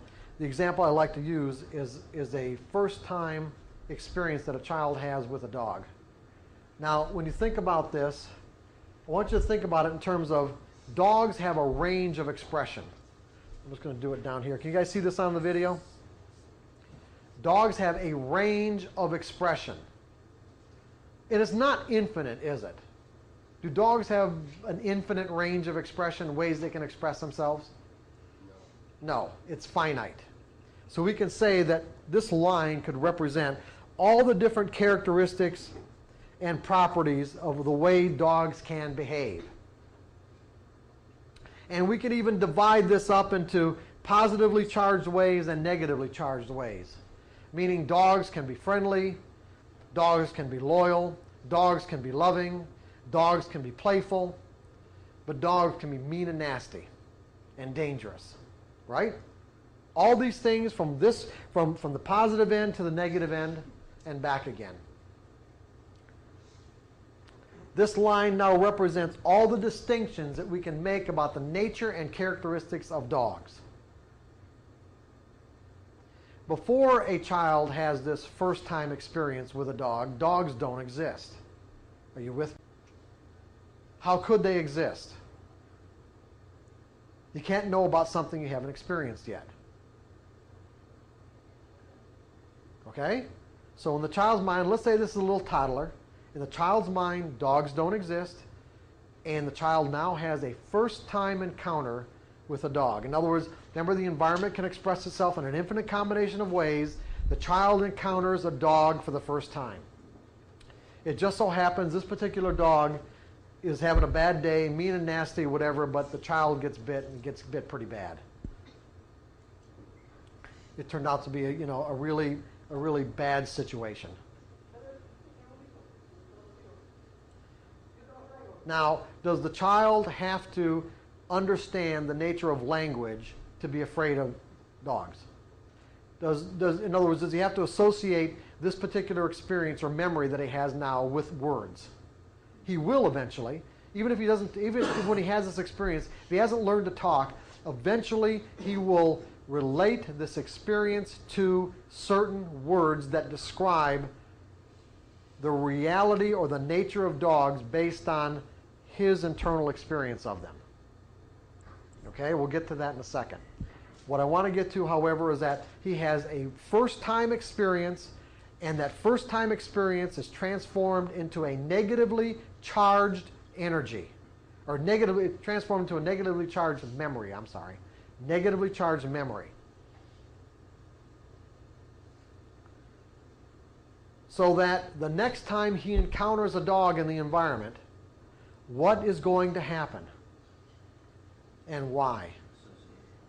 Yes, he's going to associate based on the similarities of the second dog. His mind will automatically associate the second dog with the first dog, making them identical, correct? And as a result, what will his state of mind be? Fear. Fear or terror, right? Now, it turns out, let's say from the environment's perspective, this second dog that he encounters could be the friendliest dog in the world, could just be wanting to play with the child. From the dog's perspective, dog sees child, dog thinks play, and dog approaches child wanting to play. Child thinks he's being attacked. Dog never touches the child. From the child's perspective, was he attacked? Yes. He was attacked. You know why? Because it tapped him into all of the energy of that first experience, and he felt it as if it were happening right then and there in that moment. And so what we have from the child's perspective is a first-time experience that from the environment's perspective was real, a second-time experience that from the environment's perspective was not real, but that all the energy still got associated in his mind in a way where he reinforced the first-time experience so that the energy of this memory grew. So if he had, let's say, this much negative energy, now it's this much negative energy. And the next encounter with the dog, regardless of how friendly it is, he's going to experience the same thing, and instead of this much energy, there's going to be this much energy. Even if it isn't a negative experience with the dog? It will be a negative experience every time. Anyway. That's what I'm saying. You see, every experience will be negative because he's going to associate every dog with his memory so that the memories get reinforced. Psychologists would call this like a projection. I call it like an instantaneous association, meaning that what's really happening is that the energy in his mind is acting as a force on his senses to see a threatening or terrorizing circumstance or situation every time he comes into contact with a dog. What he's feeling inside is real. In other words, his state of mind is absolutely 100% real. How he got into that state of mind is not.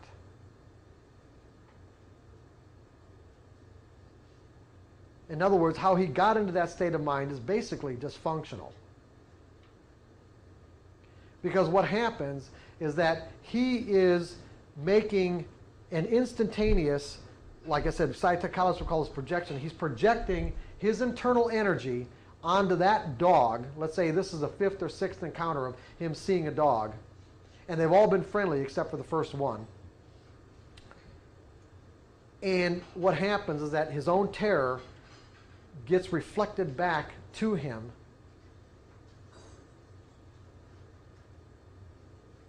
And I don't want to say this. I want to say this differently. What's that? What? In his mind, all dogs. Yes, and but we haven't talked about the actual concept yet. I'm just getting, going from the memory itself. But what happens is that because the dog is in his field of awareness, and because he's experiencing the terror, he will project that terror onto that dog, saying that it's that dog that's making me feel this way. Okay, you guys with me on that? It is that dog that's making me feel this way. That particular dog isn't doing anything to him. Nothing at all.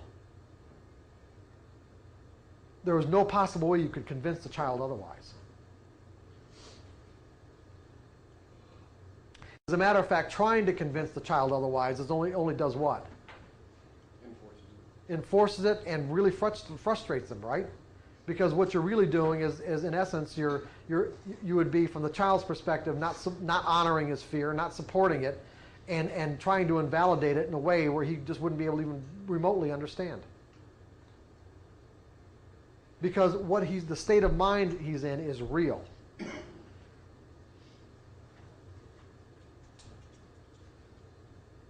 That is 100% reality. You can't deny our state of mind. You can't deny your state of mind. You can't deny someone else's state of mind. It doesn't make any difference what you might say. If we're confident, we're confident.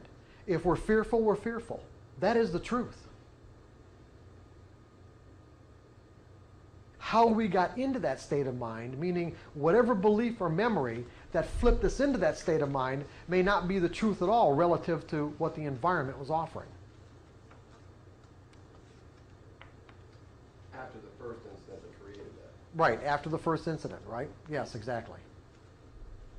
Because what happens is that as this experience gets reinforced, as this memory gets reinforced,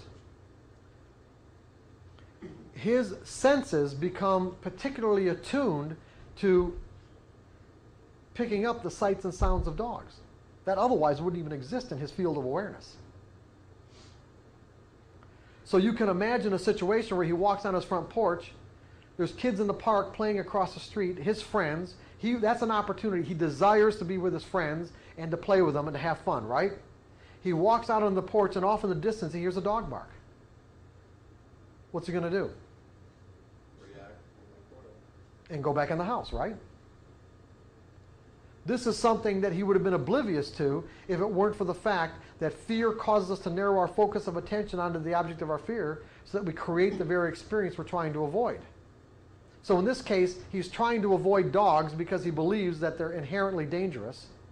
And what does he do? He created an experience of fear where it otherwise wouldn't even exist.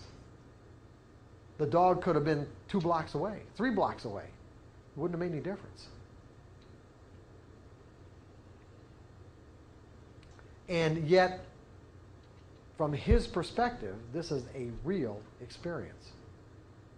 A valid and real experience. So what he ends up, when he gets to the point, when he gets old enough, where he's taught these words and concepts, he will, let's put it this way.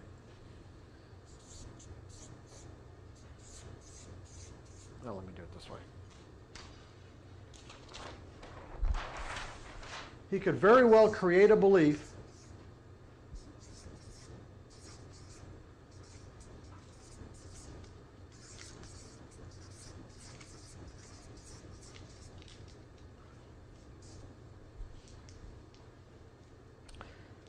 eventually he will learn to associate those memories, those particular memories, with these particular words and create a concept about the nature of the way the world works in relationship to dogs. This is called a belief, and it is structured energy. It is an abstract concept by itself, but once all the energy from his memories, this is really important. Now you need to get this. This is critically important. Once all the energy from his memories get attached to these words become reality.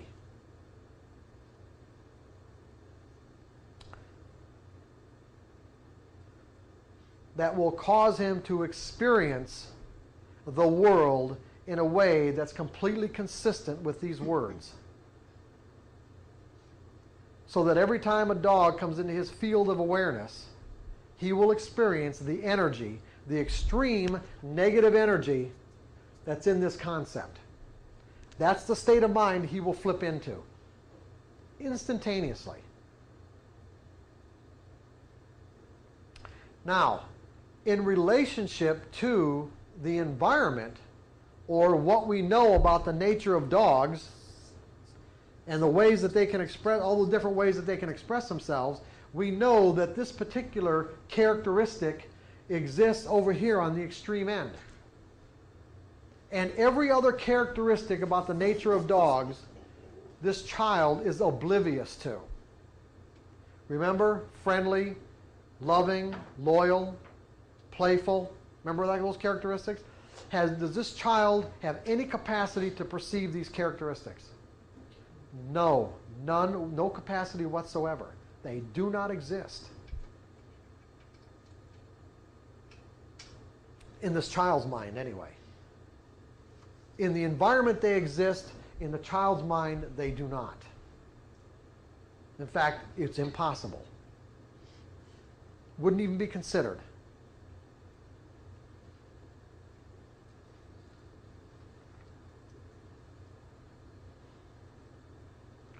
Can you think of a situation in which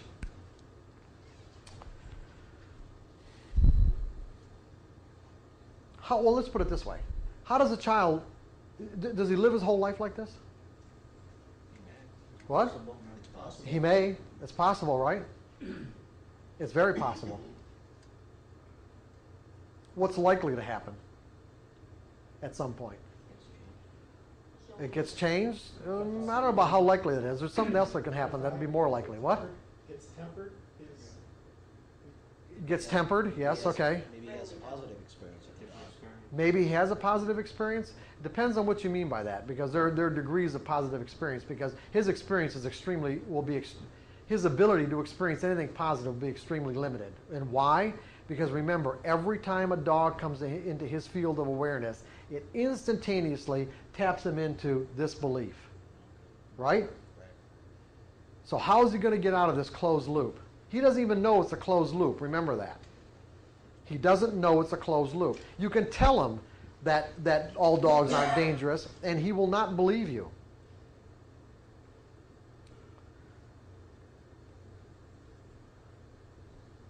And this is another area where parents get really frustrated with their kids when their kids are exhibiting what they consider to be an irrational fear, and they get mad when their kids don't respond to the fact that they tell them, well, you shouldn't be afraid. All they do is get madder. Go ahead.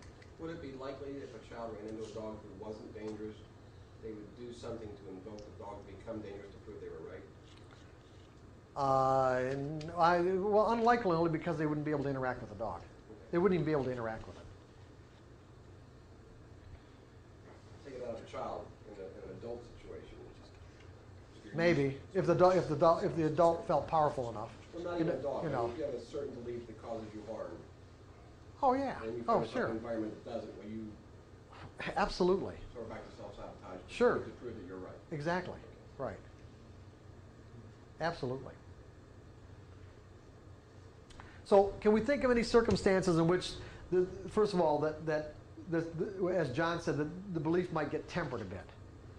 Tempered meaning, I only mean by tempered, he might even be able to perceive other possibilities.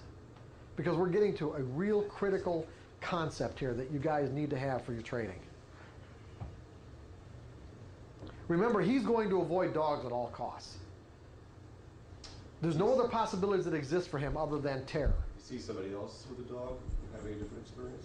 Yes, okay? He might see somebody else. In other words, let's say he's in a circumstance where he's with his parents, he feels relatively safe and comfortable, and just without any foreknowledge, encounters an experience, or encounters a situation, put it that way, where, and I'm going to be specific, where kids his own age are playing with dogs and obviously having a great deal of fun. Maybe he walks around a corner or something, and all of a sudden he's confronted with this scene where kids, maybe 2 or 3 other kids, maybe kids that he even knows, his own age, that are playing with dogs and having a great time. Now, the dynamics. Based on what we've learned so far, what happens? First thing that happens. Maybe a little energy gets taken out of that belief.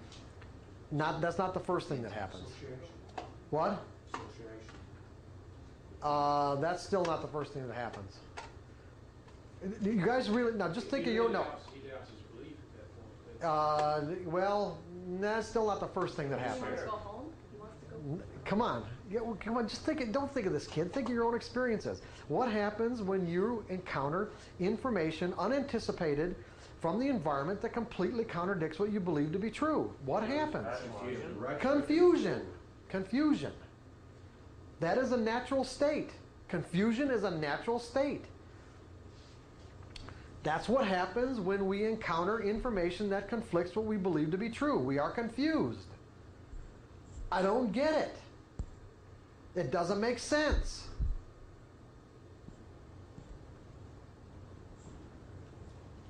Now, at some point, the confusion will kind of wear away a bit as he contemplates what it is that he experienced.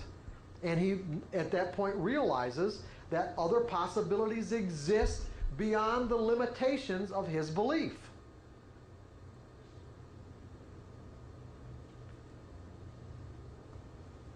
Now a bunch of things can happen. He can, one, decide that he wants to be like the other kids, meaning he wants to be able to play with dogs. He perceives the possibility of friendliness, which was impossible or even non-existent to him before this, virtually non-existent and unperceivable. Now think about the implications of what I just said. Non-existent and unperceivable. Until he inadvertently encountered this situation with undeniable information. In other words, the kid was relatively normal, could not deny the fact that these kids were having fun, and they were not getting mauled or bitten by these dogs.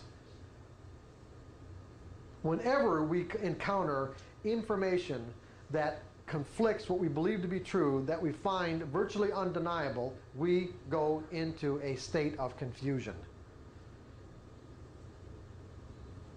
until we can sort it out.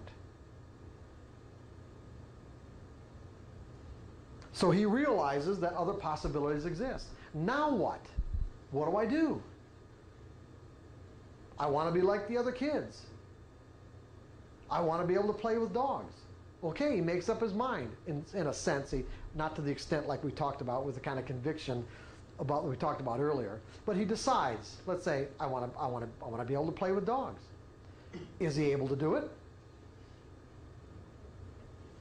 Probably not initially. Not right away. Yeah, right. Not right away. He's going to have to go through a, If you rationalize it, well, no, he's going to have to go through a process, a step-by-step incremental process. Just the same kind of step-by-step incremental process you're going to have to go through to instill those 5 fundamental truths about the nature of the market that cause you to think in probabilities. Anything can happen. Every moment is unique. I don't need to know what's going to happen next. I don't to make money. There's a random distribution between wins and losses and any given set of variables to define an edge. I guess it's the same concept of starting off with 100 shares. Yeah, right. Incremental, step-by-step process. How is this step-by-step process likely to occur? See, here's what's important here. He has a desire. He inadvertently, let's say, acquired a desire that is in direct conflict with what he believes to be true about the nature of reality. Now, just because he now is able to perceive a possibility that otherwise didn't exist, does that mean that all his fear has been dissipated? And if his fear has not been dissipated, then what we have is a classic conflict between what he desires and what his other belief about the nature of dogs would argue as being true and real. Okay? We have a classic conflict between his desire and what his beliefs say is true and real.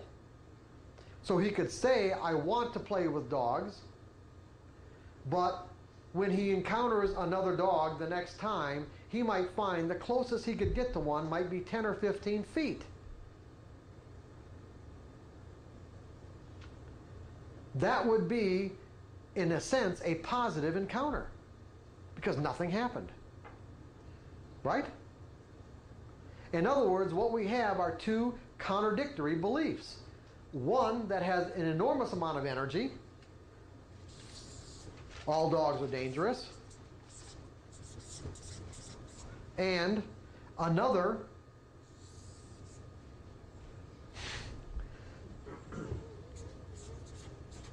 dogs can be friendly and playful. Okay? We have two contradictory beliefs. One has enough energy, enough positive energy, that allows him to perceive the existence of other dogs without running away. That's about it. It allows him to perceive the existence of friendly dogs without running away. That's as far as it goes. But the next time he encounters another dog, and nothing happens from a distance, it'll grow a little bit, and this one will come down a little bit. And the next one, this one will come down a little bit, and this one will grow a little bit. Come down, grow, come down, grow, until let's say they're about even. Better not get bit by another dog. Yeah, hopefully he won't encounter any other dangerous dogs or unfriendly dogs. But there will come a point at which these are relatively even, and at that point, once his desire, let's say, is 1 degree greater than this particular negative belief, it will allow him to touch a dog, to have a direct, in other words, instead of a distance experience, but have an actual direct experience with a dog, touch it, and if it turns out to be, a positive experience, what will happen is this belief, all the negative energy in this belief will basically collapse, dissipate, and this belief will go way up in positive energy, and he'll be able to interact with dogs. And at the same time, have the full range of distinctions about what dogs are all about, from positive to negative, from negative to positive. And at some point in his life, maybe he's an adult in his 40s or 50s or whatever, he might run into a situation where he sees some kid who's terrified of dogs, and in the way he'll describe that, he'll say, I remember when I used to be that way, but he'll say, I grew out of it. Isn't that typically what people say when they transcend a fear, a childhood fear? I grew out of it. In other words, he went through an inadvertent process, meaning he wasn't really conscious of what he was doing. He didn't really know that he was going through a process of collapsing one belief, one concept, and energizing another, more functional. Because in relationship to the nature of dogs and what's possible, was this particular concept, could we say that it was dysfunctional? Is this a dysfunctional concept or not? Well, the process of getting to it after the fact is. Well, no, is this a dysfunctional concept or not? You can see, yes. the reason what makes it dysfunctional is this right here. Yes. That's what makes it dysfunctional, okay? Right. See, we could say dogs can be dangerous, but what makes it dysfunctional is this word.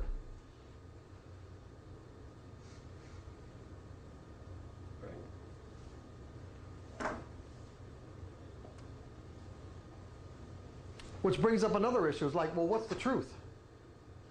You see, if our beliefs limit what we are aware of and what we can experience in relationship to what exists, then what's the truth? What is it? What's the truth? Some dogs are dangerous. No, I mean more philosophically, what's the truth? How the external environment interacts with what you believe. Well, close, yeah. True. What? It's whatever you believe to be true. Well, yeah, everyone believes that what they believe is the truth, but how do we know what the truth is? There's a way of knowing. There's an easy way of knowing. There really is. Anything can happen. Whatever works. Whatever works. Right? Now think about this. If what I believe causes me to perceive and interpret information in a way that's consistent with what I believe, if what I believe determines what I expect, if what I believe determines what I do, the decisions I make, and how I behave, in relationship to my desires, my goals, my needs, my wants, which cause me or literally force me to interact with all these external forces to fulfill my goals, my needs, and my wants and my desires, then the particular set of steps I take to fulfill this is going to be based on what I believe is true in any given set of circumstances or situations, right? So I interact with these forces based on what I believe is true. If I feel satisfied, then whatever I believed must have corresponded with the environmental conditions as they existed. And so whatever I believe must be true because it worked. If it didn't work, or the degree to which it didn't work, then you could say that my beliefs were to some degree dysfunctional in relationship to the environmental conditions and what was available from the environment. I didn't know the appropriate set of steps based on the environmental conditions, or what I wanted wasn't available, or wasn't available to the quantity or degree to which I believed it would be available. Does that make sense? In any case, what I believe will determine what I perceive. If I perceived it to be available and it wasn't, then it's not the environment's fault.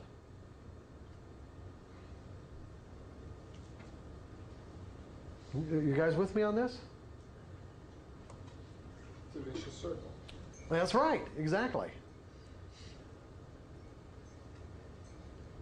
Because everything we do is based on what we believe, and therefore, and since we do it and we experience whatever we believe, we reinforce the belief.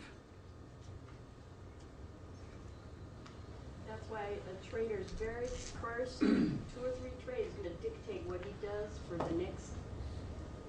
Could, absolutely, sure. But you're saying that if you believe works, that's a closed loop? I would think that opens a loop. Well, it doesn't mean your belief's going to continue to work. See, most beliefs create these closed loops. For an example, I have a belief in the structural integrity of this chair. Okay?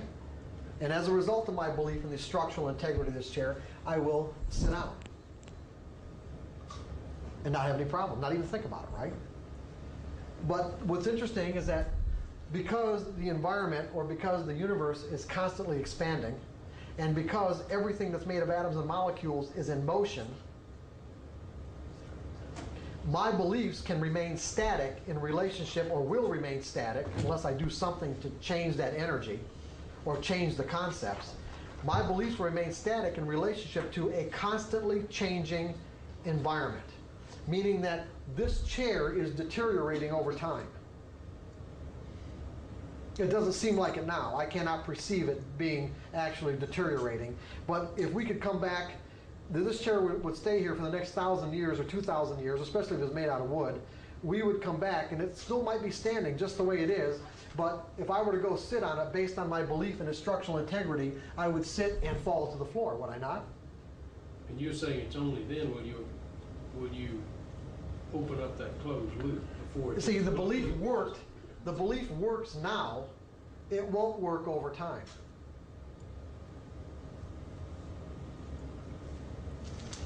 But you're saying there has to be a counter-reaction for that belief to have to alter, otherwise it... Well, yeah, the counter-reaction, well, we're going to get into the counter-reactions, yeah. It takes energy to move energy. Now, that energy can come from different sources. It can come as, like I say in the discipline trait, of a forced awareness, meaning that I sat down in the chair, it collapsed. The environment forced me to become aware of the fact that my belief was dysfunctional. Or we can do it as a result of a conscious choice. We can make an assessment. I mean, you wouldn't be here in this moment right now if you may not have thought of it this way, but you wouldn't be here at this seminar if your beliefs about the nature of trading were working. Would you?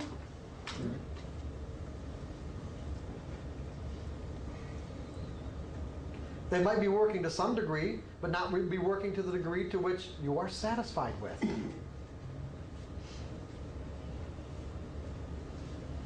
Or like I said, you just wouldn't be sitting here.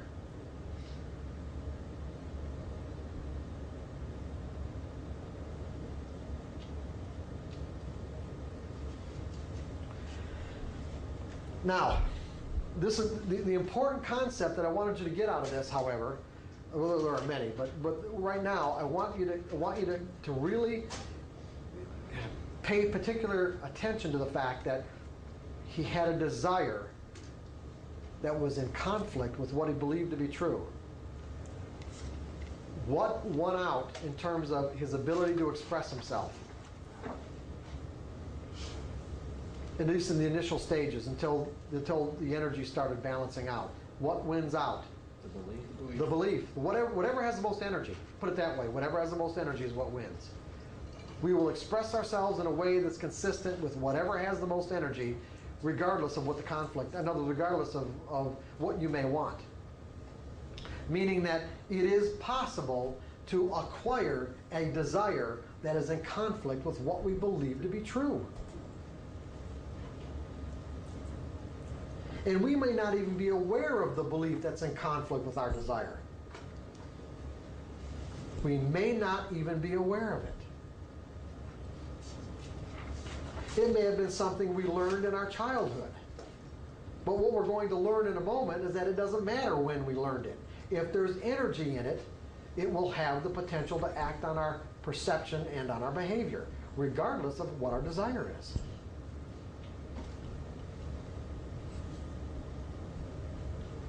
And I just want to make sure I got that. Okay. What you're saying is, if my desire is strong enough,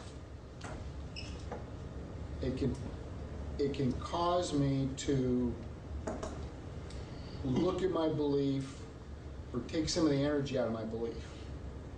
Yeah, desire is the key. Yeah. The intensity of your desire. Your desire is strong enough. Remember I said if you make up your mind with conviction, you can move energy? I didn't say it that way earlier this morning. I said you can neutralize the conflicts. Right. That's in essence what I was saying. If you make up your mind with such a strong degree of conviction, you can actually neutralize conflicting beliefs just by merely making up your mind.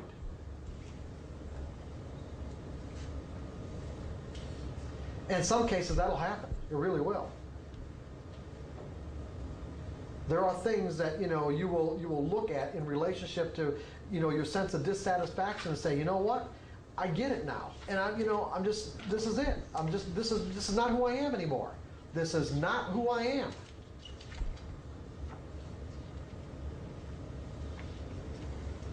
And resolve that from this moment forward, this is who I am. And if it's strong enough, it'll be enough to move that negative energy out, or that energy period, and what I'm just going to call a dysfunctional belief. Dysfunctional only in the sense that from the environment's perspective, in relationship to what you want, it doesn't work. What we're going to be learning later on this afternoon is that you don't have to attach so much importance to what you learn to believe. Meaning that, people have this sense that their beliefs are their identity. And you don't have to look at your beliefs as being so much a part of your identity, but simply something that might be useful in the moment. So for an example, this particular sweater was useful, I put it on. When it's no longer useful, I take it off. When it really becomes dysfunctional, I throw it away.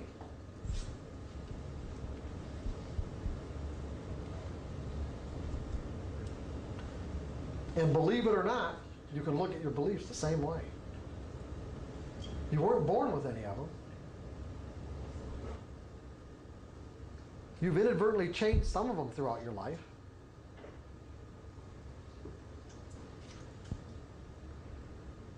All you're doing now is altering some of them based on your desire to fulfill certain desires and goals. That's all you're doing.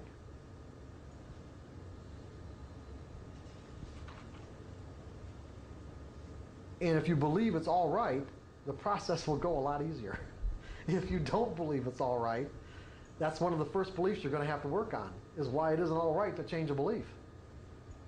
Because there are people who really arduently believe, that it's not all right to change a belief. It's not all right.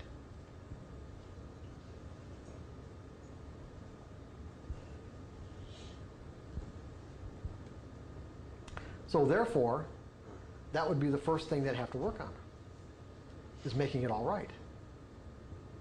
Is drawing the energy out of the belief that says it's not.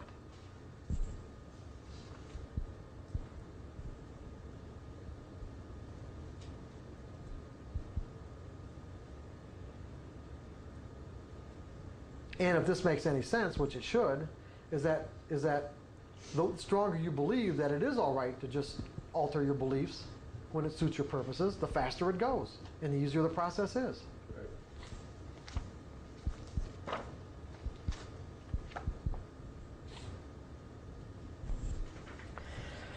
Okay, where are we? What time is it? 20 to 12. 20 to 12? Oh, okay. I know what I got to do. Now, and this will finish us up just before lunch, too. We got the child, the circumstance in which the child desires to be like the other kids. And so he goes into, let's say, an active process of transformation, but doesn't really understand it in the way that I'm organizing it right now. What about the kid that, let's say, doesn't care about being like the other kids or cares about even playing with dogs? What happens to him? Now again, I'm going to ask you to answer this question, or try to answer it, based on your own personal experiences.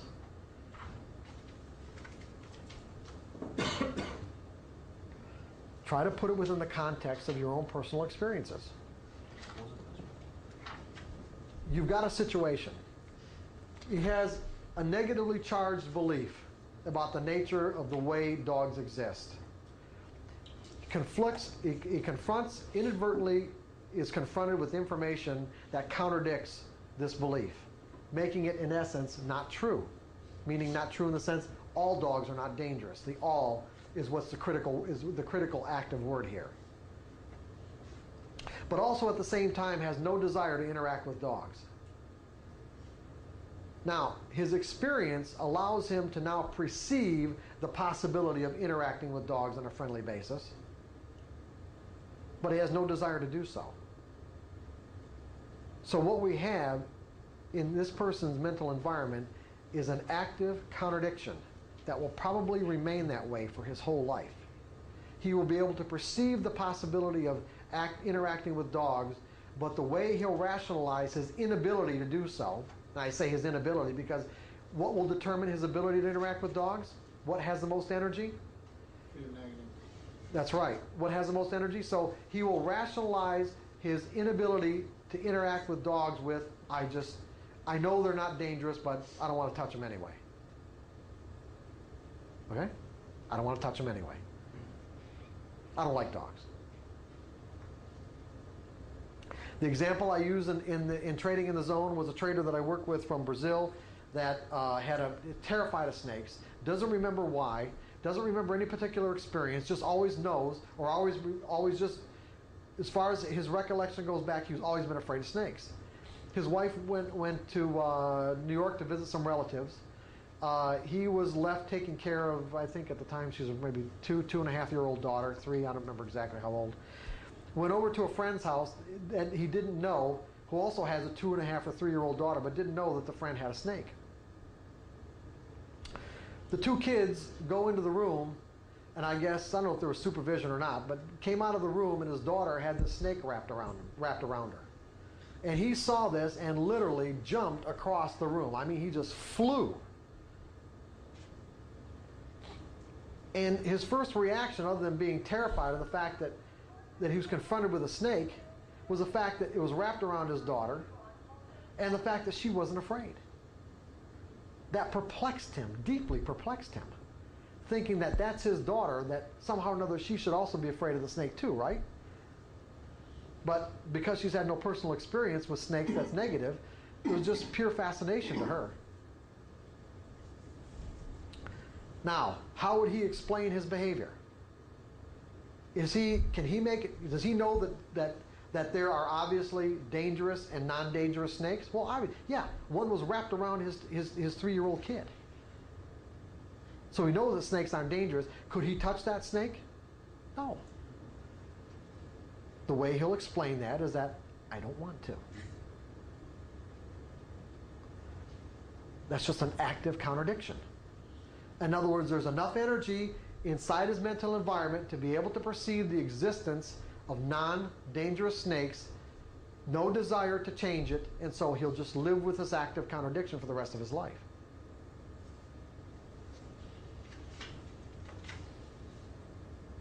Is this making sense to everybody?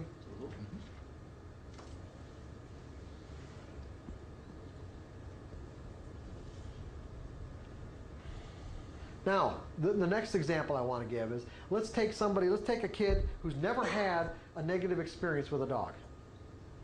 Never ever experienced a non-friendly dog. Can you tell this kid that he can get bit? You can tell him. Is he going to listen? No, he's not. And why should he? Now you think about it, why should he? He never experienced never had a negative experience with a dog. He has an energized concept, a powerfully energized concept that says that all dogs are fun, or all dogs are friendly, or there's no threat whatsoever. He wouldn't even use the word threat because it doesn't even wouldn't even enter into his frame of mind about the nature of dogs, because they're all non-threatening. Now, let's say he does encounter a non-friendly dog and gets bit. What happens? What are the dynamics involved here? What's going to happen with him? Transformation. Okay, go ahead, John. What do you say? Well, I mean, you're going in the inverse there. You have a belief that was held to be true. Right. You have an experience that diminishes the energy of what that belief was, and your counterbalance is open for the first time. That loop opens. That loop opens. And its seesaw effect is where good. Now you can start to see where one gains strength and one loses strength. Good. Excellent. Would this experience cause him to not ever interact with dogs any longer? Not yet. No. Under normal circumstances, you're right, it won't. But I can think of a circumstance in which it would. But I'll tell you about that in a second. Okay? Just that what's going to happen is exactly what John said. He's going to now be able to perceive the other side of the continuum. where that side was virtually non-existent to him, he's now able to perceive the possibility of and make the distinction between dogs that are friendly and dogs that aren't, where before he couldn't make that distinction at all. But it isn't necessarily going to cause him never to interact with dogs again. He's just going to be more careful. But I can certainly think of a situation where he could not ever interact with dogs again. Based on another belief. Anybody think of anything? Based on a belief, not Based on another belief that comes into play.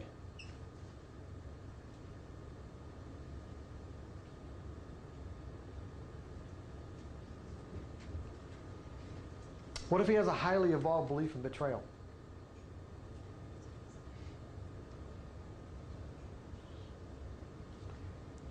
From other experiences, having been betrayed, this opens up the possibility that this could That's change right. as well. In other words, if he has a good, John, this is great. If he has a highly evolved belief in betrayal, what'll happen, or what could happen, is that he would say, you know what? If one dog can betray me, all dogs can betray me.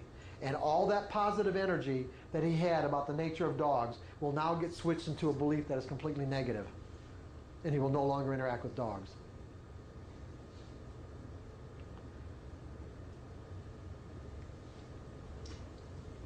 Everybody see what happened?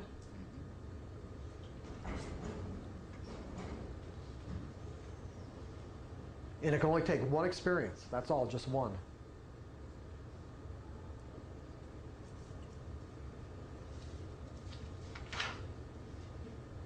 You could also experience denial, maybe not with a physical dog, but a denial of that actually happened because it's in conflict with your belief. It didn't really happen. So you don't. You mean like you never got bit? Well, that'd be pretty hard to deny. Well, I'm saying not in that situation, but yeah, there are things definitely that we you know. Ignore, I guess. Yeah. Well, no, denial is a real state of mind.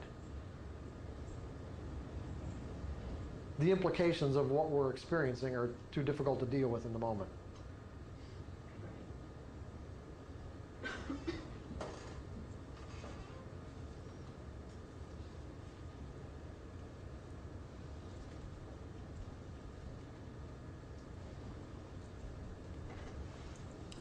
Any questions about this? It seems like you guys are getting it. Are you getting it, Daniel? Are you all right? Okay.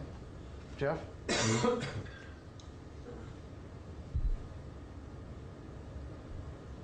there's no questions, we'll go to lunch. It's almost 12 o'clock anyway, right? Yeah, it's like, 10:02. 10 off? That's fine. And you know what?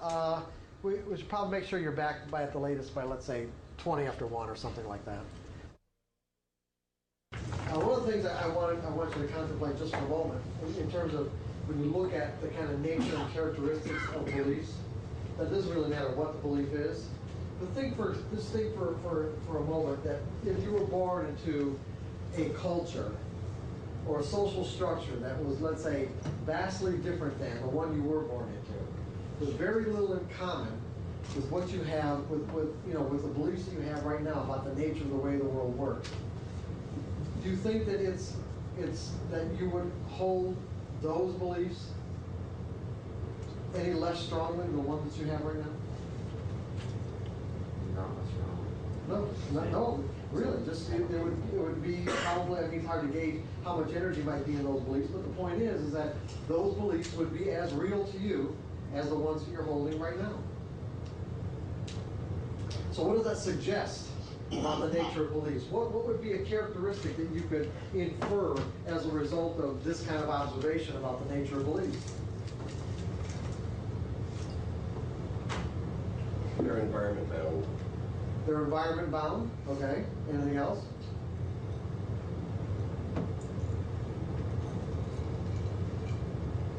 Your experiences shape your beliefs. Okay. Well, and then your beliefs shape your experience, right? Yeah. Yeah, really, that's important. Your experience shapes your beliefs, and then your beliefs shape your experiences.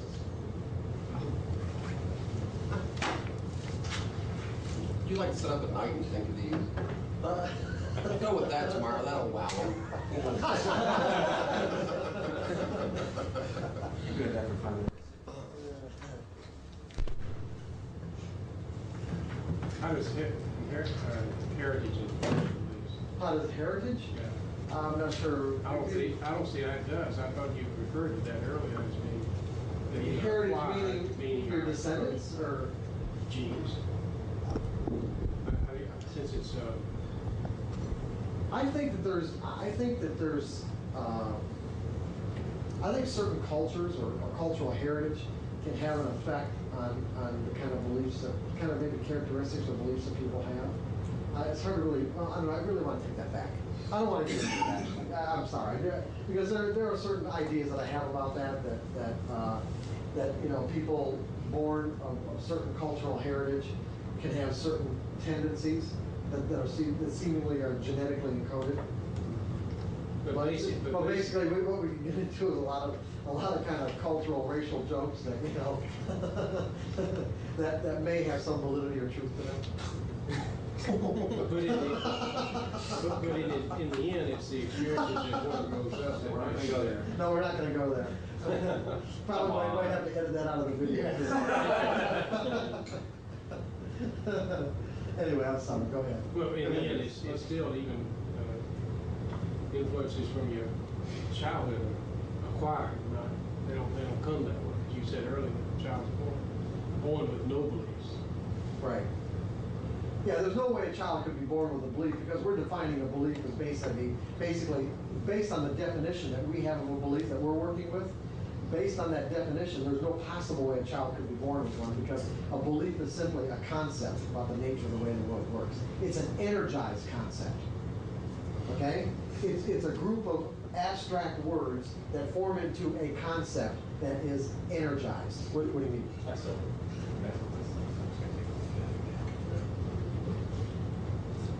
That's as I understand it there. Okay. Yeah, it's an energized concept, and I don't know if there's any possible way that a newborn child could have an energized concept.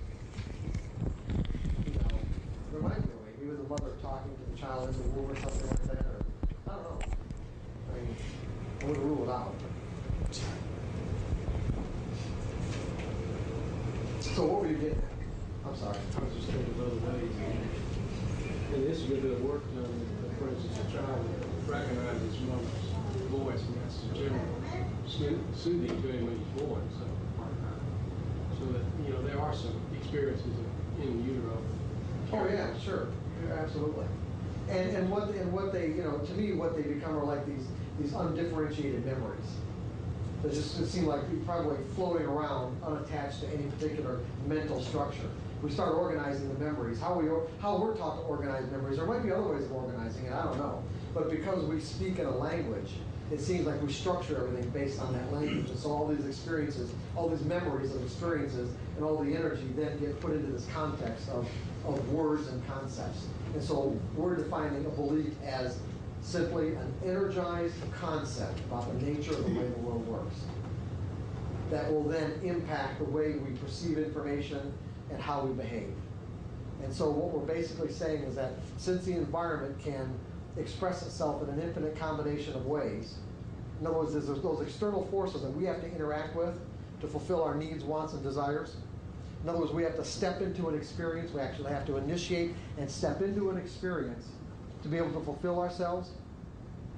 We're going to find that some of our beliefs work, meaning they cause us to perceive information, environmental information, in a way that's consistent, where the environment is actually consistent with what we want to accomplish, or cause us to perceive information in a way that's consistent with what's available from the environment's perspective, so that we can decide to take the appropriate set of steps that we need to take to fulfill our goal. Because when you think about it, if I've got a goal or a desire or some aspiration to do something, and I've got to interact with all these external forces to do it, I'm going to decide to take a certain step. And that step can be in this direction, or it can be in this direction, or it can be in this direction, right? And whatever choices that I perceive as being available to me, and in some cases I might not perceive any choices at all other than one. that would be operating out of, let's say, a fairly limited belief, you might say, if you only maybe see one possibility. When from the environment's perspective, there could be many possibilities. We've demonstrated that with all the examples that we've used. But I'm going to make a decision about taking a particular step into an experience, and if I find I'm experiencing satisfaction, okay, I'll go back to, let me get this one like this one. Hold on, that's all right. Okay.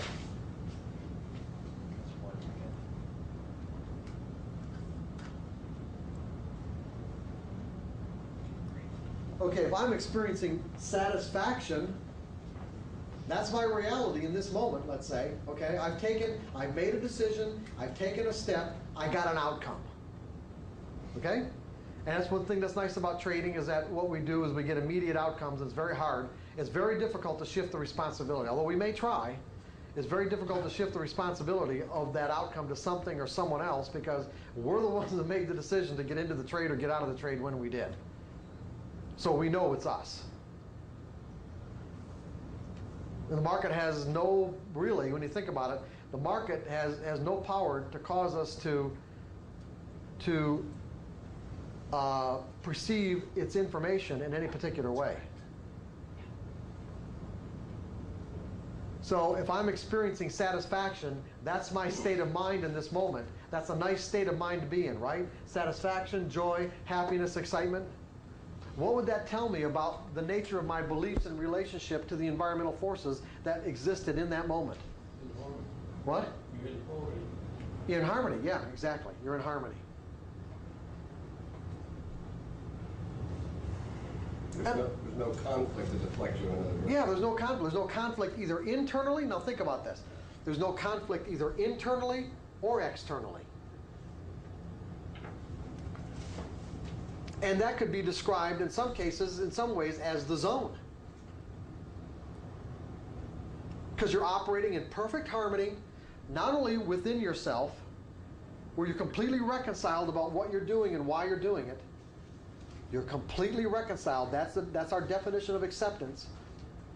There's no inner conflict, and there's also no conflict with whatever it is that whatever your agenda is with the external environment. That would be the zone. You're in perfect harmony.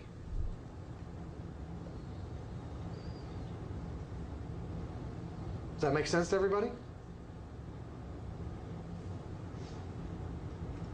Any degree less than that, and we could say that whatever beliefs we're operating out of are not completely functional in relationship to, one, our goals, two, the environmental forces that exist in that moment, in terms of the way they can express themselves or the way they are expressing themselves.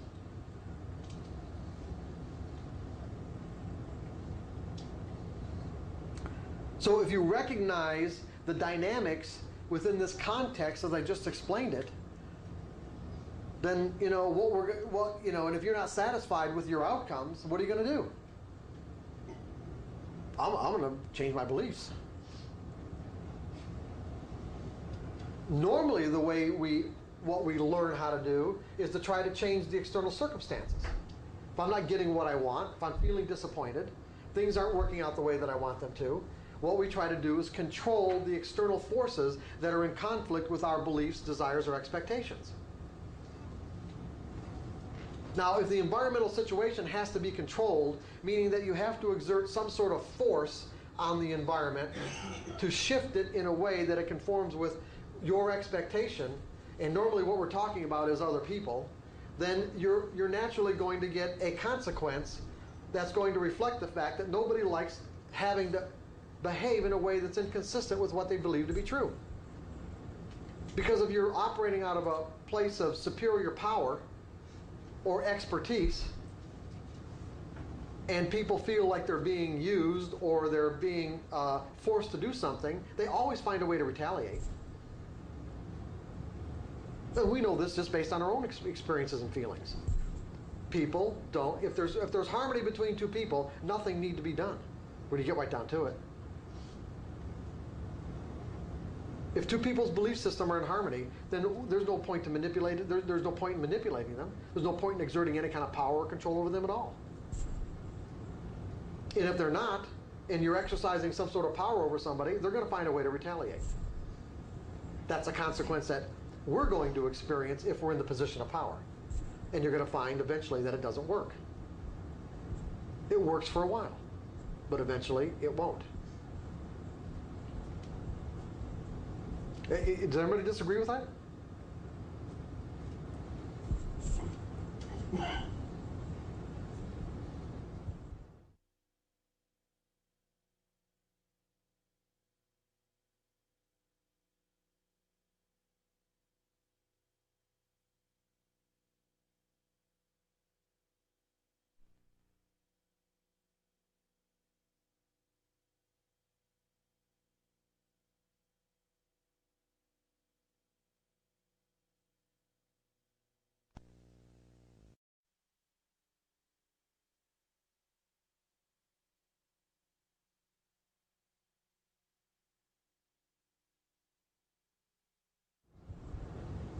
To me, the best way to do it is change your beliefs.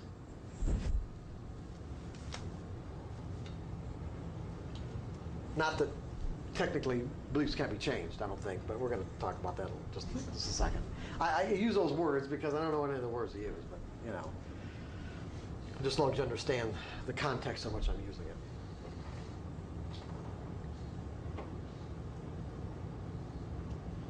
So ultimately, I would think that what you want to do is to get yourself in perfect harmony with the market, meaning be in that state of mind, that's the zone. The problem with being in a psychological zone is that you can't will yourself into it. You can set up the conditions, set up the mental conditions that are most conducive to spontaneously finding yourself in it. But to will yourself into it, I don't think is possible. Because any act of force at all, will implies force. Any act of will works against that kind of. You're not in harmony. If you have to exert any force at all, then you're obviously not in harmony. That there's conflicts, and as a result, you're not in the zone. Because when you're in that zone, everything you're doing, everything you're seeing, and everything you're doing is virtually perfect in relationship to the conditions.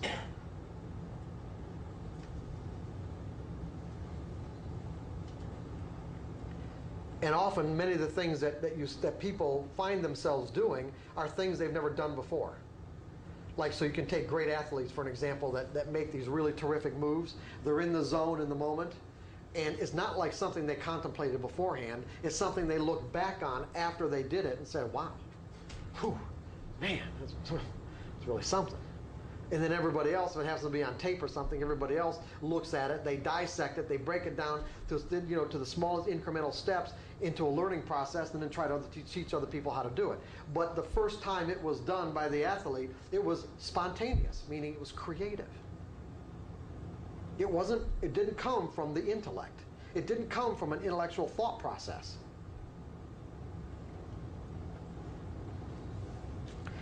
I mean, the best example that I like to use of let's say someone being in a zone, although we all know of seen in many circumstances with like great sporting events, but you know, back 20 years ago with that soccer player Pele or whatever his name was, where I not ever having met the guy or talked to him, even read much about him, I am absolutely sure that the first time that he decided to do one of these backflips and hit the ball over with his feet over his head, you know, he didn't think about doing that. He just did it. Go ahead. So with Roger Bannister, the 4-minute mile was probably a classic example of the fact that no one. Yeah, sure. Yeah, it would have to be because it had never been done before. And in essence, it would be creative.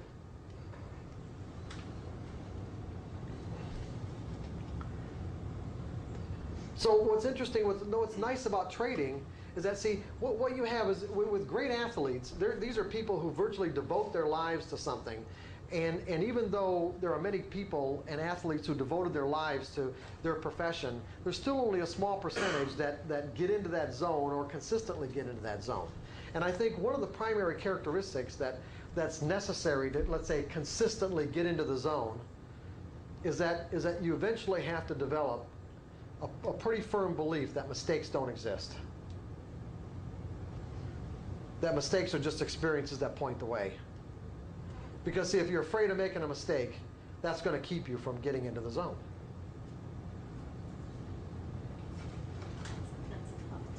Yeah, well, that you're talking about cultural upbringing. You're talking about a cultural upbringing that, you know, that for virtually all of us have learned about mistakes in painful ways. And so you're talking about undoing a lot of negative energy.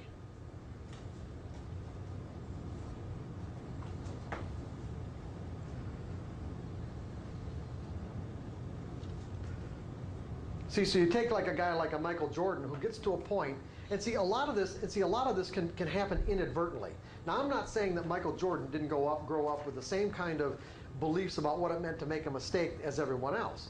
But see, eventually, as he reached a certain stature in terms of where he was at with the rest of his players in the NBA, he probably got to a point where he just didn't care anymore because he was so big, he was so famous, and he had so much money that it didn't matter. And when it didn't matter is when it was much easier for him to just spontaneously find himself doing things that he otherwise wouldn't have even thought about, couldn't have probably never thought about doing, at least at a rational level. And it's the same way as traders. What's interesting, like I said, what I was about to say is that what's really so nice about trading is that it gives all of us, it gives every single one of us the opportunity to be that great athlete.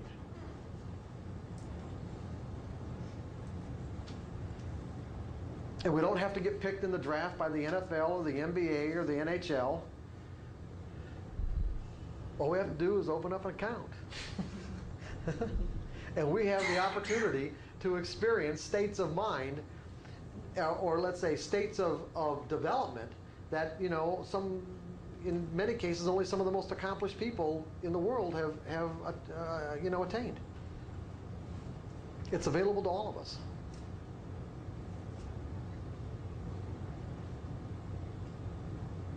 But like I said, you can't will yourself into it. It's something you can set up the most conducive conditions to find yourself in that state of mind. And normally, when you recognize, the moment that you recognize you're in a zone, chances are you're going to pop right out of it.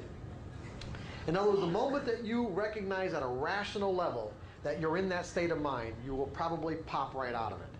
Until you get to the point where you have trained your rational mind to trust and accept what's going on in that moment. Because see, much of what you're going to be doing or thinking while you're in a zone cannot be verified rationally. It is not in, let's say, your repertoire of what you know at a rational level. Because at a rational level, it's only your past. Everything you know at a rational level is your past. When you go into a creative state of mind, you are bringing forth something that didn't previously exist, meaning it isn't in your rational mind to verify. Now, if your rational mind is mistrustful of information that it can't verify, meaning creative information and creative states of mind, then you're going to have a problem. Because your rational mind is going to go, whoa, hey, wait a second. You know, you find yourself going in this direction spontaneously, you're in the zone. Your rational mind kind of turns on and says, hey, what's going on? No, this is what's going on over here, based on your memories. This is what's going on right here. And so it pops you right out. You change your direction only to have this experience where the outcome is far diminished. Not saying it's a bad experience, but greatly diminished in relationship to if you'd have stayed on this path right here, which was the perfect experience.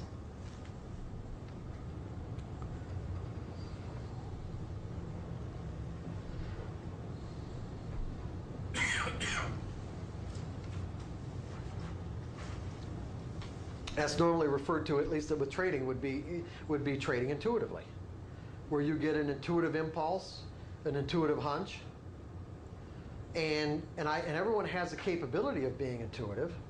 Everyone has the capability of accessing intuitive information. Again, information that can't be verified at a rational level. The problem is, especially for most men, is that most men are so rational that they have a very difficult time trusting intuitive information. And women seem to be, based on their makeup, seem to be more inherently intuitive, but males have done a lot to try to, kind of, in essence, beat it out of women. Because, if they don't trust it for themselves, they certainly aren't going to trust it for them. And so, because of our male-dominated society, it's probably caused a lot of women not to trust their own intuition.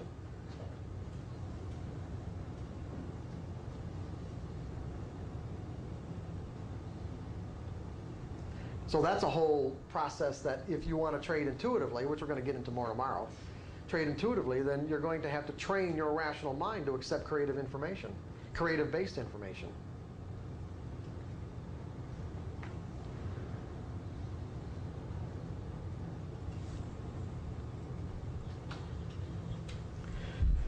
Okay, so where we're at is on page 3 of section 4.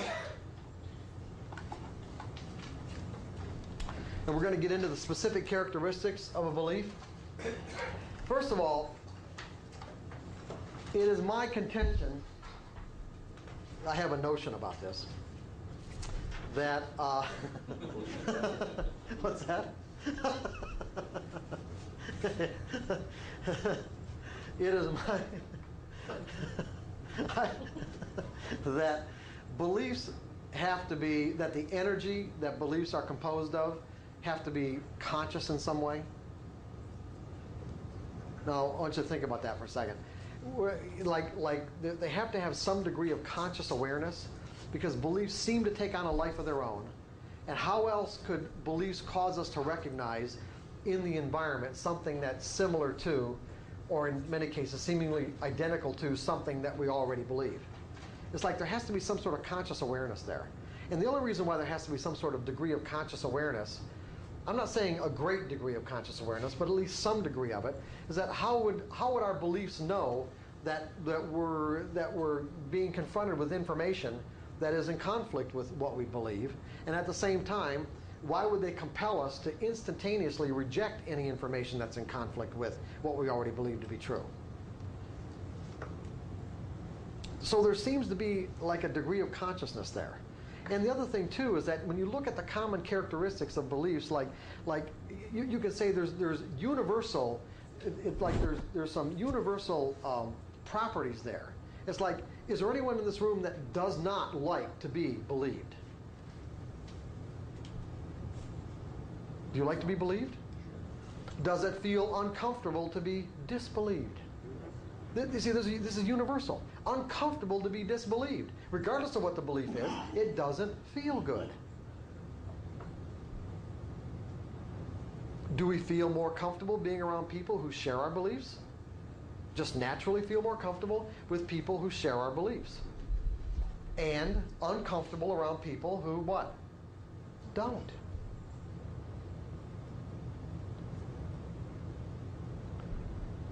So I think there's some degree of consciousness there. And as a result, I'm saying that beliefs seem to take on a life of their own. And the reason why I state it that way, is that they take on a life of their own, is because we have this capability of thinking in any direction that we choose to. We can think outside of any limitation imposed by any belief. We can draw any bizarre thought we want to our mind and contemplate it. And it doesn't matter if the conflicting thoughts or conflicting ideas or information is coming from the external environment or coming from our own willingness to think outside the belief. What we'll find is that if we're thinking something that's in conflict with an energy structure that's inside of us, it will do something to protect itself. So one of the characteristics is that beliefs seem to resist any force that would alter its present form. And they also seem to resist extinction. Now that would make sense, wouldn't it? That beliefs seem to resist extinction? And why do you think that would make sense? Why would I say that? Anybody got any ideas? They don't want to disappear. They want to disappear. Okay, now we don't know why they don't want to disappear. You know, they don't want to die. Yeah, we don't know why that might be the case, other than the fact that we can observe that is probably so. And the way that I thought about it was that if most people consider what they've learned to believe an inherent part of their identity, And if the sum total of our identity would resist extinction, meaning that if someone threatened us, we'd fight for our lives, just naturally, right? And not only would we fight for our lives, but virtually every war and every conflict throughout the whole history of humanity is based on what? Conflicting beliefs, right? Is that what we're talking about here, conflicting beliefs?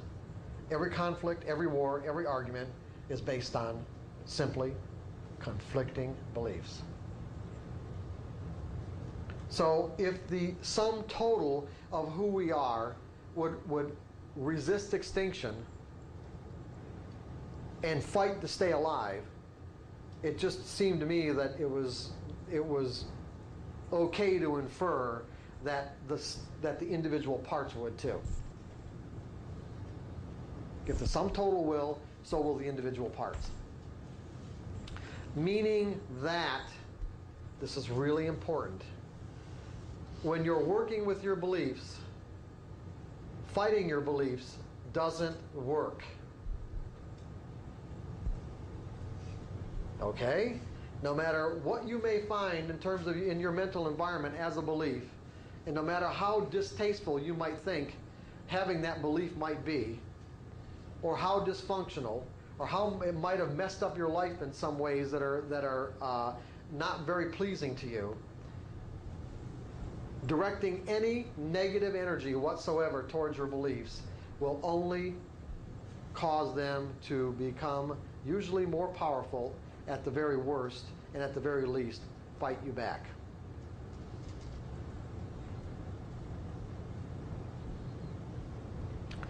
The only thing that really works in terms of an attitude, as far as I know, when you're working with your beliefs, is complete acceptance.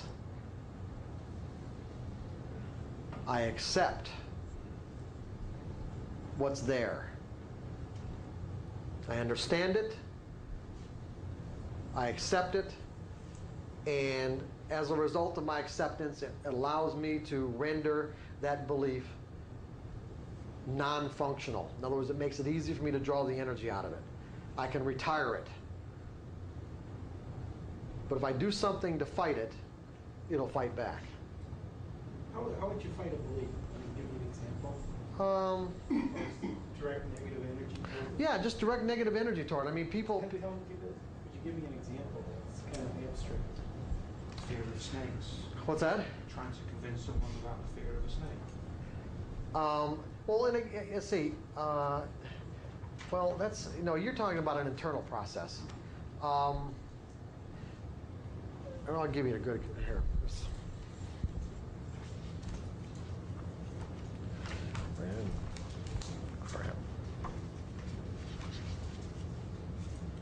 that leads to the question, how do you disempower a belief? Yeah, we're going to get into that. I don't have it with me. It's up in my room.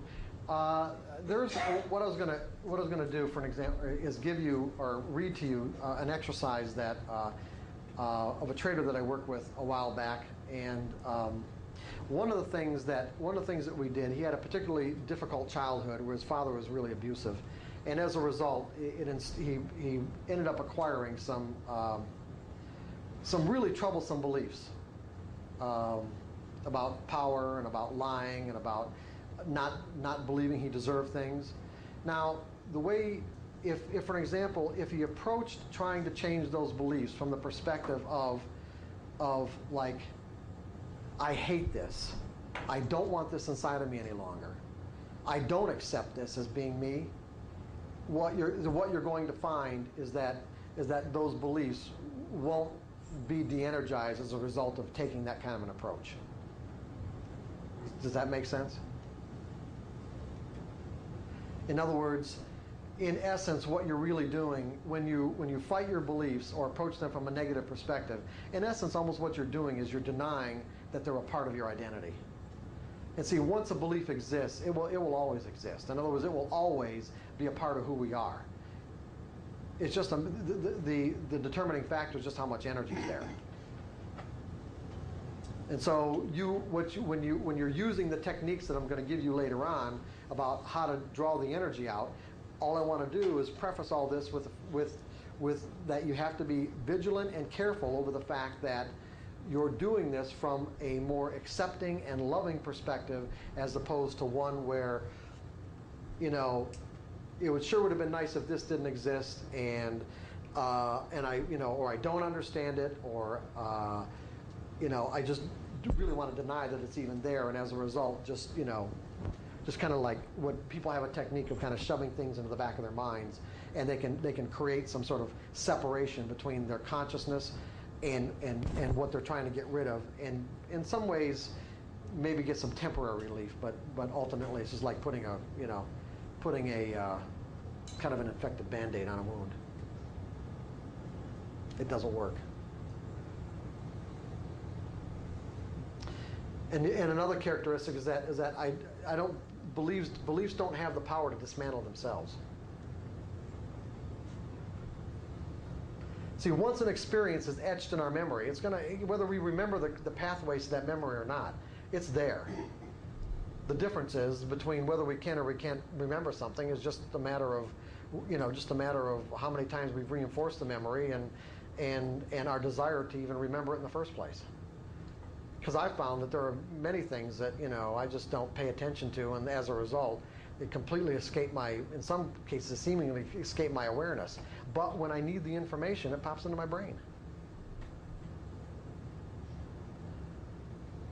And it pops into my consciousness, put it that way. So it's there.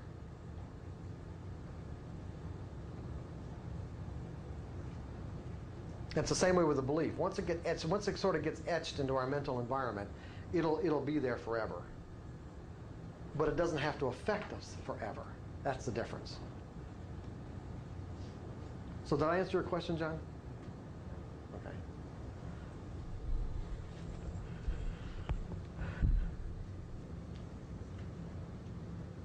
Okay, so beliefs seem to naturally resist any force that would alter their present form. They seem to take on a life of their own. They have some degree of conscious awareness. And the next characteristic is all active beliefs demand expression. Now, what does that mean? What do you think that means? All active beliefs demand expression. Act in accordance with your beliefs?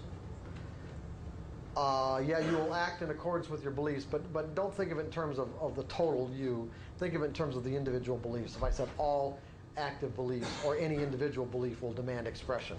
I mean, first of all, pay attention to the fact that I used a verb, or not a verb, but what would that be? An adverb, active. It's like that would imply that we could have active and inactive beliefs, right? What would be an example of an inactive belief that we've already talked about? Santa Claus.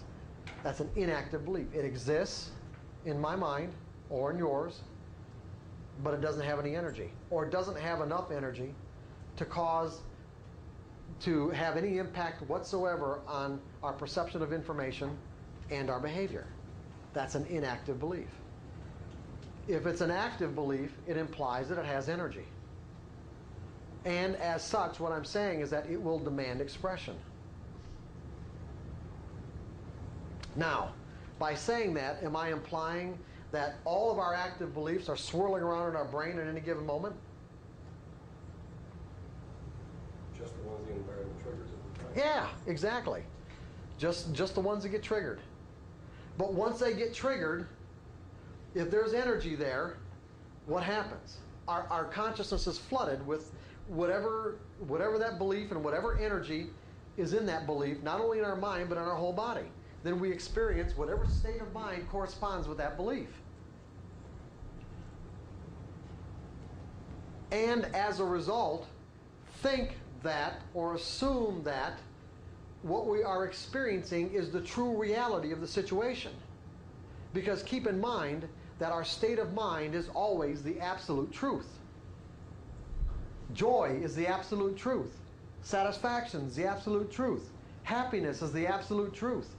Fear, regret, dissatisfaction, anger, anxiety, betrayal. When we're in it, it's the truth. What may not be the truth is the belief that triggered the state of mind.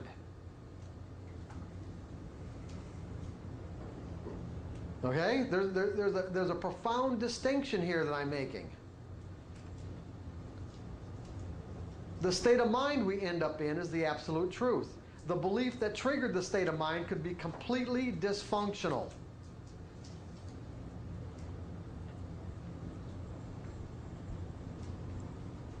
So the end result is accurate. Yeah, the end result. Oh, yeah, you can't deny the fact that you're in a particular state of mind. Right. But the trigger. The trigger may be completely dysfunctional. It's just like, remember the boy and the dog example. As far as the boy is concerned, that dog caused him to experience terror. Was that the truth?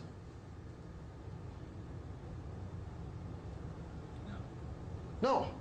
No. And the reason why he believed that dog causes terror is because of this instantaneous association that he makes between the similarities in the now moment to the terror and the dogs that exist in his mind, which make the two identical. It makes the now moment identical with the memory. Once the state of mind has been triggered, the terror that he's in is completely real. The belief that got him into the terror is completely dysfunctional. Because all dogs are not dangerous. See, so now that you can make this separation between the actual belief that you may have learned causing the particular state of mind, you can say, hey, you know what? Yeah, the state of mind is definitely real, but you know, if I change my belief about this, I'm going to experience a different state of mind. And that's in essence what we're getting at. Change your belief and you experience a different state of mind under similar circumstances.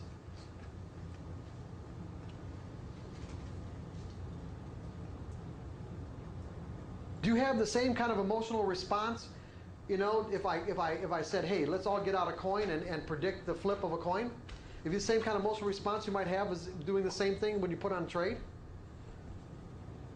That'd be completely different. Why? You're operating out of a different belief. You know why? I know you're operating out of a different belief. You say it's completely different. You're operating out of a belief that the outcome of a coin flip is random. So therefore, all you're doing is guessing, and it doesn't matter.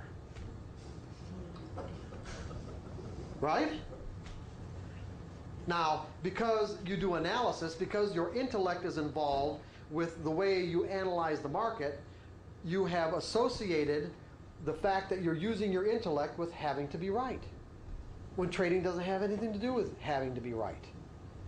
Take trading out of a right or wrong context, put it into the random category in terms of outcomes, and you get the same emotional response as when you predict the flip of a coin. You don't care.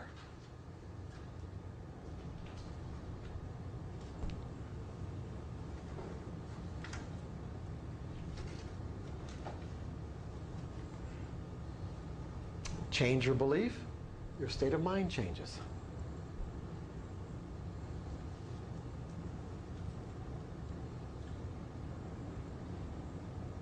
It's not, no. It's not exactly the same. I mean, if you flip the coin, it doesn't mean that they could lose $1,000. If I don't guess it right, my emotion are not going to be the same. No, that's true. When you've got something at stake like that. Now, I'm not saying the example is perfect, but you know, I just giving you an idea that. No, I understand, but there is a lot more than just being right or wrong. It's like flipping a coin. It's like paper trading. A lot of people do paper trading. Once you put money on the line, then they're not doing as well. Right. But if you believe that you're going to have 1,000 flips and it was going to come out even, then who cares anyway? Right? Or if you can accept the risk, or whatever it is.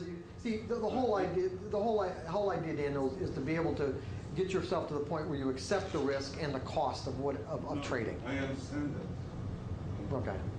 Okay. Yeah, I know it wasn't a perfect example. You're right. As far as no, I wasn't trying to get you on a bad example. Yeah. I'm just trying to say that as a trader, I'm not going to catch all the 55% of that pattern that is going to work. The money makes me more concerned about my ability to catch every one of the samples that are going to... Every one of the what? Every one of the trades that are going to complete that percentage of this pattern. So the money have a lot to do with it. It's Oh, I know. I know it I does. don't know if I'm explaining myself.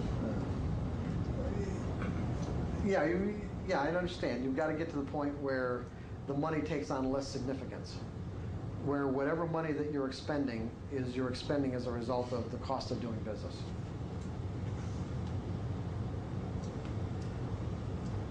So, that's what we'll get into that more tomorrow. Okay, John, you said something about skipping a step. All right. Okay. So the example that I like to use is that in terms of active beliefs demanding expression, when the environment triggers something, and it floods our consciousness, it's like it wants to come out, doesn't it? And even if we know that we're in a circumstance where it would be best or in our best interest not to express ourselves, it is extremely difficult to hold it back. It goes to your consciousness. What? It goes to your consciousness. Well, what do you mean? Okay, you explain yourself a little bit more. Something from the external environment triggers a active belief, whether you want to express it or not. It goes to your consciousness to think about whether you think it's appropriate to express it or not. Yeah, okay, but all I'm saying is that it's difficult to hold it back. And what you need to hold it back would be another set of beliefs that let's say are stronger than that particular belief expressing itself. So the example I use is, let's say, a superior subordinate in a boss employee relationship. Where the boss is saying something and the employee completely disagrees, thinks the boss is full of shit, but he's nodding his head, yeah, like this, right? But what's going on inside his mind? Is he agreeing? No. He's going like this? No, you're full of shit. But and the only thing that's holding him back is a belief that the energy of the belief that says, I can't tell him the truth. I can't be candid about what it is that I think about what he's saying. Well, there are some beliefs that might even, if he said something that was insulting, you might not hold it back. So you might different degrees. Different degrees. You're absolutely right.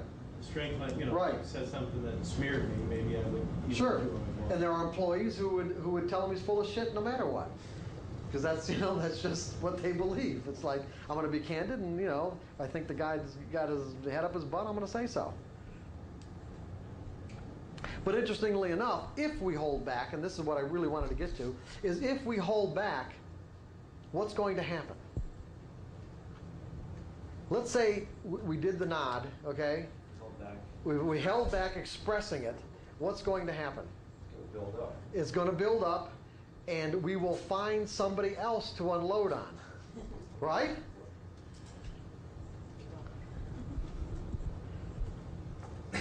The next person that comes into, our field of awareness that we feel that it's possible to unload on, that's exactly what we're going to do. The point that I'm making, of course, is that if it's an active belief, it gets triggered, it demands to be expressed. Now, there's some really powerful implications here. These are the implications that have to do with self-sabotaging beliefs as we start accumulating more and more money as traders. And some of these beliefs, like I said, we're not even aware of any longer. There are things that we were taught years ago that seemingly don't have anything to do with our lives up until we get to the point where we start accumulating a lot of money and find ourselves doing some really, making some really ridiculous trading errors that we may have left behind years ago or a long time ago.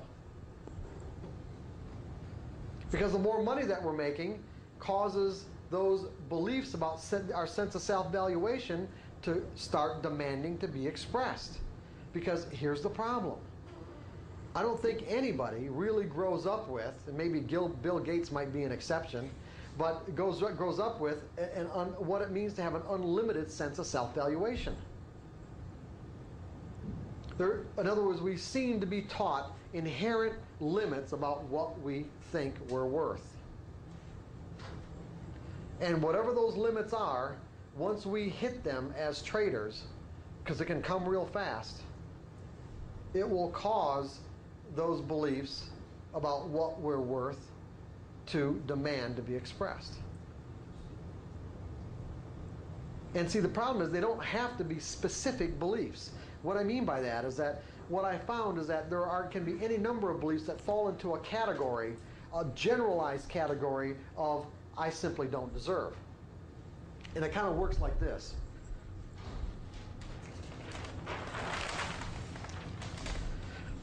If you were to inventory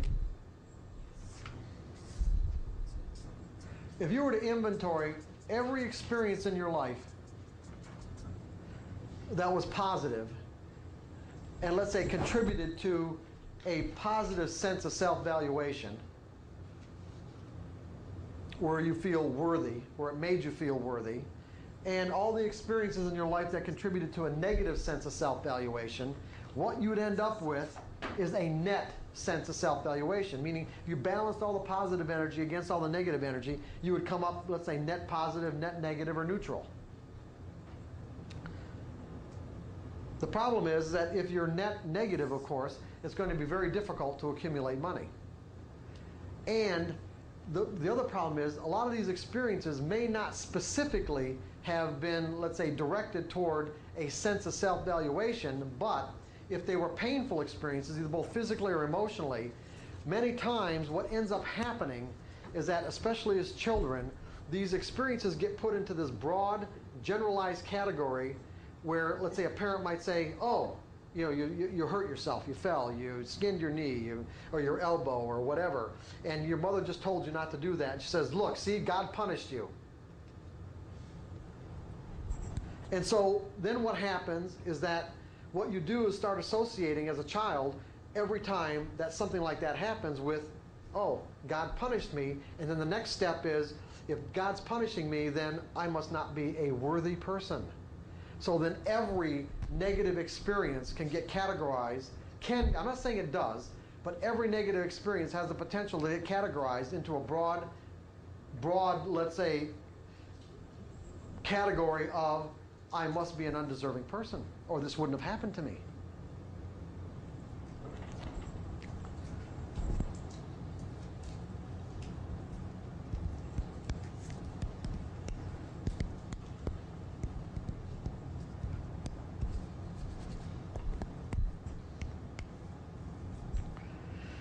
So this can be problematic as traders.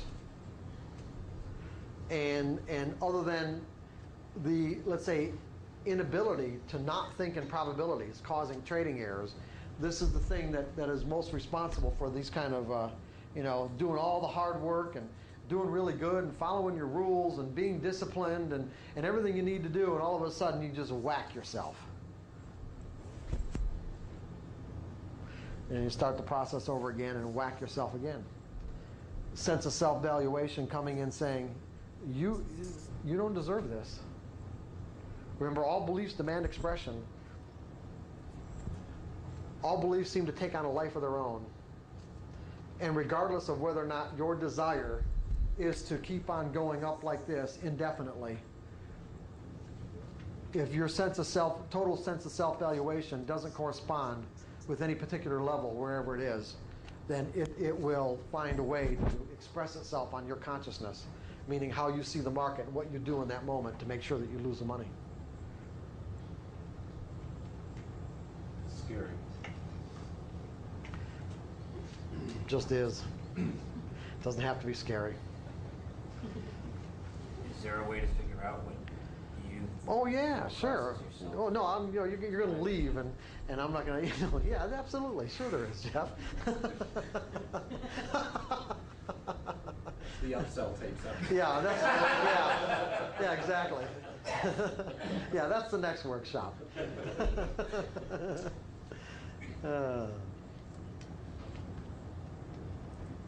So are we, are we kind of, is everyone together on this? It's all kind of coming together for you a little bit?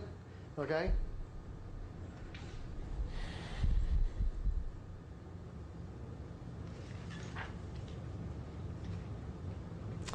And the last characteristic on page 4 is that beliefs keep on working whether we remember them or not. I've kind of already mentioned this. We do not have to have a conscious recollection of what it is that we've ever believed or learned to believe. The only determining factor as to whether or not a belief has potential to act on your perception of information and your behavior is if it has energy. If there's energy, it gets triggered. You don't even have to know, you really consciously, you don't even have to know what's going on at all. Your behavior can be a complete mystery. You can even be conscious of your behavior being a complete mystery in the moment and be watching yourself screw up and still be powerless to do it. I'm sure maybe everyone in this room has had the experience of being in a situation, especially as traders, where you knew you were doing something inappropriate. You virtually knew almost, I'd say you knew consciously you were going to lose, but that you were losing, and you were literally sort of like outside of yourself, watching the market take your money away, and virtually powerless to do anything about it until something else got triggered in your mind where you finally blew out of the trade. Anybody not had that experience?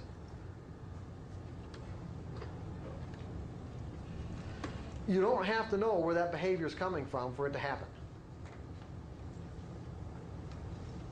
You don't even have to understand it. You don't have to have any understanding of it, any knowledge of it. It's just going to happen. Until you do get knowledge of it, till you do understand it and do something about it if you want.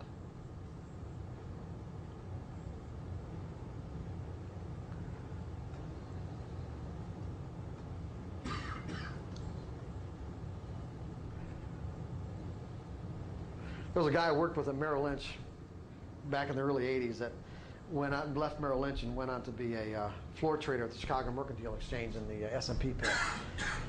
And he was a really devout person, devout religiously. And we used to have conversations a lot, and this is before I really became a coach, but we used to have conversations a lot about what I felt was an inherent conflict between him wanting to be a successful trader and his religious beliefs. And he just refused to believe that there was a conflict there. And he was down on the floor for quite a while, and he was a one-lot trader, 1 and 2s. And he barely eked out a living. I mean, maybe he'd make a tick a day, $50 not maybe tick a day. I mean, maybe like a quarter of a point a day or half a point a day, like $50 a day or $75 or something like that. And then he got on a bit of a winning streak and started accumulating some money. And he was in the pit one day and literally snapped. And by the time, and back then where you didn't have to turn in your cards on the kind of frequent basis, where floor traders, they got their trading cards, they record their trades. Now they have to turn them in practically every 5 minutes or something, but I don't know what it is. But they turned them in at the end of the day. Well, he was in the S&P pit. He had he had 200 or 300 contracts on. And by the time somebody from the clearing firm found out about it, he'd lost about $1.5 million. About $1.5 million, I mean. The conflict got to the point where he just literally snapped. He just kept putting on a larger and larger losing position until he forced himself out of the business. To do something else, which he was really a good college professor, and that's what he went back to doing, and and there was no conflict.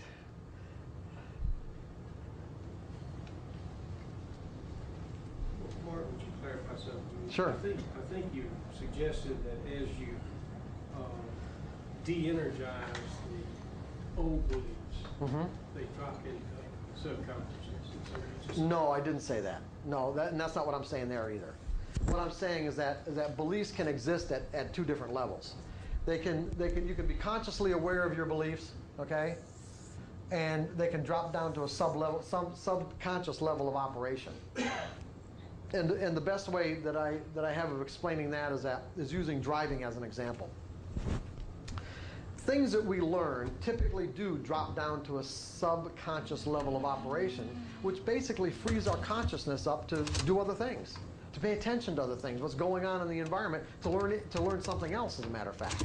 So for an example, what I noticed when I was in college and people would drink a lot is that there were times where not only did I observe people driving completely drunk, but even myself, where I got from point A to point B and had no conscious recollection whatsoever of how I got there. Totally unconscious. Now, I'm not saying the distance was great, But the point is that something must have been in operation that caused me to be able to drive that car to do what I did without having any conscious awareness of it. The skills that we learn do drop down to an unconscious level so that we can pay attention to other things. So that when you're teaching somebody how to drive, like the first example or the first opportunity that I ever had in my life to do that, of course, the first thing you realize is all the things you take for granted. It's like, you know, there's a lot to driving, that so when you try to teach a 15 or 16-year-old how to drive, it's like there's all kinds of skills that they don't have. They don't, you know, the coordination between steering wheel and brakes and looking out the mirrors and everything else like that. It's like there's a lot of things they need to learn. But once they all get learned, like I said, they just drop down and they operate at that level.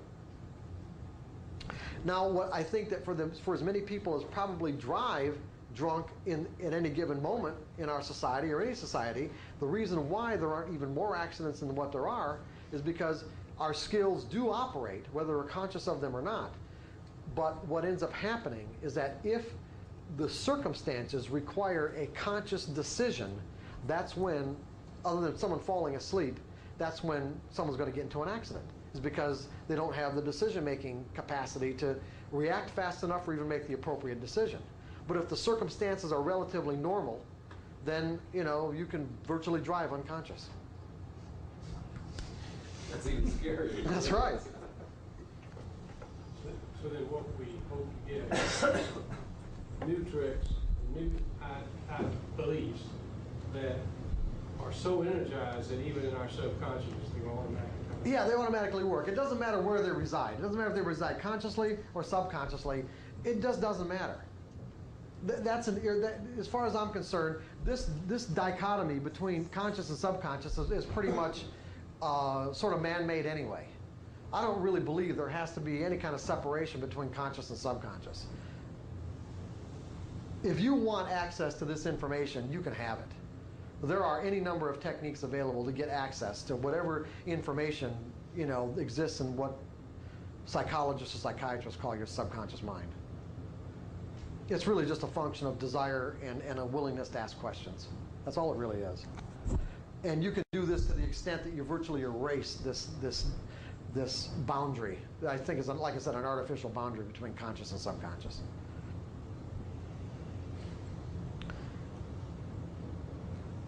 Like I said before, it's really a matter of what you believe. If you believe you can have access to all this, then you'll get access to it. If you don't believe it, you won't.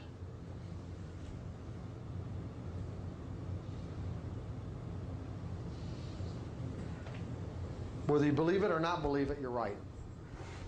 In both ways, either way, it's going to work. If you believe it's possible, it's going to work. If you believe it isn't possible, it's going to work. You're going to be right in both circumstances.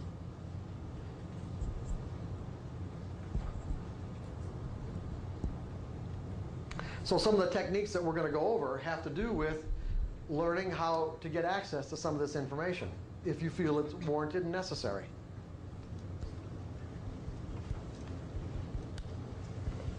And like I said last night, if you don't want access to it, but you do think that there's a possibility that, you know, there are beliefs that reside in your subconscious that would have a negative effect on your ability to accumulate money, then you're going to have to compensate in the way that you trade. And basically that compensation is going to be, you're going to have to trade mechanically. You're going to have to make sure that the only thing you do has very rigid rules so that you can make a clear distinction between what your rules say to do and what you might feel compelled to do as a result of self-sabotage, so that you can make it is very clear in your mind what's happening in that moment. Because you know that anytime, the first moment you start noticing that you want to break a rule, then that probably what's happening is that you've got some sort of subconscious beliefs that are acting on your perception of information and your behavior. And, you know, you can either refocus or not trade.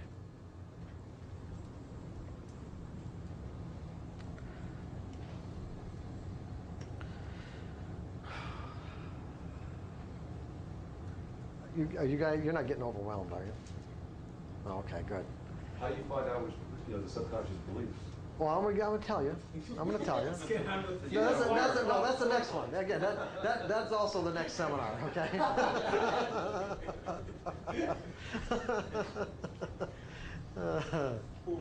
What time is it? 2:25. Okay.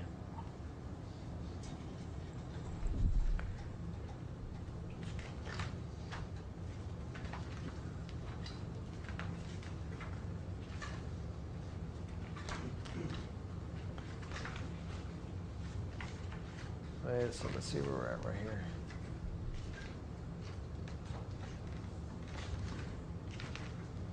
Okay, we're almost through this. I'm on page 6. I've already talked about what the truth is. What is the truth? How do we determine what the truth is? Whatever works. What's that? I like this because if you come to the market every day and you say anything can happen, and I can be right every single day. That's right. Anything can happen. If I believe that doesn't matter what happens, then I'm right. Because that's just what is. That's right. See, you're going to be right every day because as long as I believe that something is going to happen, anything can happen or something is going to happen, I'm always right. I'm never wrong. But it's the truth. I'm expecting something to happen and I'm never wrong. Whether you're making money or not, the whole other. That's true. But at least I don't have this, but at least I've taken away this potential to define and interpret information in a painful way. My expectation is always being fulfilled.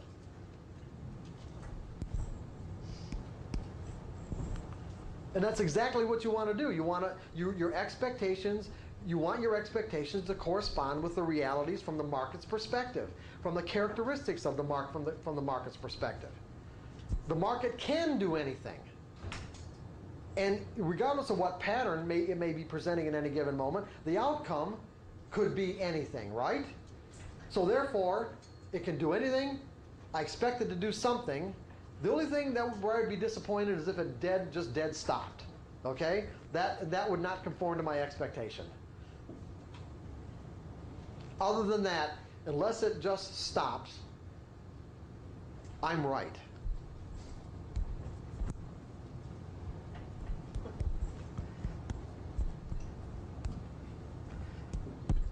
And see, I've also taken away any responsibility towards or being responsible for what the market does. I am not responsible for what the market does.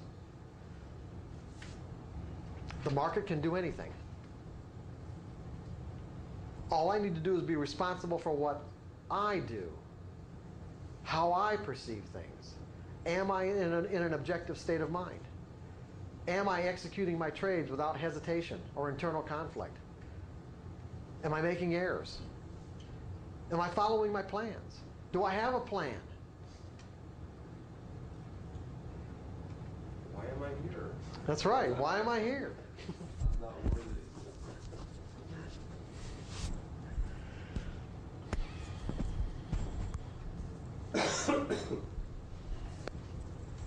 Okay, so we know what the truth is, right?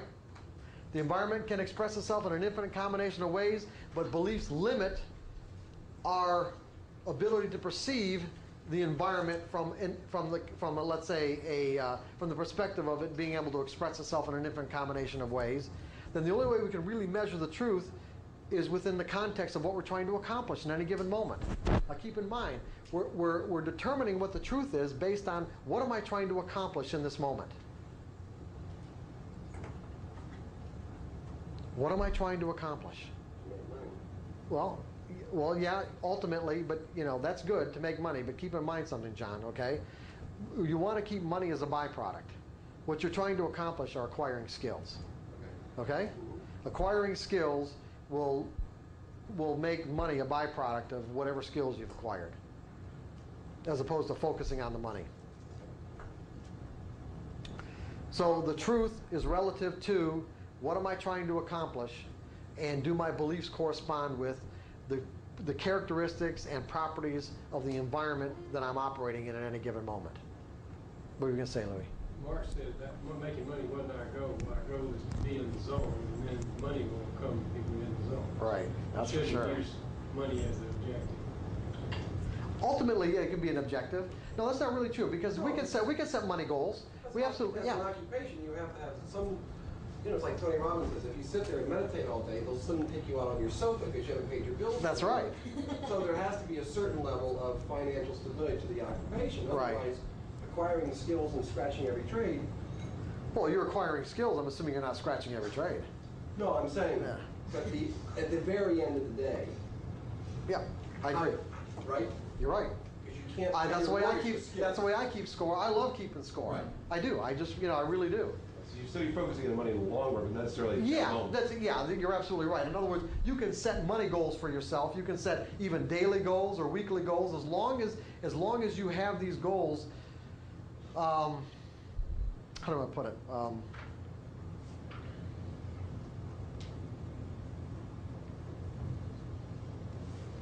do I say? Setting goals as traders, financial goals as traders can be tricky. It really can, because the reason why I say that is because it's easy to get ourselves inordinately focused on the money itself, as opposed to the process that leads to the money. Normally what I do when we talk about financial goals is just say, set the goal, focus on it, maybe meditate on it for 3 or 4 minutes, see your account at that level, whatever your goal is, and whatever time frame it's in, and then just let it go. And just trust that whatever needs to be done and whatever you need to see to get to that goal will happen without focusing on the goal itself, other than in that moment when you're putting it out there.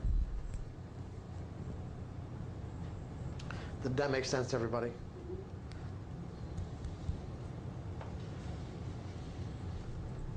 Okay, so I said that the truth, we determine the truth based, relative to what we're trying to accomplish in any given moment, and that the truth is what works.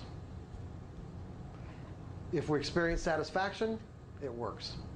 If we don't, to whatever degree we don't, then whatever beliefs we're operating out of, we're not necessarily the truth under those circumstances in that situation.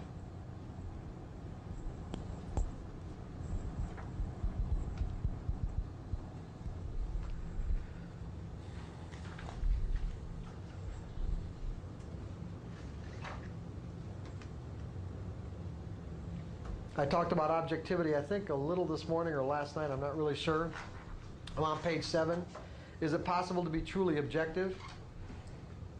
From a larger perspective, or from the largest perspective, we could say that we could share a reality.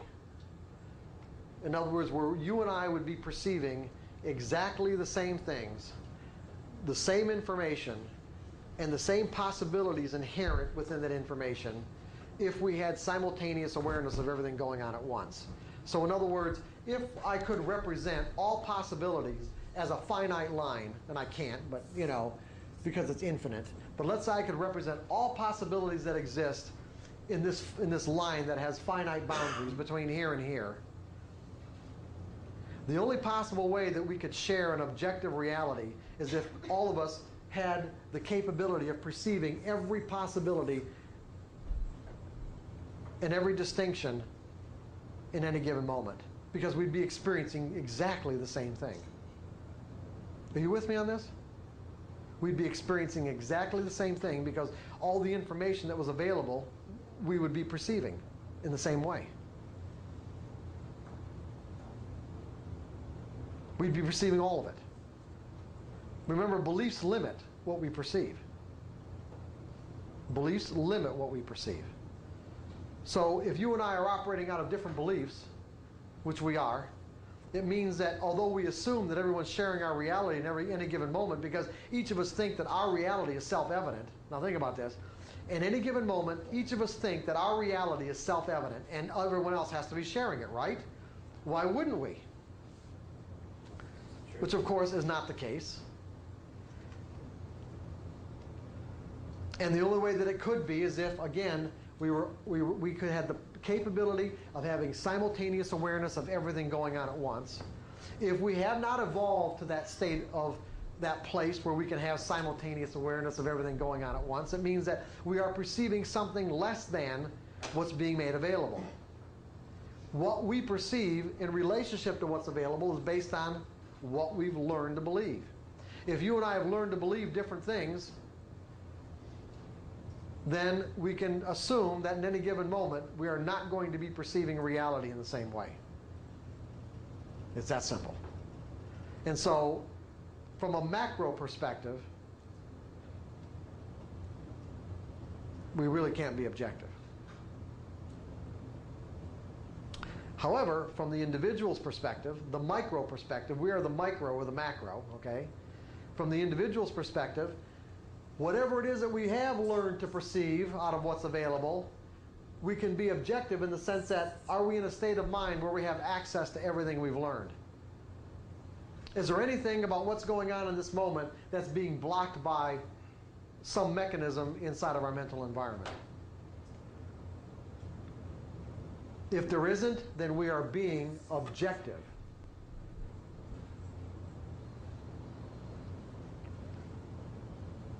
To the capability or to the extent that we're capable of. We are being objective to the extent that we are capable of. To any degree that we are experiencing fear, it starts shutting down this perceptual process. The greater the degree of fear, the less possibilities we perceive. Until we get to the point where if we're in a state of complete terror, we may not see any other possibilities at all except what's going on in that moment. In a moment where, if you're in a state of terror, in a moment that seems to never end. It could be 5 seconds and it could seem like 5 days.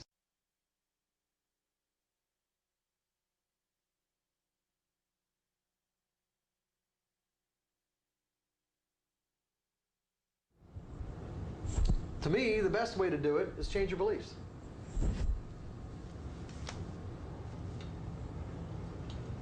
Not that technically beliefs can't be changed, I don't think, but we're going to talk about that in just a second. I use those words because I don't know any of the words to use, but you know, just as long as you understand the context in which I'm using it.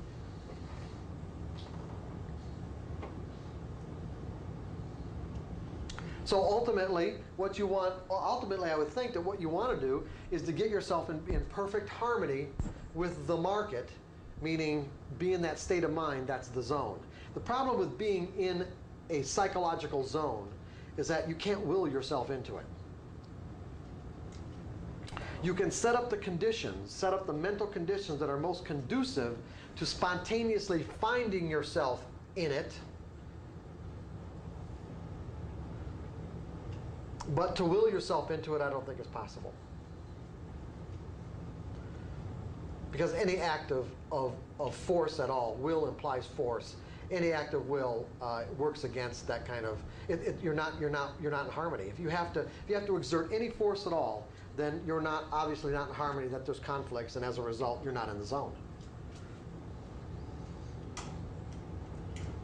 Because when you're in that zone, everything you're doing, everything you're seeing, and everything you're doing is virtually perfect in relationship to the conditions.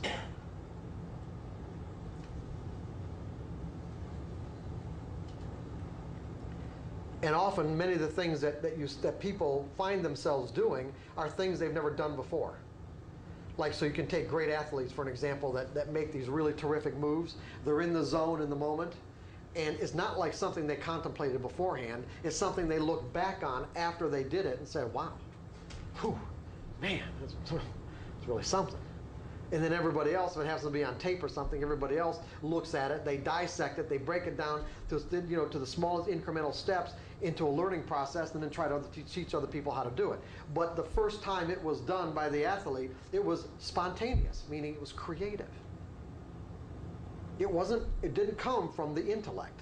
It didn't come from an intellectual thought process.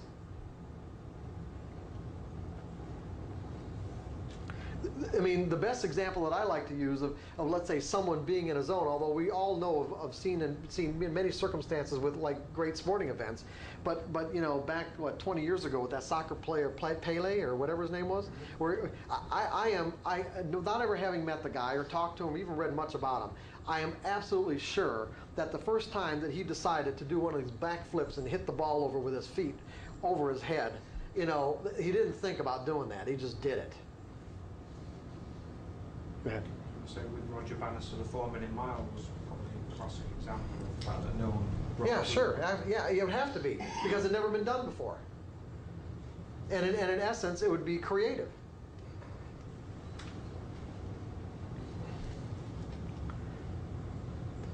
So what's interesting, what's nice about trading is that, see, what you have is with great athletes, these are people who virtually devote their lives to something.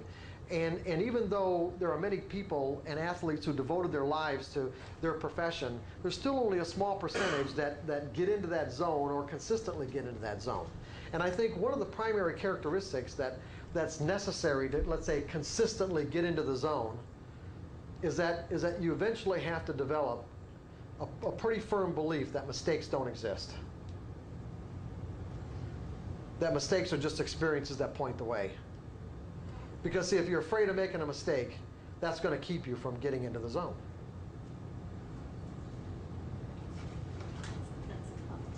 Yeah, well, that you're talking about cultural upbringing. You're talking about a cultural upbringing that, you know, that for virtually all of us have learned about mistakes in painful ways. And so you're talking about undoing a lot of negative energy.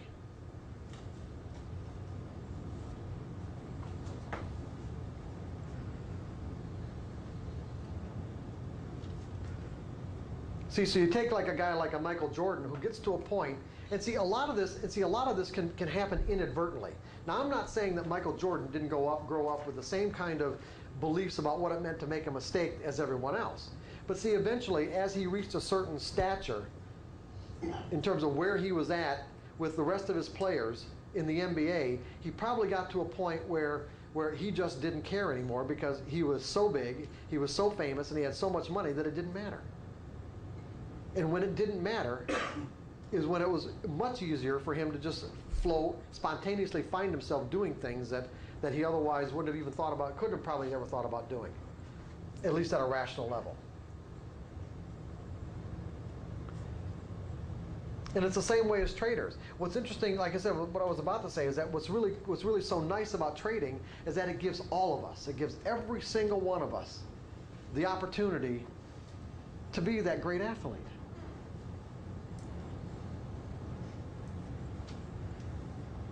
And we don't have to get picked in the draft by the NFL or the NBA or the NHL.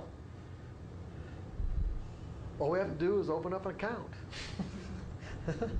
And we have the opportunity to experience states of mind, or let's say states of development that, you know, in many cases only some of the most accomplished people in the world have attained. It's available to all of us.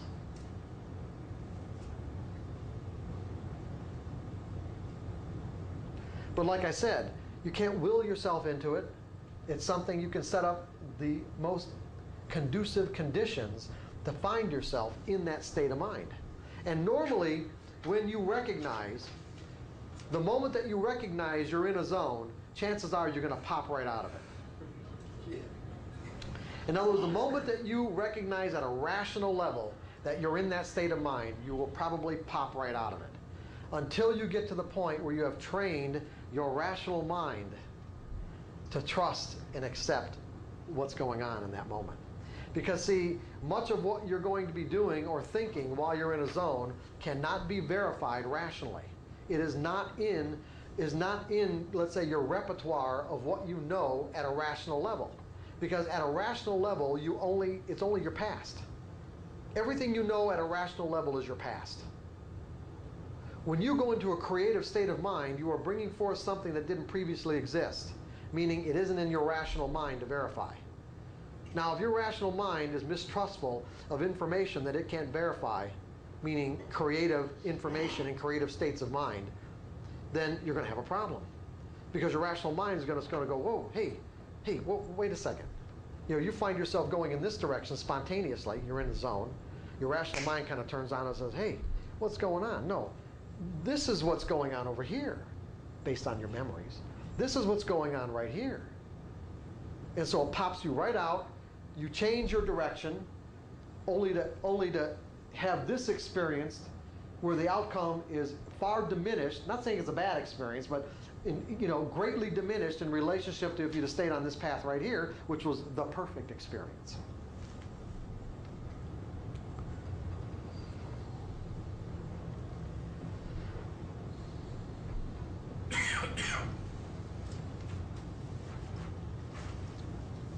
That's normally referred to, at least with trading, would be trading intuitively, where you get an intuitive impulse, an intuitive hunch, and everyone has the capability of being intuitive. Everyone has a capability of accessing intuitive information. Again, information that can't be verified at a rational level.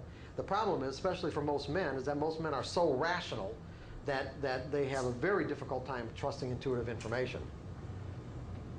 And women seem to be, based on their makeup, seem to be more inherently intuitive, but males have done a lot to try to, kind of, in essence, beat it out of women. Because, they don't trust it for themselves, they certainly aren't going to trust it for them. And so, because of our male-dominated society, it's probably caused a lot of women not to trust their own intuition.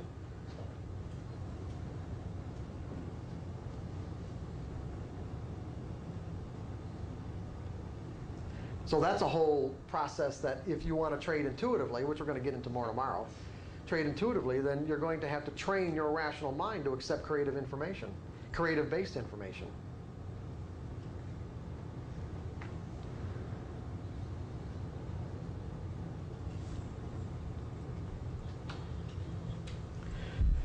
Okay, so where we're at is on page 3 of section 4. And we're going to get into the specific characteristics of a belief.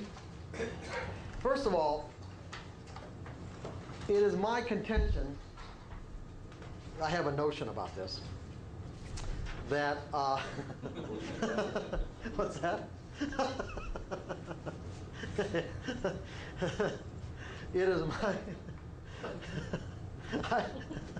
that beliefs have to be, that the energy that beliefs are composed of have to be conscious in some way. Now, I want you to think about that for a second. They have to have some degree of conscious awareness, because beliefs seem to take on a life of their own. And how else could beliefs cause us to recognize in the environment something that's similar to, or in many cases seemingly identical to, something that we already believe? It's like there has to be some sort of conscious awareness there. And the only reason why there has to be some sort of degree of conscious awareness, I'm not saying a great degree of conscious awareness, but at least some degree of it, is that how would our beliefs know that we're being confronted with information that is in conflict with what we believe? And at the same time, why would they compel us to instantaneously reject any information that's in conflict with what we already believe to be true? So there seems to be like a degree of consciousness there. And the other thing too is that when you look at the common characteristics of beliefs, like you could say there's universal, there's some universal properties there. It's like, is there anyone in this room that does not like to be believed? Do you like to be believed? Does it feel uncomfortable to be disbelieved? You see, this is universal. Uncomfortable to be disbelieved. Regardless of what the belief is, it doesn't feel good. Do we feel more comfortable being around people who share our beliefs? Just naturally feel more comfortable with people who share our beliefs. And uncomfortable around people who what? Don't.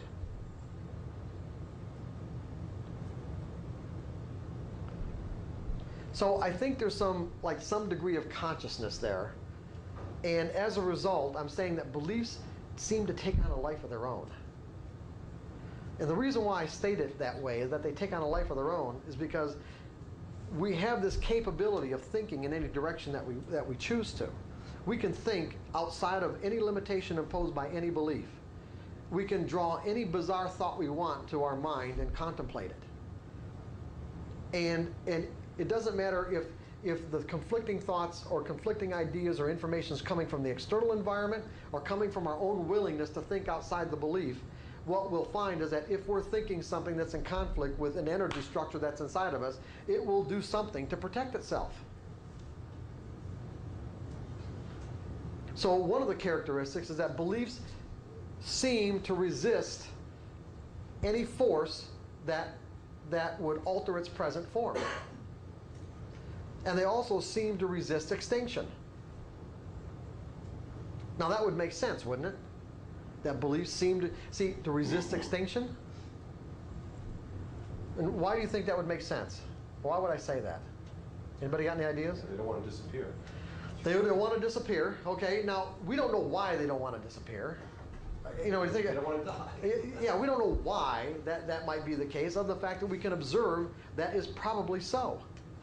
And the way that I thought about it was that if most people consider what they've learned to believe an inherent part of their identity, and if the sum total of our identity would resist extinction, meaning that if someone threatened us, we'd fight for our lives, just naturally, right? And not only would we fight for our lives, but virtually every war and every conflict throughout the whole history of humanity is based on what? Conflicting beliefs, right? Is that what we're talking about here, conflicting beliefs? Every conflict, every war, every argument is based on simply conflicting beliefs. So if the sum total of who we are would resist extinction and fight to stay alive, it just seemed to me that it was okay to infer that the individual parts would too. If the sum total will, so will the individual parts. Meaning that, this is really important, when you're working with your beliefs, fighting your beliefs doesn't work. Okay?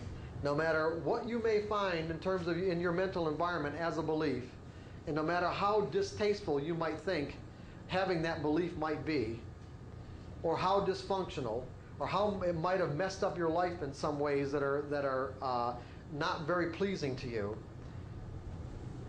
directing any negative energy whatsoever towards your beliefs will only cause them to become usually more powerful at the very worst, and at the very least, fight you back.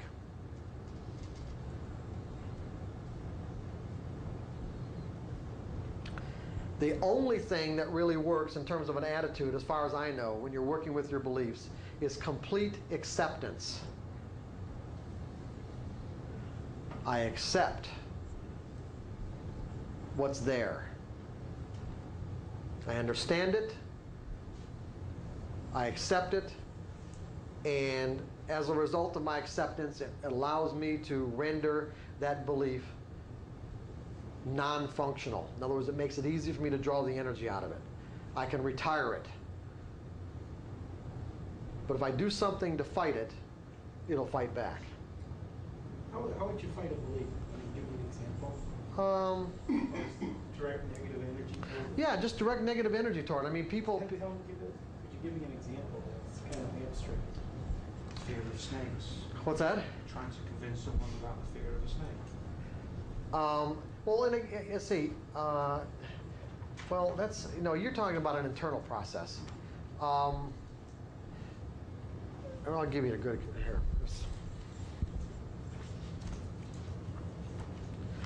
Man, crap. And that leads to the question of how do you disempower a belief? Yeah, we're going to get into that. I don't have it with me. It's up in my room. There's what I was gonna do for an example is give you or read to you an exercise that of a trader that I worked with a while back, and one of the things that we did, he had a particularly difficult childhood where his father was really abusive, and as a result, he ended up acquiring some really troublesome beliefs. About power and about lying and about not believing he deserved things. Now, the way, if for an example, if he approached trying to change those beliefs from the perspective of like, I hate this, I don't want this inside of me any longer, I don't accept this as being me, what you're going to find is that those beliefs won't be de-energized as a result of taking that kind of an approach. Does that make sense? In other words, in essence, what you're really doing when you fight your beliefs or approach them from a negative perspective, in essence, almost what you're doing is you're denying that they're a part of your identity. And see, once a belief exists, it will always exist. In other words, it will always be a part of who we are. It's just the determining factor is just how much energy is there.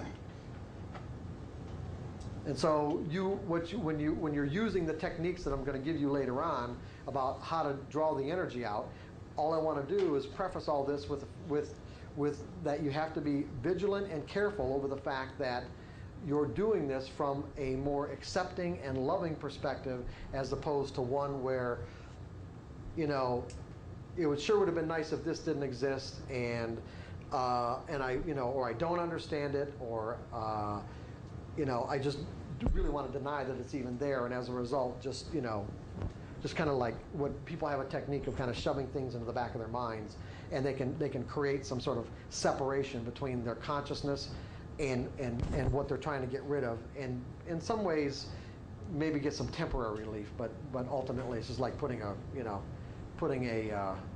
kind of an infected Band-Aid on a wound. It doesn't work. And another characteristic is that I don't beliefs don't have the power to dismantle themselves.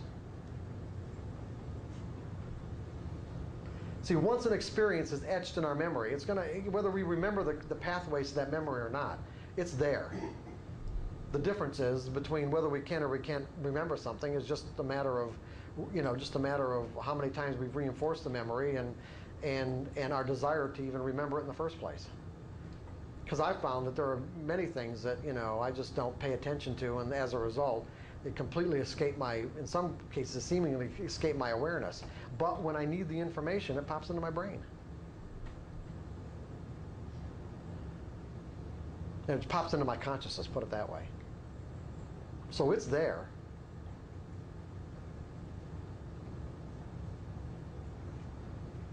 It's the same way with the belief. Once it sort of gets etched into our mental environment, it'll be there forever. But it doesn't have to affect us forever. That's the difference. So did I answer your question, John?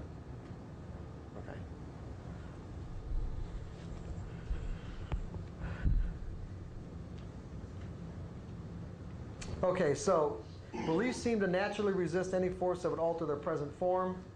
They seem to take on a life of their own. They have some degree of conscious awareness. And the next characteristic is all active beliefs demand expression. Now, what does that mean? What do you think that means? All active beliefs demand expression. Act in accordance with your beliefs? Yeah, you will act in accordance with your beliefs, but don't think of it in terms of the total you. Think of it in terms of the individual beliefs. If I said all active beliefs or any individual belief will demand expression. I mean, first of all, I've got to, pay attention to the fact that I used the verb, or not a verb, but what would that be? An adverb, active. It's like that would imply that we could have active and inactive beliefs, right? What would be an example of an inactive belief that we've already talked about? Santa Claus. That's an inactive belief. It exists in my mind or in yours, but it doesn't have any energy, or it doesn't have enough energy to have any impact whatsoever on our perception of information and our behavior. That's an inactive belief. If it's an active belief, it implies that it has energy. And as such, what I'm saying is that it will demand expression. Now, by saying that, am I implying that all of our active beliefs are swirling around in our brain at any given moment? Just the ones the environment triggers at the time. Yeah, exactly. Just the ones that get triggered. But once they get triggered, if there's energy there, what happens? Our consciousness is flooded with whatever that belief and whatever energy is in that belief, not only in our mind, but in our whole body. Then we experience whatever state of mind corresponds with that belief. And as a result, think that or assume that what we are experiencing is the true reality of the situation. Because keep in mind that our state of mind is always the absolute truth. Joy is the absolute truth. Satisfaction is the absolute truth. Happiness is the absolute truth. Fear, regret, dissatisfaction, anger, anxiety, betrayal. When we're in it, it's the truth. What may not be the truth is the belief that triggered the state of mind. Okay? There's a profound distinction here that I'm making. The state of mind we end up in is the absolute truth. The belief that triggered the state of mind could be completely dysfunctional.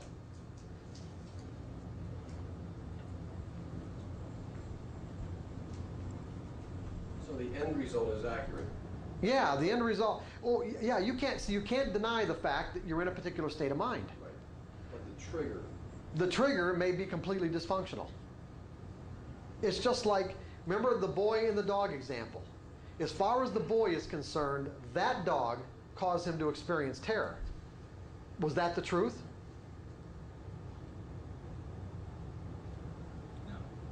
No.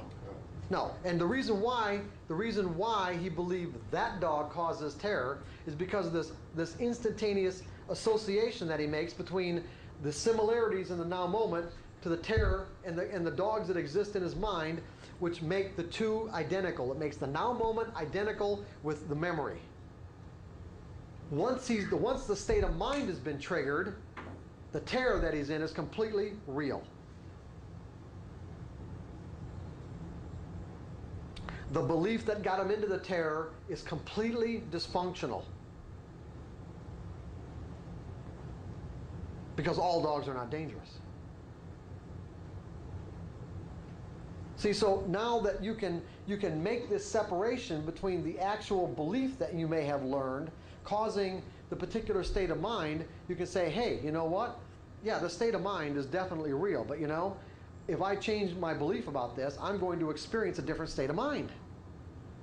And that's in essence what we're getting at. Change your belief and you experience a different state of mind under similar circumstances.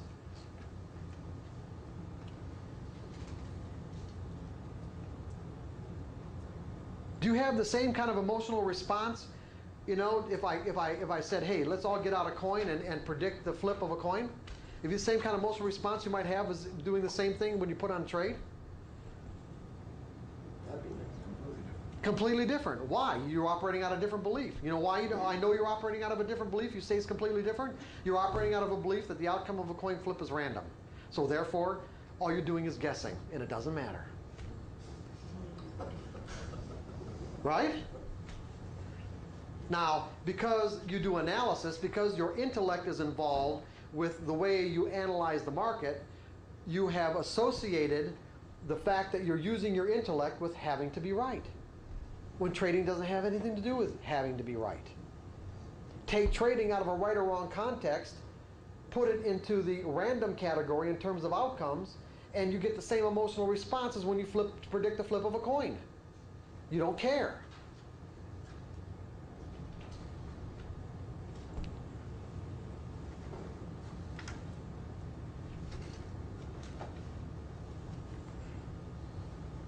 Change your belief, your state of mind changes.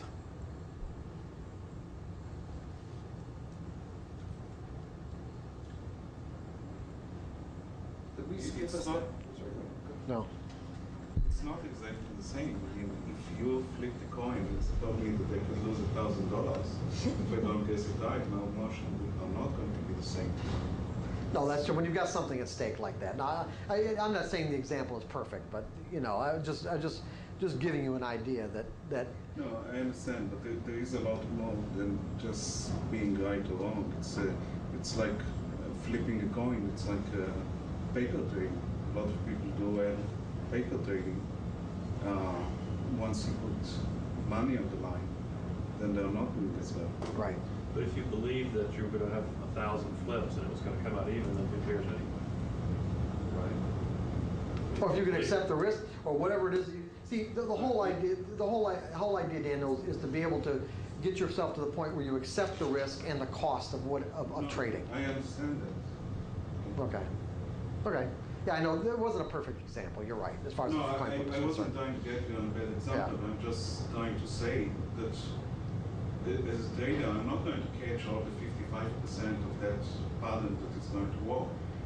The money makes me more concerned about my ability to catch every one of the samples that are going to... Every one of the what? Every one of the trades that are going to complete that percentage of this balance. So the money have a lot to do with it. It's. Oh, I know. I know it I does. don't know if I'm explaining myself. Yeah, yeah, I understand. You've got to get to the point where the money takes on less significance, where whatever money that you're expending as a result of the cost of doing business.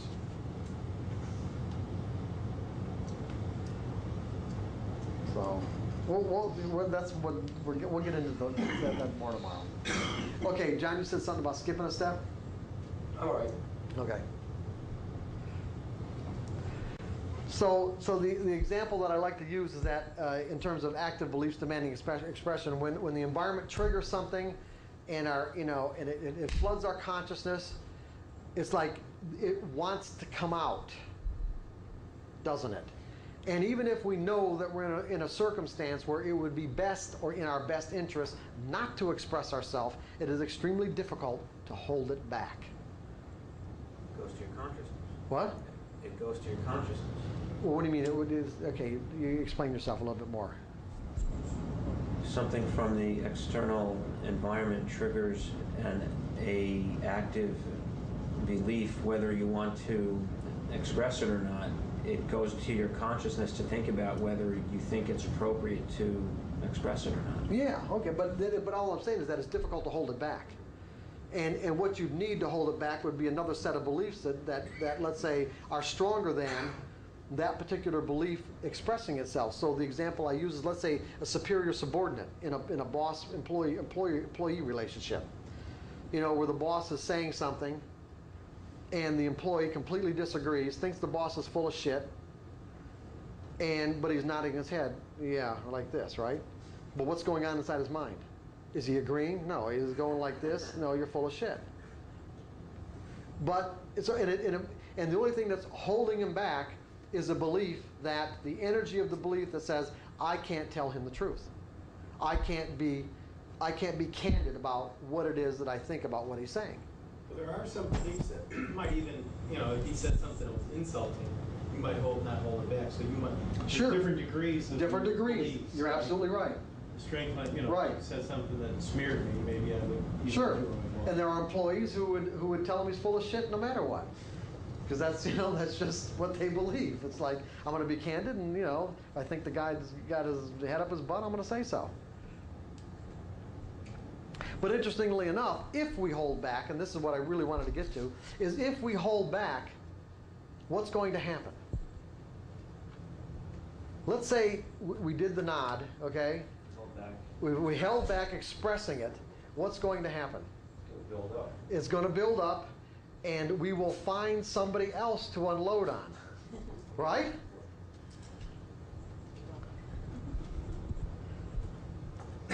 The next person that comes into, our field of awareness that we feel that it's possible to unload on, that's exactly what we're going to do. The point that I'm making, of course, is that if it's an active belief, it gets triggered, it demands to be expressed. Now, there's some really powerful implications here. These are the implications that have to do with self-sabotaging beliefs as we start accumulating more and more money as traders. And some of these beliefs, like I said, we're not even aware of any longer. There are things that we were taught years ago that seemingly don't have anything to do with our lives up until we get to the point where we start accumulating a lot of money and find ourselves doing some really, making some really ridiculous trading errors that we may have left behind years ago or a long time ago. Because the more money that we're making causes those beliefs about our sense of self-valuation to start demanding to be expressed. Because here's the problem. I don't think anybody really grows up with, and maybe Bill Gates might be an exception, but grows up with what it means to have an unlimited sense of self-valuation. In other words, we seem to be taught inherent limits about what we think we're worth. And whatever those limits are, once we hit them as traders, because it can come real fast, it will cause those beliefs about what we're worth to demand to be expressed. And see, the problem is they don't have to be specific beliefs. What I mean by that is that what I found is that can be any number of beliefs that fall into a category, a generalized category of I simply don't deserve. And it kind of works like this.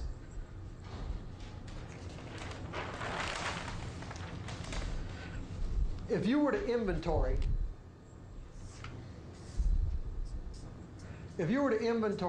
every experience in your life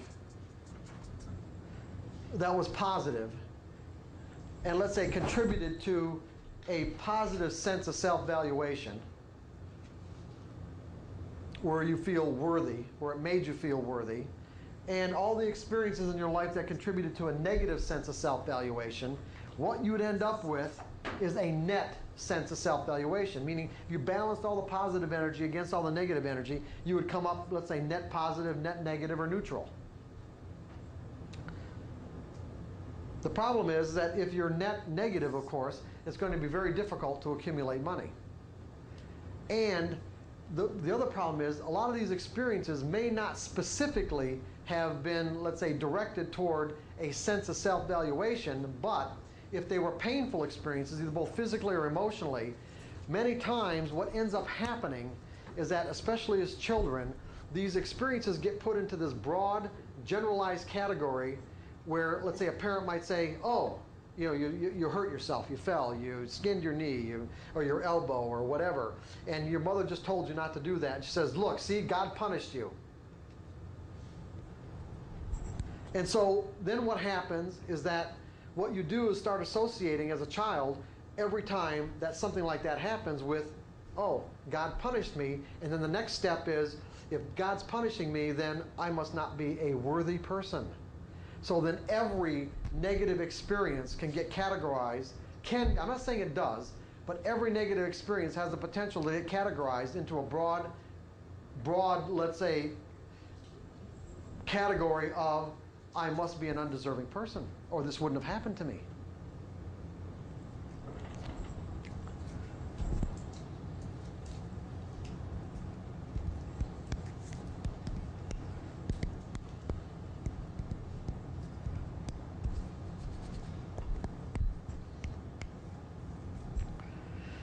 So this can be problematic as traders. And other than the, let's say, inability to not think in probabilities causing trading errors, this is the thing that is most responsible for these kind of, doing all the hard work and doing really good and following your rules and being disciplined and everything you need to do, and all of a sudden you just whack yourself. And you start the process over again and whack yourself again. Sense of self-valuation coming in saying, you don't deserve this. Remember, all beliefs demand expression. All beliefs seem to take on a life of their own. And regardless of whether or not your desire is to keep on going up like this indefinitely, if your total sense of self-valuation doesn't correspond with any particular level, wherever it is, then it will find a way to express itself on your consciousness, meaning how you see the market, what you do. And I'm not going to, yeah, absolutely, sure there is, Jeff. The upsell tapes up. Yeah, yeah, exactly. Yeah, that's the next workshop.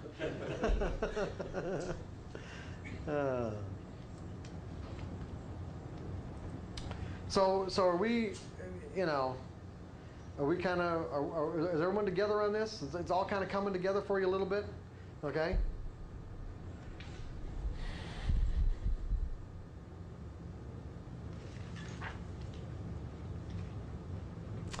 And the last characteristic on page 4 is that beliefs keep on working whether we remember them or not. I've kind of already mentioned this. We do not have to have a conscious recollection of what it is that we've ever believed or learned to believe. The only determining factor as to whether or not a belief has potential to act on your perception of information and your behavior is if it has energy.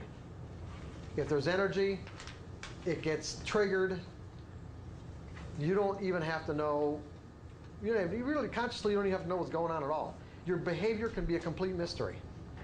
You can even be conscious of your behavior being a complete mystery in the moment and be watching yourself screw up and still be powerless to do it.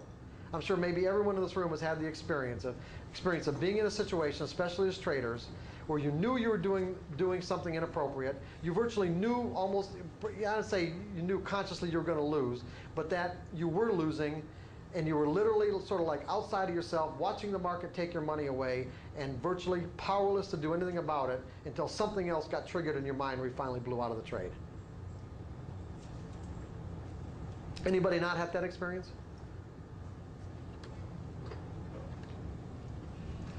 You don't have to know where that behavior is coming from for it to happen. You don't even have to understand it. You don't have to have any understanding of it, any knowledge of it. It's just going to happen. Until you do get knowledge of it, till you do understand it and do something about it if you want.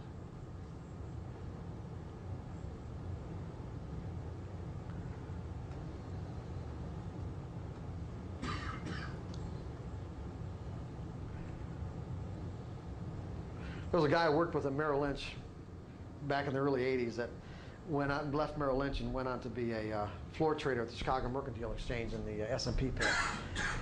And he was a really devout person, devout religiously. And we used to have conversations a lot, and this is before I really became a coach, but we used to have conversations a lot about what I felt was an inherent conflict between him wanting to be a successful trader and his religious beliefs.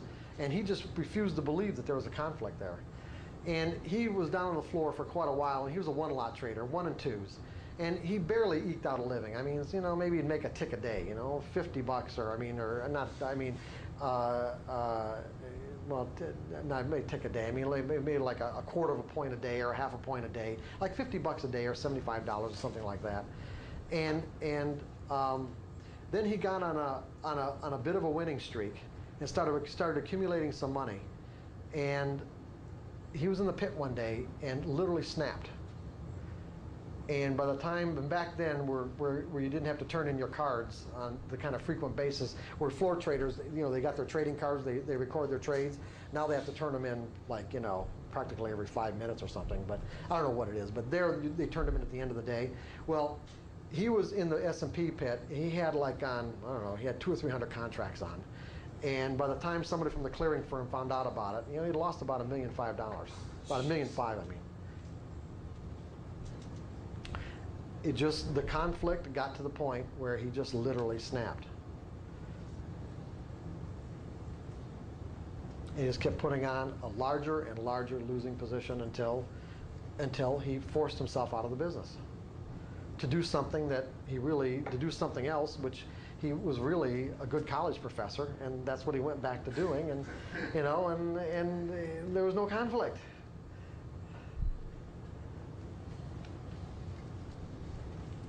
Mark, would you clarify something? Sure. I think you suggested that as you de-energize the old beliefs, they drop into subconsciousness. So No, I didn't say that. No, and that's not what I'm saying there either. What I'm saying is that beliefs can exist at 2 different levels. You can be consciously aware of your beliefs, okay? And they can drop down to a subconscious level of operation. And the best way that I have of explaining that is using driving as an example. Things that we learn typically do drop down to a subconscious level of operation, which basically frees our consciousness up to do other things, to pay attention to other things, what's going on in the environment, to learn something else, as a matter of fact. So, for an example, what I noticed when I was in college, and people would drink a lot, is that there were times where not only did I observe people driving completely drunk, but even myself, where I got from point A to point B and had no conscious recollection whatsoever of how I got there. Totally unconscious. Now, I'm not saying the distance was great, but the point is that something must have been in operation that caused me to be able to drive that car to do what I did without having any conscious awareness of it. the skills that we learn do drop down to an unconscious level so that we can pay attention to other things. So that when you're teaching somebody how to drive, like the first example or the first opportunity that I ever had in my life to do that, of course, the first thing you realize is all the things you take for granted. It's like, you know, there's a lot to driving, that so when you try to teach a 15 or 16-year-old how to drive, it's like there's all kinds of skills that they don't have. They don't, you know, the coordination between steering wheel and brakes and looking out the mirrors and everything else like that. It's like there's a lot of things they need to learn. But once they all get learned, like I said, they just drop down and they operate at that level. Now, what I think that for as many people as probably drive drunk at any given moment in our society or any society, the reason why there aren't even more accidents than what there are is because our skills do operate, whether we're conscious of them or not. But what ends up happening is that if the circumstances require a conscious decision, that's when, other than someone falling asleep, that's when someone's going to get into an accident. Is because they don't have the decision-making capacity to react fast enough or even make the appropriate decision. But if the circumstances are relatively normal, then, you know, you can virtually drive unconscious. That's even scarier. That's right. So then what we hope to get is new tricks, new beliefs that are so energized that even in our subconscious, they automatically come. Yeah, they automatically work. It doesn't matter where they reside. It doesn't matter if they reside consciously or subconsciously. It just doesn't matter. As far as I'm concerned, this dichotomy between conscious and subconscious is pretty much sort of man-made anyway. I don't really believe there has to be any kind of separation between conscious and subconscious. If you want access to this information, you can have it. There are any number of techniques available to get access to whatever information, you know, exists in what psychologists or psychiatrists call your subconscious mind. It's really just a function of desire and a willingness to ask questions. That's all it really is. And you can do this to the extent that you virtually erase this boundary. I think it's, like I said, an artificial boundary between conscious and subconscious.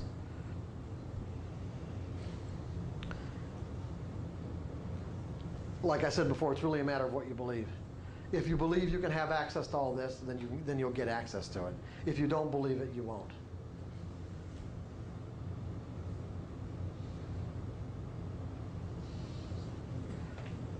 Whether you believe it or not believe it, you're right. In both ways, either way, it's going to work. If you believe it's possible, it's going to work. If you believe it isn't possible, it's going to work. You're going to be right in both circumstances.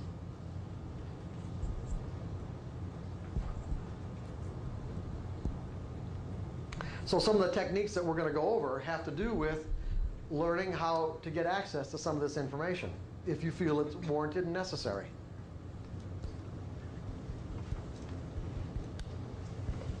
And like I said last night, if you don't want access to it, but you do think that there's a possibility that, you know, there are beliefs that reside in your subconscious that would have a negative effect on your ability to accumulate money, then you're going to have to compensate in the way that you trade.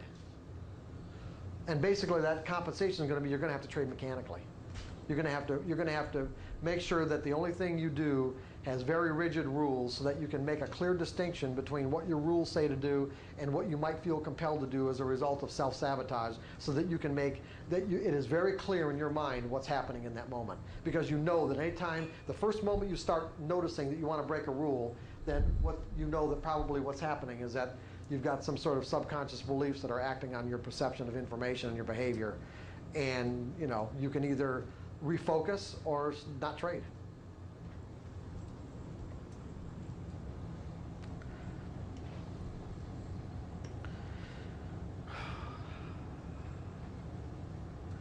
You guys, you're not getting overwhelmed, are you? Oh, okay, good. How do you find out which, you know, the subconscious beliefs? Well, I'm gonna tell you. I'm gonna tell you. Let's get on with the That's the next one. Again, that's also the next seminar. Okay.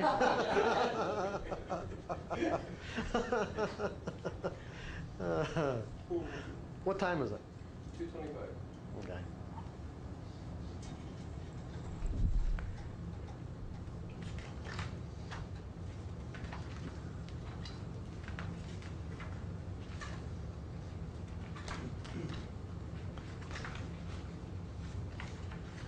Okay, so let's see where we're at right here.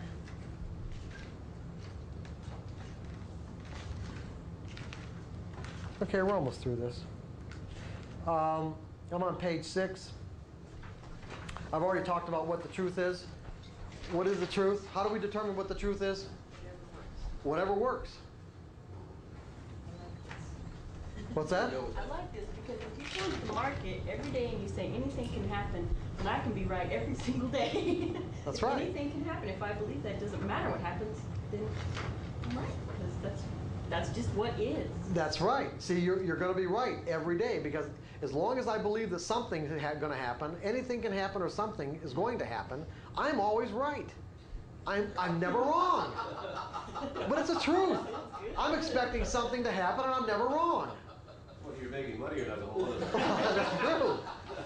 But at least I don't have this, but at least I've taken away this potential to define and interpret information in a painful way. My expectation's always being fulfilled.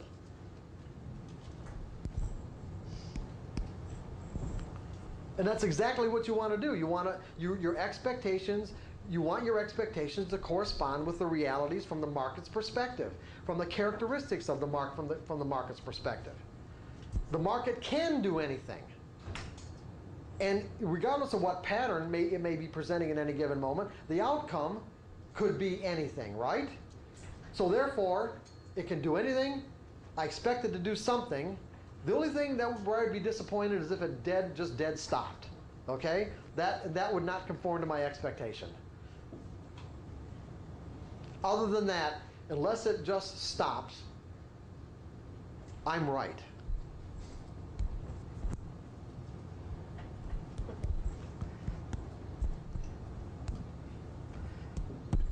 And see, I've also taken away any responsibility towards or being responsible for what the market does. I am not responsible for what the market does. The market can do anything. All I need to do is be responsible for what I do, how I perceive things. Am I in an objective state of mind? Am I executing my trades without hesitation or internal conflict? Am I making errors? Am I following my plans? Do I have a plan? Why am I here? That's right. Why am I here? I'm not worthy.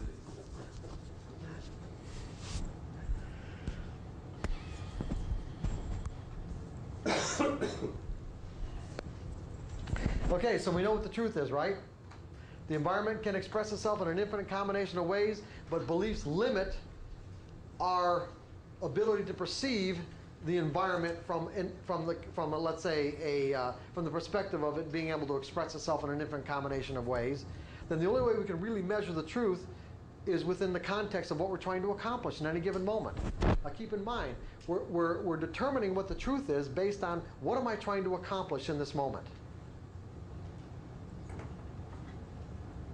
What am I trying to accomplish? Well, yeah, ultimately, but that's good to make money, but keep in mind something, John, okay? You want to keep money as a byproduct. What you're trying to accomplish are acquiring skills. Okay? Acquiring skills will make money a byproduct of whatever skills you've acquired, as opposed to focusing on the money. So the truth is relative to what am I trying to accomplish, and do my beliefs correspond with the characteristics and properties of the environment that I'm operating in at any given moment. What were you going to say, Louis? Mark said that making money wasn't our goal. Our goal is to be in the zone, and then money will come if we're in the zone. Right, that's for sure. Shouldn't use money as an objective. Ultimately, it can be an objective. No, that's not really true because we can set money goals. We absolutely, As an occupation, you have to have some. It's like Tony Robbins says, if you sit there and meditate all day, they'll soon take you out on your sofa because you haven't paid your bills. That's right. So there has to be a certain level of financial stability to the occupation. Right. Otherwise, acquiring the skills and scratching every trade. Well, you're acquiring skills. I'm assuming you're not scratching every trade. No, I'm saying, Yeah. but at the very end of the day. Yeah, I agree. Right? You're right. Because you can't. That's the way I keep score. I love keeping score. Right. I do. I just, I really do. So you're focusing on money in the long run, but not necessarily at that Yeah, moment. you're absolutely right. In other words, you can set money goals for yourself. You can set even daily goals or weekly goals as long as you have these goals. How do I put it? What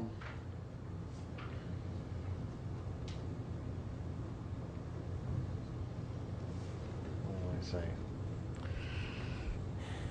Setting goals as traders, financial goals as traders can be tricky. It really can, because the reason why I say that is because it's easy to get ourselves inordinately focused on the money itself, as opposed to the process that leads to the money. Normally what I do when we talk about financial goals is just say, set the goal, focus on it, maybe meditate on it for 3 or 4 minutes, see your account at that level, whatever your goal is, and whatever time frame it's in, and then just let it go. And just trust that whatever needs to be done and whatever you need to see to get to that goal will happen without focusing on the goal itself, other than in that moment when you're putting it out there. Did that make sense to everybody?